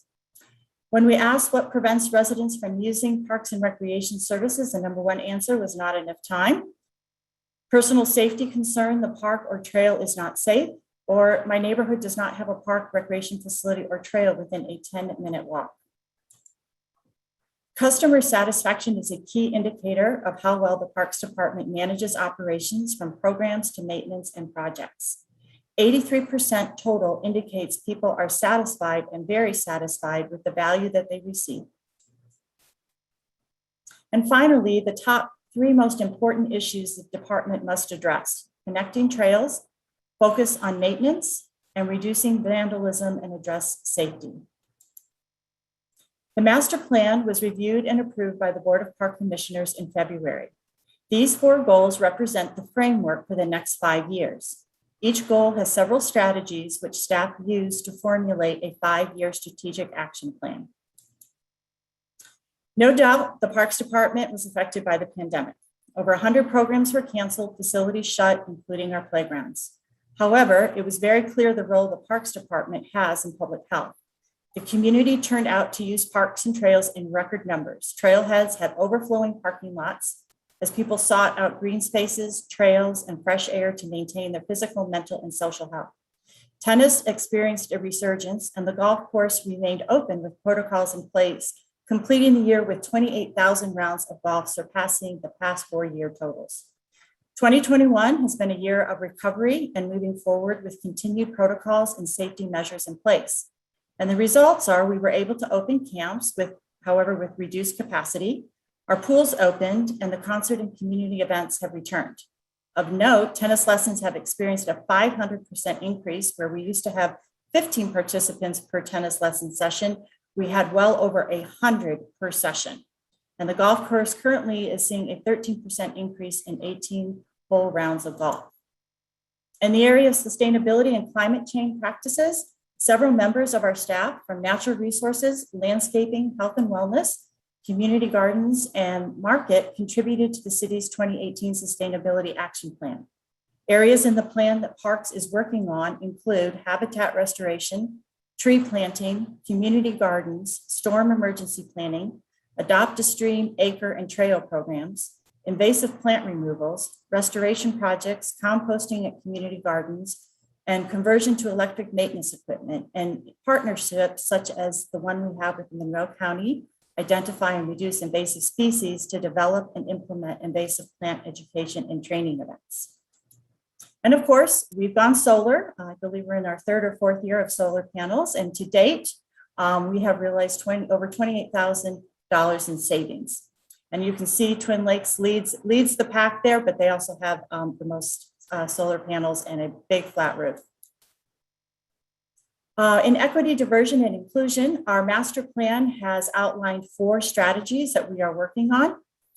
Strategic action plan items that we initiated already in 2021 include our partnership with community organizations as part of the Cultural Hub at Banneker Community Center, included hosting El Mercado Monthly, and our Plant Truck Project partnership. We have a diversity in musical entertainment in the Performing Arts Series, and we have identified 4 priority areas in underserved communities for the Bicentennial Bond Tree Planting Project.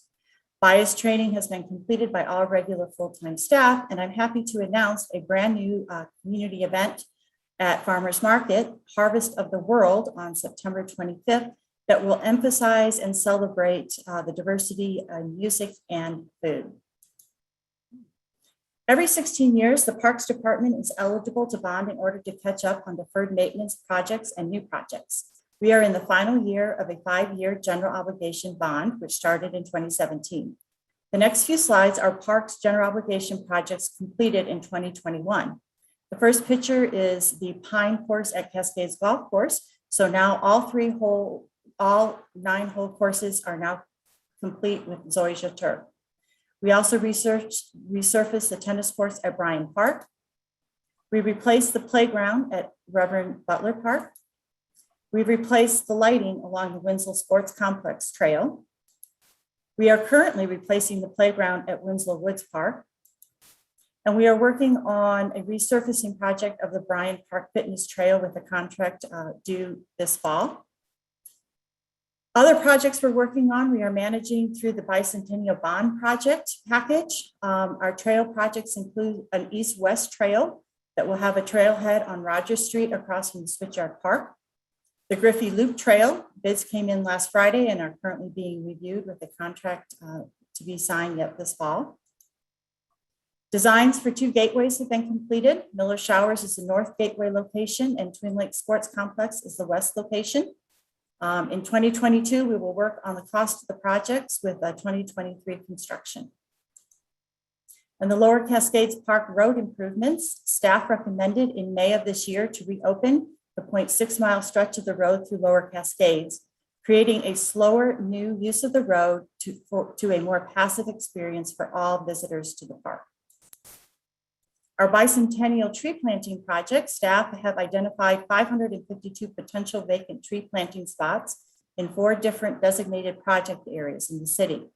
These project areas were identified using a combination of available locations for tree plantings, socioeconomic data, and tree canopy cover percentages that match closely to the National Explorer Tree Equity Score for these areas. Now, briefly, the next slides are a snapshot of the status of our 2021 goals. I am challenged in this section to only select a few, but it's important to know that each program area has many goals reflected in our 2021 Trello cards. So as I stated, we have already completed our reaccreditation, and community relations is well on their way to their sponsorship goal. In operations, we are managing through incidents of graffiti. We're planting native plants, planting trees, and Natural Resources unveiled their outer spatial mobile app in April, and the cemeteries planted roses. In the recreation division, we've hosted fitness classes at Switchyard Park. Community gardens rented all 241 community garden plots this year. Allison Jukebox is beginning to ramp up their facility rentals now that the COVID restrictions have been lifted a bit. And Banneker hosted a block party for 250 people this summer and have hosted 4 El Mercado events. And Food Truck Fridays and Friday night concerts at Switchyard Park are a hit. So we are well on our goal to meeting 2,000 to 3,000 people on a Friday. Aquatics, as I mentioned, we were able to open the pool, so working on those attendance figures. Community Sports Services hosted 3 rentals at the fields. And Frank Southern, while we opened it last year, we had to shut down the facility due to COVID earlier this year, but we're on schedule to open this October. Golf Services, as I mentioned, golf business is brisk and we are on our way to meeting our goal. We've already rented the clubhouse 38 times, and Twin Lakes is recovering from being closed down in 2020 with new registrations. Youth Services was able to secure a partnership with Bloomington Football Club to meet capacity needs at Winslow Sports Complex. So now turning to our 2022 budget goals.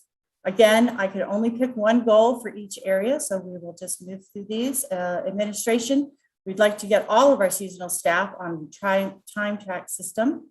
And community relations has a very robust social media presence. So working on gaining more followers. We have a little over 3,200 followers on Instagram and a little over 11,000 Facebook followers. In operations, we would like to purchase an enterprise asset management software package to manage the $84 million of assets that we're responsible for, initiate a contract for bridge inspections, and replace a shelter house at RCA Park. In landscaping, continue our bare root native hardwood planting program in various locations. And in the cemeteries, we would like to open a scatter garden and expand our green burial area. In urban forestry, continue planting trees and pruning and conduct some community educational events to focus on the proper pruning and planting and tree care on private property. In natural resources, continuing our ever popular MCCSC outdoor education program and complete a prescribed burn at Lake Griffey Nature Preserve and conduct some formal wetland delineation work at various natural resources locations. At Banneker, they have developed a nutrition hub, so now they are starting with the programming, so moving our popular Get On Board active living education program there and garden programs. And health and wellness introduce a punch pass system for the Switchyard Park fitness programs. Community events would like to focus on increasing the number of farm vendor contracts from 55 to 65, increase the number of food beverage artisans from 7 to 12, and collaborate with Community and Family Resources Department on a new community event. At Switchyard Park, we're going to keep moving ahead with attracting lots of participants and aiming for 440 events, programs, and rentals. Allison Jukebox focusing on facility rentals, increasing participation both at Kid City Break Days and Kid City Camp, and with expanding services for our inclusive recreation participants. Golf services, again, the keywords are increase, or recover. So increasing the 18 rounds of golf played and driving range participation, and Frank Southern increasing public session attendance and user group hourly rentals. Bryan Park continuing recovery with daily attendance at both pools, and Twin Lakes Rec Center, again, recovering facility rental hours and our youth basketball registrations. Community Sports Services host a national tournament, which we weren't able to do this year because of COVID, and continue our field rentals and to install a futsal court at Building Trades Park. So focusing on our budget highlights, category 1, we have a request of $6,296,244, or 9% increase. Line 111 is for our full-time and union employees, and line 112 is for our seasonal staff. We will be paying the living wage of $14.01 to a high of $15.95 an hour, and an increase in number of seasonal positions in Switchyard Park and landscaping budgets. In category 2, request of approximately $624,000. This is largely due to the rising cost of goods, and this slide indicates budget expense lines and program areas with increases. Category 3, request of approximately $2,400,000, or a 17% increase. Again, cost of services going up, and the slide highlights budget expense lines and program areas with increases. Line 311 there in cemeteries is the construction documents for the scatter garden. We have water and sewer. Our water rates are going up, and those are all the facilities where we use a lot of water. And our lease payments for our solar panels are also in category 3. In category 4, capital, our request is $344,000. We did not have any capital requests in the 2021 budget, and these lines indicate the program areas where our capital requests are coming from. Again, the futsal court and Park Ridge East court repairs, cemeteries. We need to re-asphalt all the interior roadways at Rose Hill. This has been a budget request for several years. Community events, a new cargo van for all the events, and to retire a very, very old van. Golf services, again, increased business out there, so some equipment. And Switchyard Park, the need for a mower. And in line 451, community events, some bollards at the market entrances at the City Hall site. And finally, the Recover Forward Phase 3. This funding is a little over $1 million, and it will go primarily to operational revenue replacement for our revenue loss in 2020, and also towards a new green jobs program that we're really excited about that will be supporting services and tasks in our urban forestry and landscaping divisions. This work will focus on sustainability, invasive species management, job training, and career exploration. And we have a staff member who actually had this experience running a similar program in her previous position. So really learning a lot about the potential for this program from that staff member. So in summary, the 2022 budget request for the Bloomington Parks and Recreation Department is $9,723,349, and that's an increase of $1,304,141, or a 15% increase. And our ARPA fund summary is just over $1 million. And so in conclusion, our budget reflects the funding that aligns with the stated program goals that we learned and were driven by our master plan process and our community survey, and focusing in on our programs, events, volunteer opportunities, lots of ways for the community to be involved, sponsorship opportunities so that we can continue to offer free concerts and low cost or no cost community events, managing the $84 million in assets, health and well-being, and the role that we play in our community's health, equity and access to parks, programs, and facilities, maintaining all the parks and trails and facilities, capital improvement projects, trees and landscaping, natural resource management, and sustainability initiatives. So I'd like to thank you for your ongoing support of our department in the past and all that we do. And thank you for your consideration of the Parks and Recreation 2022 budget request. And I would be happy to answer any questions. Thank you, Director McDevitt. We will go to council questions now for Parks and Recreation budget for 2022. Who would like to begin first round questions?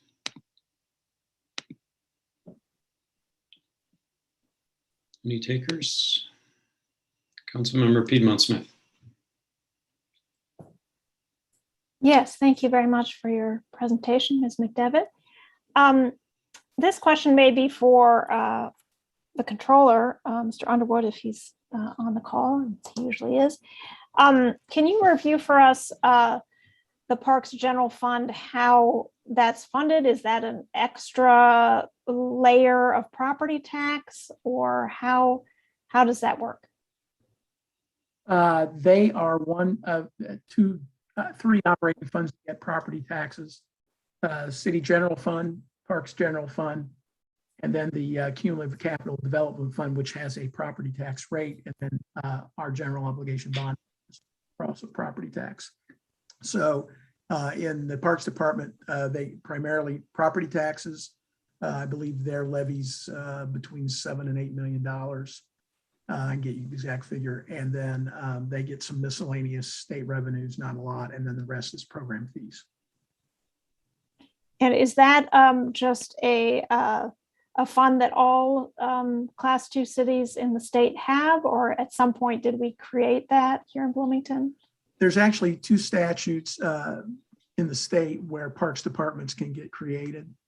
And ours is one that gives them some additional flexibility and actually greater range. That gave them the ability at one point to operate out at Lake Lemon. So ours is the more larger state statute that it was operated on. So it's either one or the other, and they do get property tax levy as part of that. Thank you. And now for Ms. McDevitt, one new goal program caught my eye in your budget is to construct a remote control car track feature in Switchyard Park. Can you let us know how much you expect that to cost and how that was decided upon as a good idea to do? Sure, I will have to get back to you on the exact cost of it, but it's really come from the fact that a lot of people are bringing remote control cars to Switchyard Park and are running them down the main entryway, what we call the platform area. And as you all know, the park is full and there are people going every direction and running and biking and that. And it's just to have a designated area where this activity can take place. But I'll be happy to get the exact cost of that to you. Yes, please do. Thank you. Okay, further questions? Oops, going the wrong way. I don't see any. Perhaps I'll take one. Oh, Councilmember Flaherty, you have a question. If you put your hand back, it'll be in focus. Yep. It seems to have a hard time no matter what. Thank you. Yeah. Thank you, Ms. McDevitt, for the presentation. I wanted to ask for more of an explanation on something you mentioned under the sustainability portion, which was conversion to electric maintenance equipment. I assume that means string trimmers, blowers, lawn care equipment. Can you tell me maybe what progress we've made in terms of percent of equipment converted and what our timeline on total conversion is and what the policy is? Is it automatic at time of replacement? Is it subject to some sort of cost analysis, or we're willing to pay a premium but not so much? And if that's all far too detailed for this and you'd rather follow up via writing, you can just say so, and that's okay too. Well, I would be able to give you all of that in writing, but I can tell you it is definitely something that we talk a lot about in planning this budget. It was when it's time to replace, it will be replaced with a battery operated piece of equipment. So we're not going back to old practices. So it is in the forefront of when it's time to retire or replace. What is the best way to do that? And so it's definitely part of our plan, but I'd be happy to give you, total numbers. We have an extensive equipment inventory list and how old it is and when it's up for replacement and what we've replaced it with. But as you cite, the trimmers are in several budgets. I believe it's in landscaping, operations, and cemetery. They are all due for new ones and they're being replaced with these battery operated electric ones. Thank you. And how about the Switchyard Park mower that was mentioned in capital expenses for this year? I will look at what the model is that they're looking at and be happy to provide that to you. Thank you. Appreciate it. Just to follow up, Director McDevitt, I was going to ask a similar question. I'm glad that Councilmember Flaherty posed it, and that is because there's consideration of limiting the amount and use of gas-powered commercial equipment in the city because of pollution concerns and noise and so forth. So we need to play our part. Is there a possibility of a time estimate? I know that you've described this as phasing out, but is that possible to maybe put some kind of time parameters on the anticipated phasing? Well, I tell you, we are working on our strategic action plan, and this is part of that. And each division has their areas, so that would certainly be a good place for that to land. I think you all understand as well that equipment that we purchase lasts a very, very long time. So I know that we do have some mowers, so we have mechanics that keep our mowers and equipment going so that we get long use out of them. So again, our equipment inventory would show us how old the piece of equipment is, when it's ready for replacement, and then what our plan is. But I think that could be nicely folded into our strategic action plan. And our strategic action plan accreditation standards require us to report to our Board of Park Commissioners annually. Sometimes we do it twice a year, just where we are on achieving those tasks in that particular year and the progress that we're making. And it's pretty detailed, who's assigned to it, and the timeline and what the task is. So I will make a note and be happy again to provide a comprehensive inventory on where we are with this equipment. Thank you. That's very helpful. Okay, further questions? I don't see any, so I'll take another one. So, unfortunately, we're suffering, that is, I suppose the planet is suffering from a biodiversity crisis. And so I'm interested in the ecological integrity of Griffey Preserve. I've been for a long time. And I wondered what the status of plant surveys and deer management was there. Great, thank you for the question, Councilmember Rallo. As you know, we have a deer management program. We have a contract with Ecologic, who is doing the monitoring of our plants, and Steve Cotter oversees that, and Rebecca Swift. So we do have that information that we can provide. I can tell you that ecologically, some plants are recovering quicker and better than others. However, we look at that data every year and determine whether we are going to have another CHAP hunt. That's the community hunt access program. And we did one last year, and we plan to have another one again this year because we have to keep that progress going. But again, Ecologic is the company on contract that does all of that work for us, and happy to provide you more specifics on that. The burns that is in our the controlled burn program is also part of that, and we did that very successfully last spring. That was in partnership with our local fire department, and it was so successful. We have another burn scheduled this fall, and then in 2022, which is in the budget, either fall or either spring or fall. Again, it's very weather dependent and the conditions and all of that, but we go ahead and get a contract in place because when it's ready to go, it's go time. So there's a lot of efforts going on. We also have a pretty detailed invasive management, plant management program there. I mean, it's just, that's just taken a really long time. We have all kinds of volunteer groups out there. When we have the opportunity to have a large volunteer group, they do that. We, again, with our partnership with MC Iris, making progress, and they have done some work out there as well. So it's pretty comprehensive, but happy to compile that and share that with you. But as you know, our Environmental Resource Advisory Council, full of talented professionals in the field that guide our work, and they meet on a very regular basis and give us guidance and support and feedback as we manage that property. That sounds wonderful. I'd be very interested in the information and would love to hear from Ms. Swift or Mr. Cotter if they'd like to present it to council. Absolutely. And I would personally, I would be in favor of any restoration efforts as well, if those are needed there, because I know the damage has occurred for some time. So let's move on to further questions for Director McDevitt. Am I seeing any? Councilmember Flaherty, yes. Thank you. Yeah, I also wanted to follow up about some current concerns related to the Cascades Trail improvements. The city's transportation plan calls for a multi-use path from College Avenue up to Clubhouse Drive and actually all the way to Bloomington High School North. I think of that as a pretty important piece of the commuting puzzle for students, which is something that the council committed to in Resolution 1911 from the YES Society, Youth for Environmental Sustainability Society. They asked for safe, safe biking facilities to schools.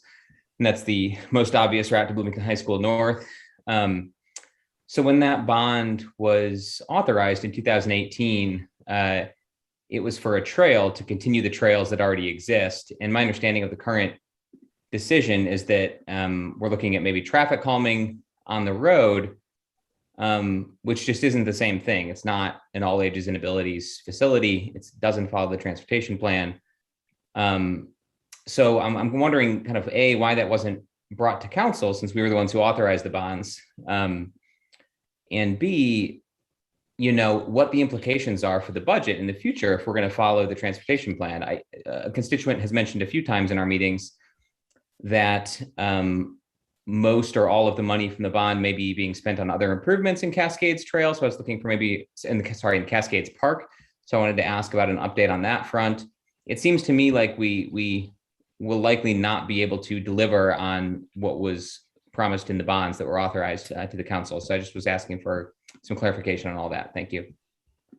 Absolutely. Thank you for the question.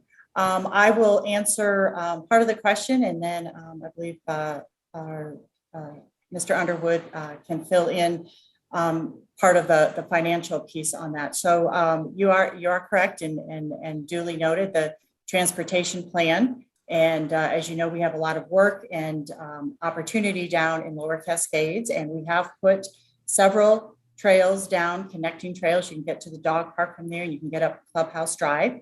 Our current project down there is building an accessible trail that takes you back to the waterfall, and then a creek improvement project. So that project is being funded through general obligation bond projects. And then the bicentennial bond package that you referenced was for the Lower Cascades Road. So again, those are plans. Those were suggestions. That's the direction that was suggested that we should take a look at. And as we do, we invite public input and we try things. And that is what most of, a year and a half was the pilot project that got a lot of attention. And in that process, we learned a lot. We learned about how different ways that road is used. And so what we recommended and the path that we are currently pursuing is changing, slowing down the traffic that goes through that park, and the traffic calming devices will do that. I believe it will be safer and a quieter, calmer experience for people, whether you're on a bike or driving through that portion of the park. There is opportunity. And our door is open we have never experienced it in this way. And it's middle of the ground there, and that is what we are pursuing. As far as use of the bicentennial bond funding towards the accessible trail. We are at time. I wanted to double check with the chair if someone else wanted to take up the question, or if Ms. McDevitt could continue. Apologies. Were you close to finishing? Because this is. I am. I have two more sentences just to say quickly that using the bicentennial, some of the funding from the bicentennial bond for the accessible trail project, that was done with approval and review from bond counsel with the help of Mr. Underwood. Thank you. Further questions? I don't see any. Councilmember Piedmont Smith. Yeah, I just wanted to follow up on Councilmember Flaherty's question. So the bicentennial bonds, were they for a trail connection through Lower Cascades? And now that's been converted to being a traffic calming project. Did I understand that correctly? Correctly, yes. And as I said, it was a plan to make that connection happen. It was a plan that was discussed internally.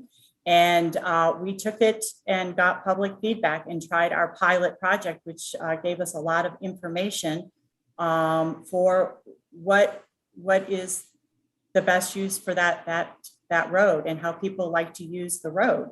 And we have a lot of uses, and that's one of the challenges that we face as a department, is trying to meet the needs of the entire community. And through that pilot process, we listened to the walkers and the bicyclists and the people that have no other way to slowly enjoy the park but to drive through slowly. So all of that informed our decision. We also heard how cars race through there. So we want to slow that down and make it a more passive, quiet. I equate it to when you visit a state park and you drive through the grates, it all calms down and everyone moves slower and more passively through the park. Thank you. Okay, looking for further council questions. I guess I'll pose one related to Director McDevitt. You mentioned that I think it was 16.5% of your survey respondents indicated that safety concerns were discouraging them from using parks. And so I wanted to hear a little bit about your strategy for ensuring safety and communicating that to the public. Thank you for the question, Councilmember Rallo. We've had a really, really difficult, I'd say, year and a half in our parks. And from the U reports, the phone calls, the emails, staff interactions, the cost of repairing, vandalism, and genuine concern for these public spaces has just been on the increase, just overwhelming. So taking a lot of time working closely with other city departments, Public Works, BPD, the DROs, the social workers, our health and wellness coordinator works very, very closely with the DROs. And so again, I reference, opening and making our parks open and safe and available for everyone. So our strategy in the past several months has been an increased presence. We were to the point where our seasonal staff were spending all of their time in repairs or cleaning up messes or trash and all of that. So we have expanded our Centerstone partnership agreement. We now have attendance in restrooms at Switchyard Park. We got some additional funding through the CARES Act to hire additional what we call park monitors in Switchyard Park and along the Beeline Trail. So just having more eyes out in those spaces. We also have contracted private security, which is really helping with the after hours from 11 p.m. to 5 a.m. and is allowing us to see there's a lot of activity after hours, but they are successfully moving people along who are in the parks after hours. I can just quickly tell you they stopped a couple of motorbikes that were speeding down the Beeline Trail the other night through Switchyard Park. So, had they not been there, we don't know how that would have turned out. So we're seeing some early results. Vandalism seems to be down, but again, that is our strategy so that our seasonal staff can do their jobs during the day and keeping our parks clean, safe, and available. Thank you for that very thorough answer. Okay, going to, I think we're still on first or second round. Anyway, it doesn't matter. There's a question. Councilmember Rosenberger. Thank you. Thank you for the presentation. I just wanted to follow up on Councilmember Piedmont Smith's question. I got a little confused, I think, with the Cascades Road project. Is this right that it's in the transportation plan to put in a bike path through Cascades, and that we could convert the road to bike ped, but we're opting to fix the damage, and that costs millions of dollars, and then we're not putting in a bike path, and we're just opting to slow the traffic? Is that right? To clarify, it's in the transportation plan, but it's also been in the Parks and Recreation, the whole Lower Cascade area. That is a very challenging piece of road through there with the curves, the minimal shoulders. We did have a consultant come in and give some options for it, and we took a look at that. There was a survey that was done, and it was kind of 50-50 split whether we should leave it open or provide a side path in that connection. And we elected to conduct the pilot project to fully close it and see what that experience was like for people. Because of that pilot and the feedback that we received, we opted to reopen the road with these enhancements. It is not $1 million project.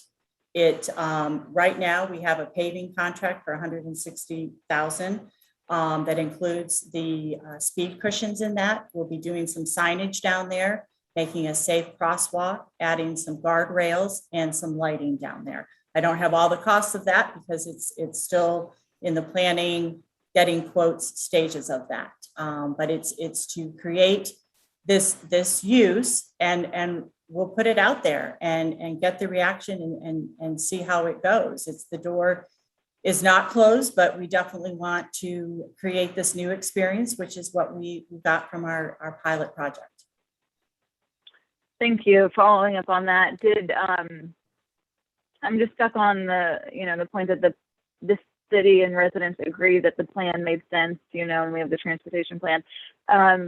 Was there consideration of making it one lane and adding a bike path so that the transportation plan, gets followed, or was that considered?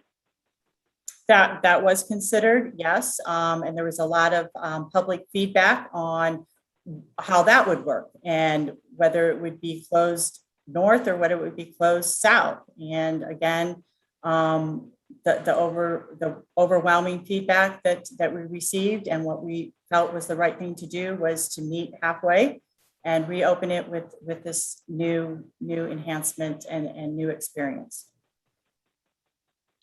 Okay, that completes the time, but let's see, Councilmember Flaherty, you have another question. Yes, just a quick follow-up on the same subject, and really something you said in a debit, I think in reply to my original question, or maybe Councilmember Piedmont Smith's. Did you mention that, so the money that was allocated under Resolution 1822 was $2.1 million for a 1.2 mile path from Clubhouse Drive to College Avenue. Were you saying that some of that 2.1 million was spent on an accessible trail instead, one of the trails that's being added elsewhere in Cascades Park? Was that correct? Correct. And if Mr. Underwood wants to jump in on how that happened or why that was decided. I understood. Yeah, it was the bond council advised that was legally permissible. Is that yes. Accurate? Okay, thank you. Just wanted to make sure I understood that. Yes. Thank you. Further questions, Councilmember Volin? Yes, briefly. Can you give us at least a rough figure of the new cost of the changes to the road in Lower Cascades? I mean, it's 160 for paving, but it's not $1 million. Is it around $500,000 or less or more? Can you give us a ballpark? Gosh, I would be happy to provide that. I'm reluctant to throw out a figure, but I can provide that for you. Is it more than $500,000? I don't believe so. Okay, thank you. Okay. Any other questions? I had one remaining, Ms. McDevitt, and that was you had a target for 96% use of the community gardens space. So I'm always looking for opportunities for urban agriculture. We have a high rental population that doesn't have access to a yard to grow food. Has there been talk about expanding our community gardens? You know, it could be that our community garden staff has talked about it, and we'll find it if they are, it could be in their strategic action plan. To tell you, before 2020, we were not selling out our garden plots. We were below capacity. We were doing things mid-season, like 50% off. I mean, really trying at all of our garden locations, Butler, Willie Streeter, and of course, Switchyard wasn't open yet. So it made us kind of nervous because we had all these garden plots planned for Switchyard Park. Well, you know, with the pandemic, with the incredible, what I think is a wonderful design of community gardens at Switchyard Park, we sold out last year because people were looking to be out, and it was definitely a needed resource. And we sold out so quickly this year that we pulled the information from our summer program guide because we didn't have any more garden plots left. So it's a new, it's a new good problem to have, and one that I will definitely share your thoughts with our community garden staff. Okay, wonderful. Well, I like the trend. Oh, so do we. Well, and the other consideration is, you know, some of the gardens aren't always accessible to people, aren't always, you know, nearby. And so if, you know, they're distributed more in the city, you know, that might be part of the planning. But okay, if there are no other questions, I don't see any more, then we will go to the public on the 2022 budget for Parks and Recreation. Mr. Lucas, do we have any interest so far? Yes, I see one hand raised, and before going to public comment, if there are others that would want to speak, please use the raise hand function to do so, or type a message into chat to let us know you'd like to comment. First up is Greg Alexander. Mr. Alexander, you have 2 minutes. Great. Thank you. I got to start out by saying I really love our recreational facilities. Last year, a few of my favorites were closed, but they reopened this summer, and I really appreciated that. The city's Parks and Rec department really does a great job for recreation. But man, 3 years ago, Parks and Rec came to council with a bond package. They'd split it up into 3 different bonds because if they'd had it as one bond, the size of it would have triggered a greater public review. And then they sorted the projects between the bonds. There was no way for the council to vote for the bike and ped transportation projects without also voting for a bunch of amenities for parks. I love our parks, but their choices worked against your ability to set priorities. And then for one of the bonds, they allocated $2 million to provide a bike and ped connection from the Cascades Trail to existing transportation facilities. And that didn't happen.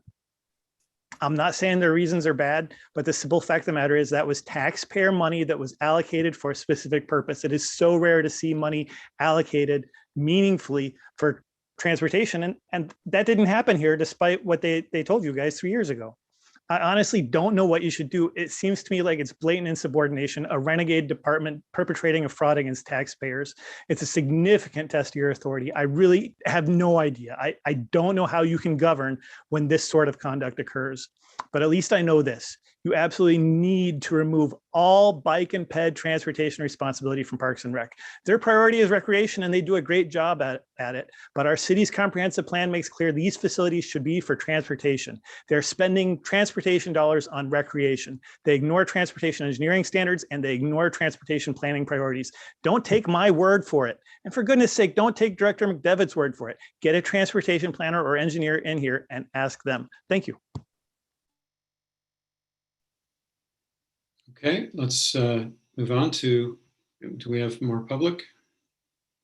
Don't see any additional requests for comment. Okay, let's just wait a moment.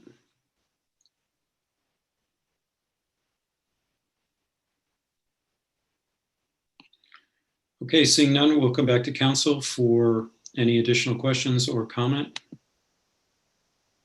Councilmember Scambaluri. Actually, I have final comments, but I'll defer to questions first. Councilmember Flaherty, did you have a comment or question? Also comment. Okay, let's start with Councilmember Scambaluri. Sure, thank you. You and your staff are amazing, Ms. McDevitt. Thank you for all the good work you do. Congratulations on the gold medal. Congratulations on the accreditation, well deserved. Obviously, I followed Lower Cascades pretty closely.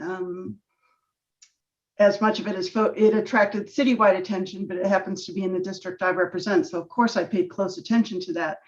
One of the things I want to observe, if the last 18 months have taught us anything, it's taught us that issues are revisited.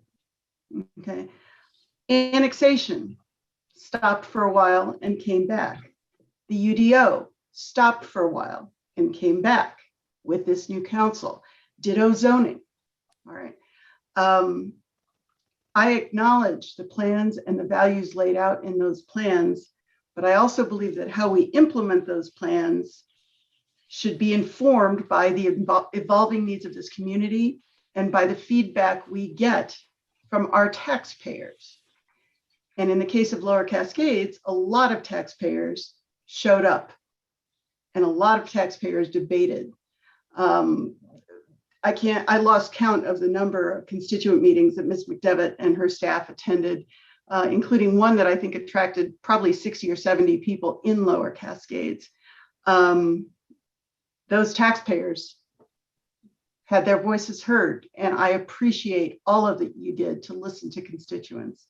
So at a time when we seem to be revisiting many issues, I thank you for taking the time to again implement plans in a way that is informed by the evolving needs of our community and the feedback we get that may be new.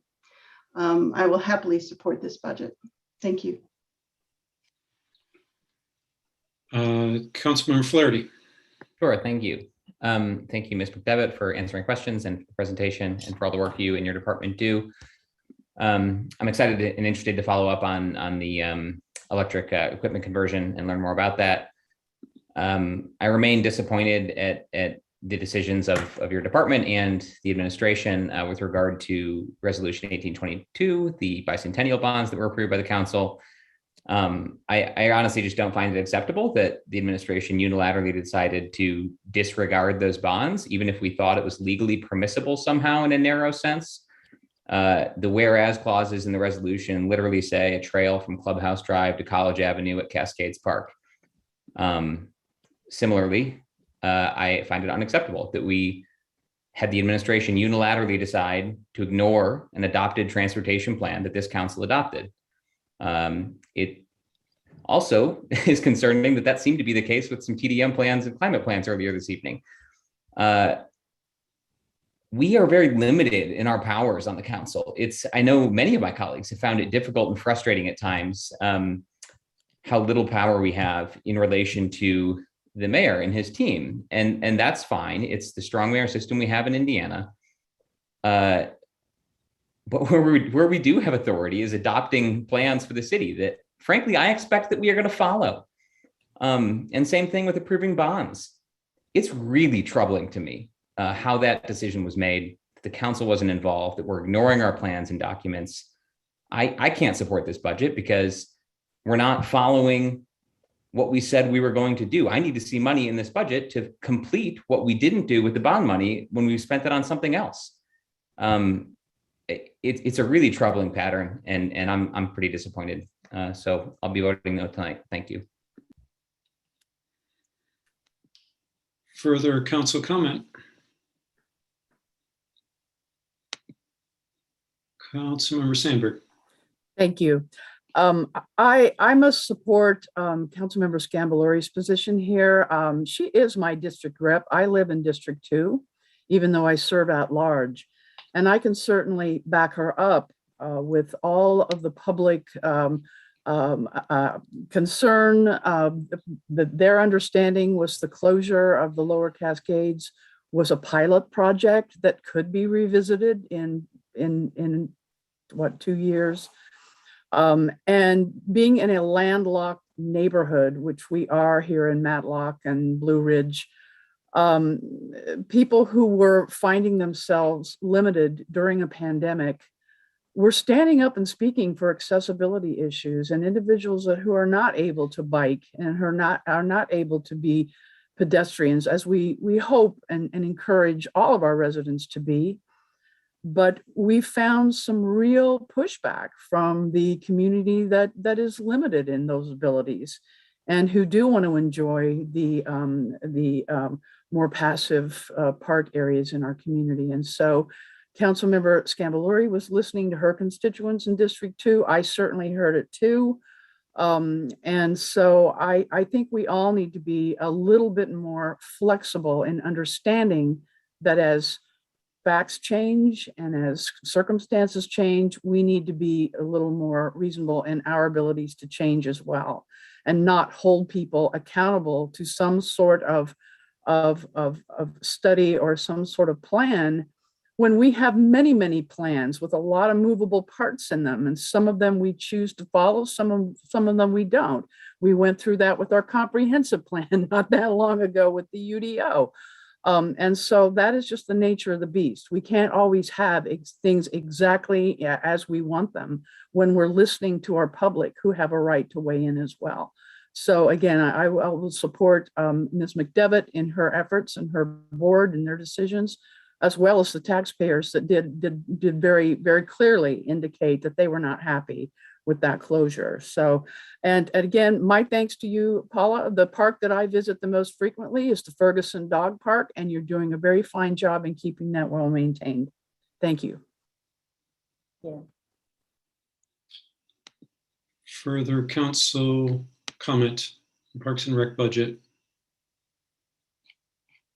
Councilmember Rosenberger. Thank you. Thank you, Director McDevitt, for your presentation, and thank you for the work that you do. I will say on this budget, I plan to vote no right now. I really think I could not agree with Councilmember Flaherty more on this one. I'm just really not on board with changing the plan for Cascades Park. I don't mean that the plan says it needs to be bike ped only, but the plan definitely says there needs to be a multi-use path. So I understand that the road closure was a pilot project, but I don't see that we're meeting in the middle by offering traffic calming. It's just really not the best solution here. And I think halfway would actually be half the road dedicated to bike ped and half the road dedicated to cars. I think the entire road dedicated to cars is really not changing anything. So that is really hard for me to get behind. I think it is, I guess I call it funny or comical, to have adopted plans that the entire city voted on, agreed on, had public comment on. And then when it comes time to implement that plan, some people are uncomfortable with it. But that's just not what we agreed on, right? Like, we agreed that we were going to make these changes. I also think it's very normal that the people that need change the most are not the people that tend to be able to comment at these meetings.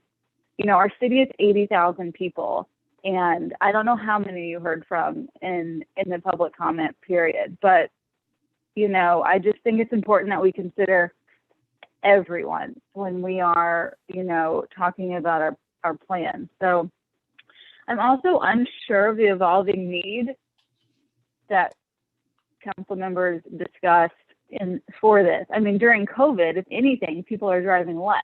So people are working at home more, people are staying at home more. So I guess I don't understand the need to drive through Cascades Park more when everyone has an alternative route to get home or get to the park. So that's hard for me. For now, I'm a no on this budget. I would love to see a budget for this that includes paying for what we said we would pay for in this park. This is just like an unfortunate occurrence to me. Thank you. Additional public comment, council comment. Councilmember Volin, is your hand up? Yes. Okay. Proceed. Well, this is interesting. Councilmember Scamboleria and Sandberg have both now directly addressed the director of at least two presenting departments. So if the rest of us don't also heap praise on staff, it makes us look, I don't know, uncharitable or impersonal, or perhaps that we don't like the department head. They should know, and it should be pointed out. This is a kind of pandering. It's a political act. I also heard the quote, plans should be informed by the evolving needs of the community and feedback from taxpayers. Taxpayers. Councilmember Scamboleria also equated taxpayers to constituents. Not all constituents are taxpayers. In fact, many of those constituents who don't pay taxes are the kind of people who would use a trail in Lower Cascades. This is a consumerist model of government. It shouldn't only be what taxpayers think, it should be what everybody thinks. Taxpayers are not the entirety of our constituents. I remember in my first term, second term, pointing out the entirety of Chapter 6 of the previous comprehensive plan, which we called the Growth Policies Plan, the GPP. It's called Mitigate Traffic. I remember hearing my former colleague, Councilmember Mayer, dismiss my insistence on following it by saying that we didn't have to follow every plan to the letter. Well, I've heard that again tonight. We don't have to follow every plan to the letter. I do recall, though, that not too long ago this year, when missing middle housing came before us, these same colleagues who don't want to follow our plans now were adamant that we follow certain other aspects of our plans to the letter. It's not that we can't follow plans to the letter. It's that certain members are arbitrary in their choices and they just don't want to follow the parts of the plans they don't like. I, too, have a great deal of respect for the work of the Parks Department. I'm proud of the 2 gold medals it's earned, the second under its current director, who does a good job. I think most of this budget is fine, but I object to the way that Lower Cascades was considered. It is a fundamental part. It's a budget question. We're talking about the budget. Once again, I cannot vote for this budget tonight, and I would urge my colleagues to consider the collegiality of this body. Thank you.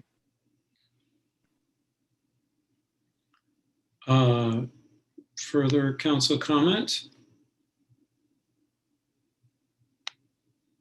I'm not seeing any, so I'll conclude by saying that I think your work, Ms. McDevitt, is exemplary, winning awards and working to establish policies that reflect the needs and desires of the public. I'm very pleased that a number of things, and I won't go into all of them, but I'm very happy about focus on native plantings and trees, restoration, and particularly I just want to commend again Ms. Swift's work on planters downtown, which I think is a very bold thing to do, but I think is quite beautiful and I think works well as a demonstration project. However, I will be passing tonight because I want to determine more about the process by which an expectation of the council was modified. And I'd like to explore that some more and find out, because that was a major expectation. So I will be passing on this budget in lieu of more information. So with that, do we have a recommendation? Move to pass on the Parks budget. Second. Okay, we have a recommendation second. Councilmember Volin, you're first. Sorry, wait. Okay, can you hear me? Yes. No. Councilmember Scamboleria. Yes. Councilmember Sandberg. Yes. Councilmember Flaherty. No. Councilmember Rosenberger. No. Councilmember Smith, Yes. Councilmember Piedmont Smith, Pass. Councilmember Sims, Yes. and I will pass as well. So we have a recommendation on the Parks and Recs 2022 budget of 4 yes, 3 no, and 2 pass. Thank you, Director McDevitt. Appreciate Thank your you. presentation. All right, let's proceed now to our final budget this evening, and that is the budget of the City Clerk of Bloomington, Nicole Bolden. Good evening, Ms. Bolden. Thank you for your patience. It's been a long evening. Are you ready, and would you like to begin? Yes, thank you. I believe I am ready, Okay. and I will begin. So if you'll give me just a moment. Sure.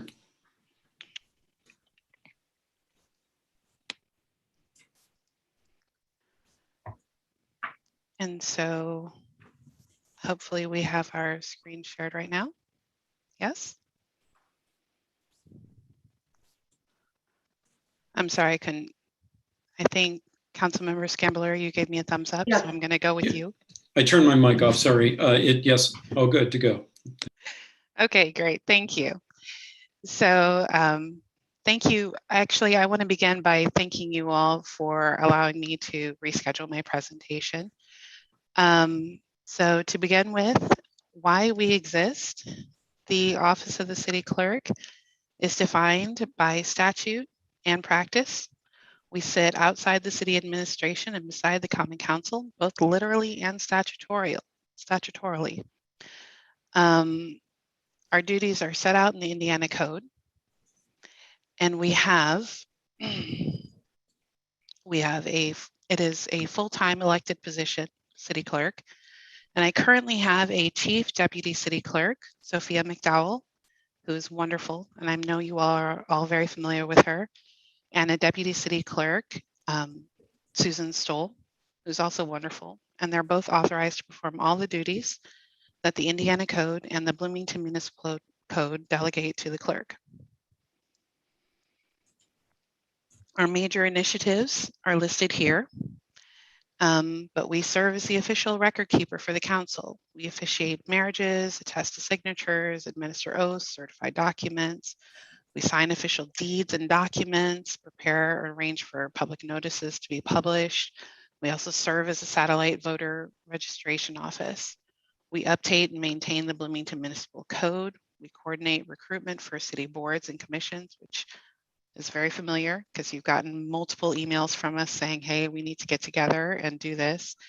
And we preserve the records of the council, which if you ever come into the office for members of the public, you can see our original documents for the city, which is where we keep our city charter.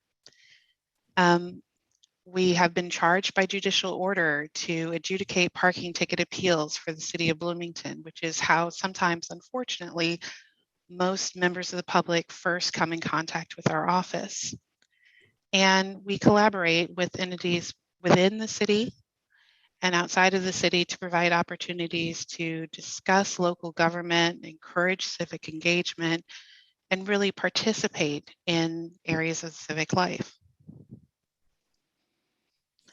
So jumping ahead, our budget goals don't really change that often in the Office of the City Clerk because we're so confined with what we do.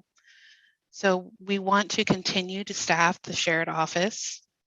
We want to continue to provide staff, or well, we actually want to and will by code, staff council committee meetings, and we'll continue to do memos and minutes for all of those minutes for meetings for approval.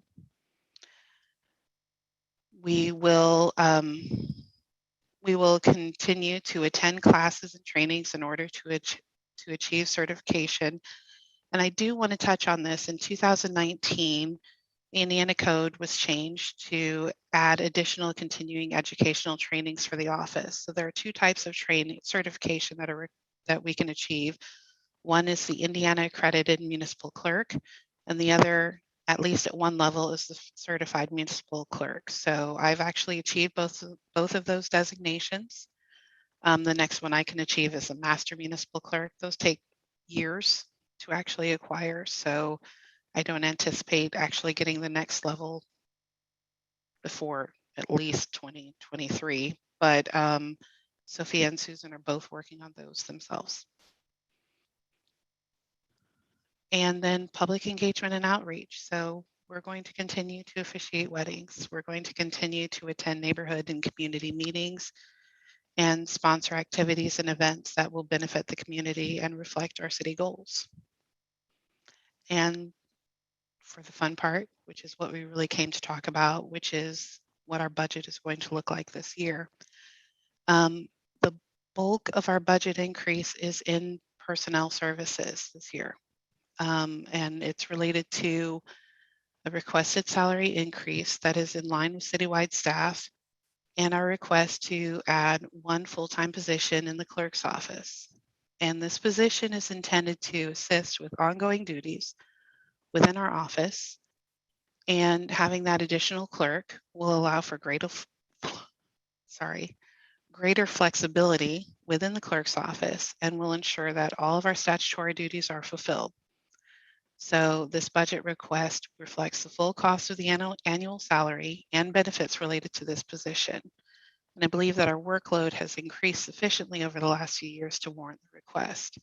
There's also a small item request in category 3 of about $191. Just to pinpoint that, I haven't really asked for many increases over the last few years in categories 2 or 3.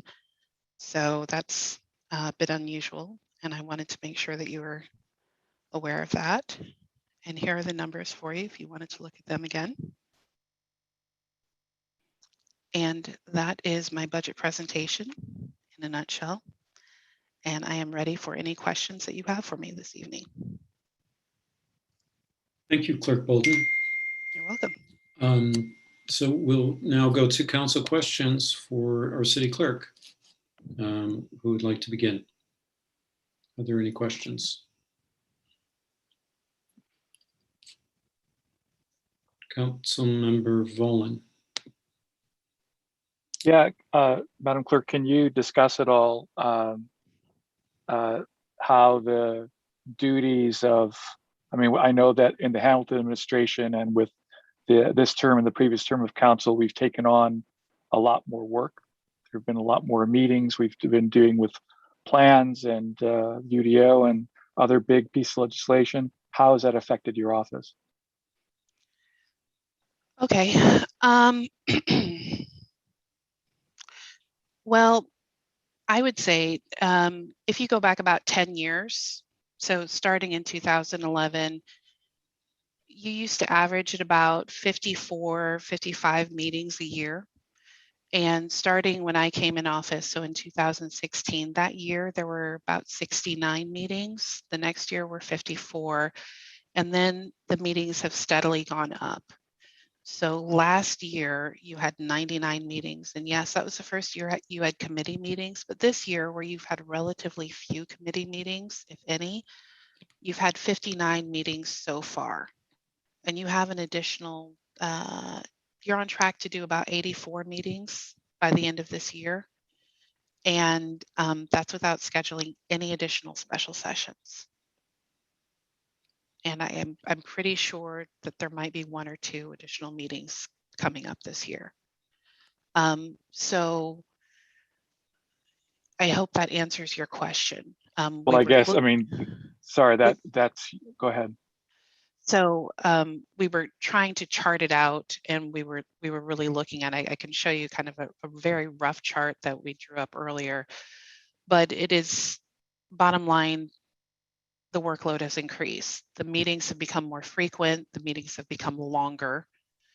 And those are just the meetings. We've also increased our coverage in the office, where the council staff and the clerk staff used to actually split coverage in the office at the front desk. Now my staff of 2 actually is responsible for covering the full 45 hours in the work week that our office is open, as opposed to splitting it with council staff, which means we're also covering that. So if I were to break my request down for additional staff, I would say we have more office hours that we're covering, we have more staff meetings that we're covering, and we have fewer staff members than we did ever before. And your staff is not salaried, so every extra hour they have to work overtime is it increases your overtime budget. That is correct, but we have no budget for overtime. Okay, good to know. Thank you. You're correct. Yeah. Additional comment or questions? Pardon me. It's been a long night. Councilmember Flaherty. Yes, thank you, Clerk Bolden, for the presentation. Following up on the same thread of the idea of a new employee, can you speak maybe a little bit to some of the things that have been harder to fit in outside of core duties that will be easier to achieve with an expanded staff? I'm just thinking in particular, I guess, like I have no doubt that your office has been strained and has a hard time meeting the demands placed on it. And just thinking, if it's hard to probably quantify exactly how much additional hours are needed. I'm sure you've gone through that exercise in some fashion, but just thinking if we have another full-time employee, will that even kind of free up some time for others to do things? And what types of activities would those be that maybe you're having a hard time fulfilling now? I want to make sure that I answer your question correctly, but let me just give you a quick example, or maybe a couple of quick examples. Recently, the council wanted to schedule an additional session, and we simply, clerk staff was not available to do so. So we were really straining to find time where there was somebody who was available to cover the staff, to staff your council meeting. And that was difficult. Or I had a death in my family and had to attend a funeral. My staff couldn't cover my budget presentation, so I'm here this evening to do so. But because of that, staff had to shuffle around and we ended up short-staffed, and there was some PTO involved because they ended up covering the meeting on Monday night. So then somebody else had to cover it today, and we'll end up short-staffed on Friday. So everybody's going to end up working and covering it where else. And somebody's not going to end up with a lunch on Friday. So we're going to end up missing time to cover some basic issues like breaks, lunches, PTO that has to be missed or shifted. And there's a real quality of life issue that comes up when you have a very, very small staff trying to cover a large number of hours. This is just something that has to be done. Thank you. Further questions for the city clerk on her budget request? I have one, Clerk Bolden, and that is you've been working quite diligently for the last few years on catching up on minutes that were left undone before you began your tenure. And I wondered how we are doing on the progress. I see that we're steadily getting there, but are we getting close, or are there many more? Well, we were doing okay, but as we got more duties on our end, we actually started to fall behind on our own work. So I wanted to make sure that we didn't fall too far behind on our current work as well. So, and this is actually part of our request, which is we need to make sure that we don't fall too far behind on our current work. So we have a lot of minutes that we have in our queue for you all to approve, finishing up with 2020 and into 2021. So please don't be surprised when you see those coming in your packets over the next few months. And then we have all the minutes going back, over the last few years, and that's an ongoing project. We're working on it, and Okay. I do hope to have as many of them completed before the end of my term, because I'd like the city records to be as complete as possible. Okay, thank you. Are there any other questions? Seeing none. There's one. Councilmember Scambolery. Thank you. Sorry. I meant to ask this earlier and I didn't, but are there any ways in which you would recommend we benchmark ourselves against other cities when it comes to staffing in clerk's offices? Are there cities we compare ourselves to? Are there professional recommendations of professional societies for adequate staffing or anything like that?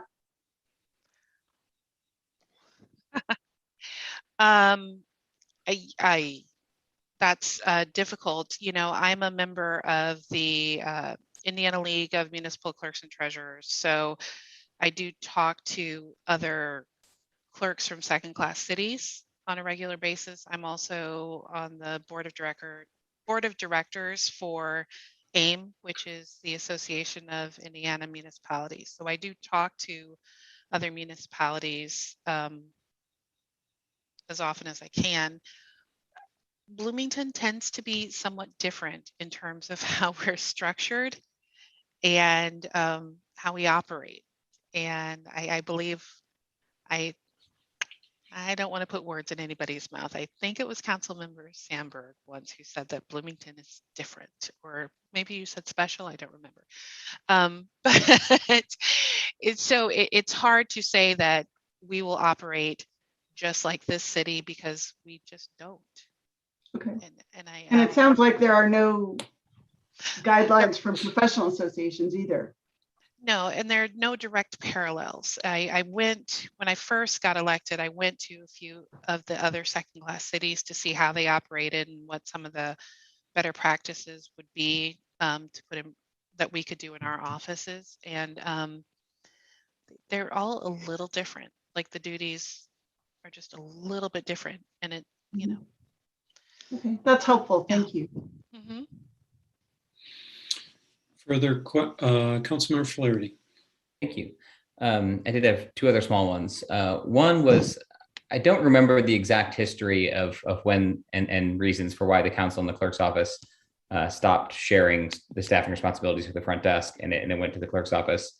And we don't necessarily have to get into that, or we could if you wanted to, or we could chat later. But my question was actually, is the plan then for the foreseeable future for the clerk's office to continue staffing the front desk in that shared office full time? If this position was approved, I'm sorry. Oh, okay.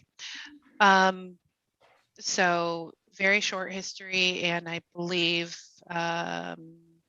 those who were around at the time and part of the council leadership can help me if I misstate anything. But the council staff who was around at the time asked if the clerk's office would take over the staffing of the office full time, which we agreed to, provided that if it became too much, we could get additional staff, which is what I'm asking for. I would have asked for it a couple of years ago, but there were a few things that intervened in the meantime. And will we continue to staff the front desk if we get additional staff? Yes, that is part of the reason why I'm asking, because that is, that was part of the agreement, which is we would continue to staff it if we had that staff. Okay, thank you. And your assessment of the additional person hours needed leads to concluding a full-time employee is needed, that a part-time employee would not get your office there. Is that right? I'm sorry, can you repeat that question? Based on sort of the things that are hard to cover right now, the anticipated person hours that would be needed to cover full duties for the clerk's office, your conclusion is that you would need a full-time employee to meet those, and a part-time employee would not get your department back to a sustainable place. Is that right? Yeah, my predecessor actually had 2.75 employees in the 2 years prior to my term beginning and still had work unfinished. So no, I think at least 3 would be the bare minimum. Okay, thank you. And less work at the time. So Any other questions? I'm seeing none. So we will go now to. there's one more question. There is? Why am I missing them? Who is that? Oh, It's me. Councilman Rosenberger, sorry. I'm sorry. Yes. I try to put it in front of my face since I am blurred as well. Oh, there we go. Just one follow-up, I guess. I mean, I think this sounds fine. Do you think part of this is like the pandemic, and would it make sense to, revisit in a few years if we go back to some kind of non-emergency state, get caught up on minutes? I don't know. I don't think that's something that we would like put into this budget, right? But just a question, I guess, if there's a period of time where you think it might quiet down. I understand the question, and I would have asked for the staff member probably back, and I considered actually asking for this additional staff member back in 2018 or 19, to be honest, and I didn't at that time. So this had nothing to do with the pandemic. The pandemic actually gave us some relief because we were able to telecommute a great deal. So some of the stressors of covering the office full time were eased, and there was a greater flexibility in terms of staffing the office because members of the public were not able to come into City Hall completely. So that actually was something that made a difference. Now, we were also working longer hours in a different way, but it shifted the way that we were covering the office. So no, I don't think it was something that was caused by the pandemic, but I appreciate the question. And I don't mind revisiting it over time, but I think it's a wise thing to do. But it's something I thought about pretty carefully because I don't like asking for money unless I really have to. Okay. There are no other questions, I don't see any, but we could always come back after public comment. So, Mr. Lucas, do we have any public comments on the clerk's budget for 2022? We have one raised hand, it looks like. We do, yes. Just one moment. First up is Natalia Galvin, sorry, who should now be able to comment. Ms. Galvin, thank you, and you have 2 minutes. Hi, thank you. My name is Natalia Galvin, and I'm a resident of District. I'm commenting specifically in support of Clerk Bolden's request for another full-time staff member. Very recently, I started attending county commissioner meetings to advocate for increased election central space.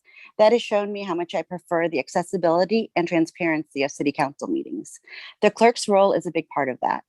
I took a cursory look at the past 33 city council meeting times in 2021 from CATS, and my quick math estimates that the average city council meeting is about 3 hours and 38 minutes long.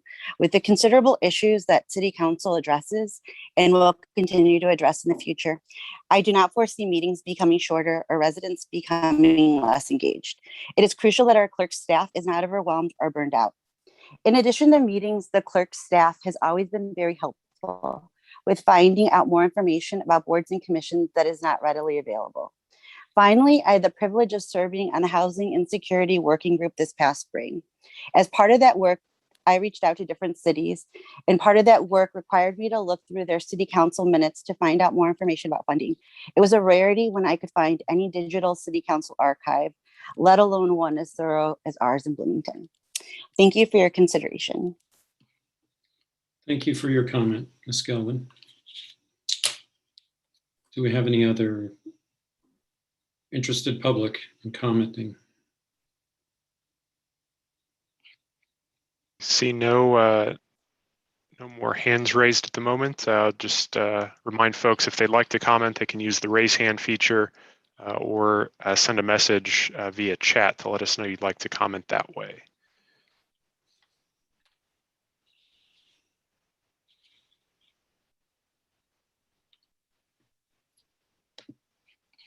Don't see any additional requests.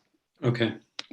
So we're back to council for any additional questions or a final comment and recommendation. Councilmember Sandberg. I'm ready to comment, not question, if anybody would like to jump ahead with another question. Any questions? No. Please proceed. Councilmember Sandberg. Well, I certainly appreciate this appeal, and especially the notation of how our meetings have increased over this past term. I feel it, so I know Clerk Bolden, her staff feel it too. So I do not begrudge her this additional position because they are tasked in a sense, working day where they're primarily interfacing with members of the public, and then at night when they're dealing with all of us.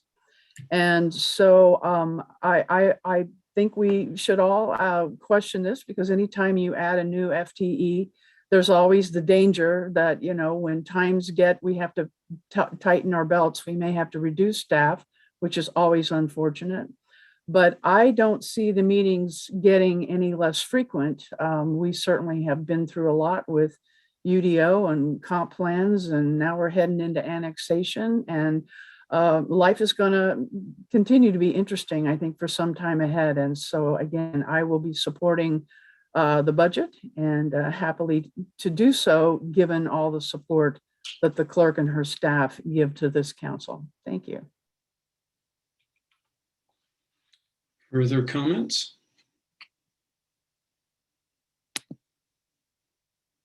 Councilmember Scambaluri. Thank you. Sorry, I don't mean to be flippant, just trying to get attention. I'm going to be passing on this request tonight only because I have a couple more questions about office structure, and I want to make sure I'm understanding things correctly. But I found what you shared, I found what Clerk Bolden shared about the number of meetings and the length of meetings and what that trajectory looks like over time to be very compelling. So that's very helpful information. I'm grateful for that. So thanks. Very good. Other comments? Councilmember Volin. Just want to say I agree with everything Councilmember Sandberg said about this budget. Thank you. Okay, if there's no other comment, then I will have my comment, which is, I think back to Councilmember Scambaluri's question, I remember looking at legislative loads of other councils around the state, and I think we probably lead the pack. So we do more, at least we do a lot more legislation. I don't know if we get more done, but and so we add to that workload that is probably not comparative to other city clerks. I think this council has added to the workload of the clerk's office in the past couple of years. And so I feel obligated to support the clerk in this budget request. I think that, and owing to the fact that of the office duties that they have assumed as well, she has assumed. So I'll be supporting it. Do we have a recommendation?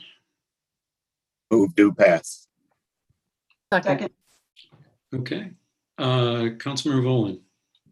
Yes. Councilmember Scambaluri. Abstain. Councilmember Sandberg. Yes. Councilmember Smith. Yes. Councilmember Flaherty. Yes. Councilmember Rosenbarger. Yes. And I vote yes, and Councilmember Piedmont Smith is absent. So that is a vote of 6-4 and 1 abstention.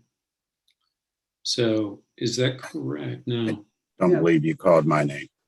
Council President Sims, how did I miss you? I know. Yes, There you are. I was going down the line, that's why. I know. It's late. Thank you all very It much. is. Thank you, Clerk Bolden. I appreciate it. So that concludes our business this evening for departmental budget hearings. And we'll have another one tomorrow at 6 p.m. Is there a motion to adjourn? So moved? Second. All in favor? Aye. Aye. We don't do that anymore. Good night, everyone. Good night, everybody.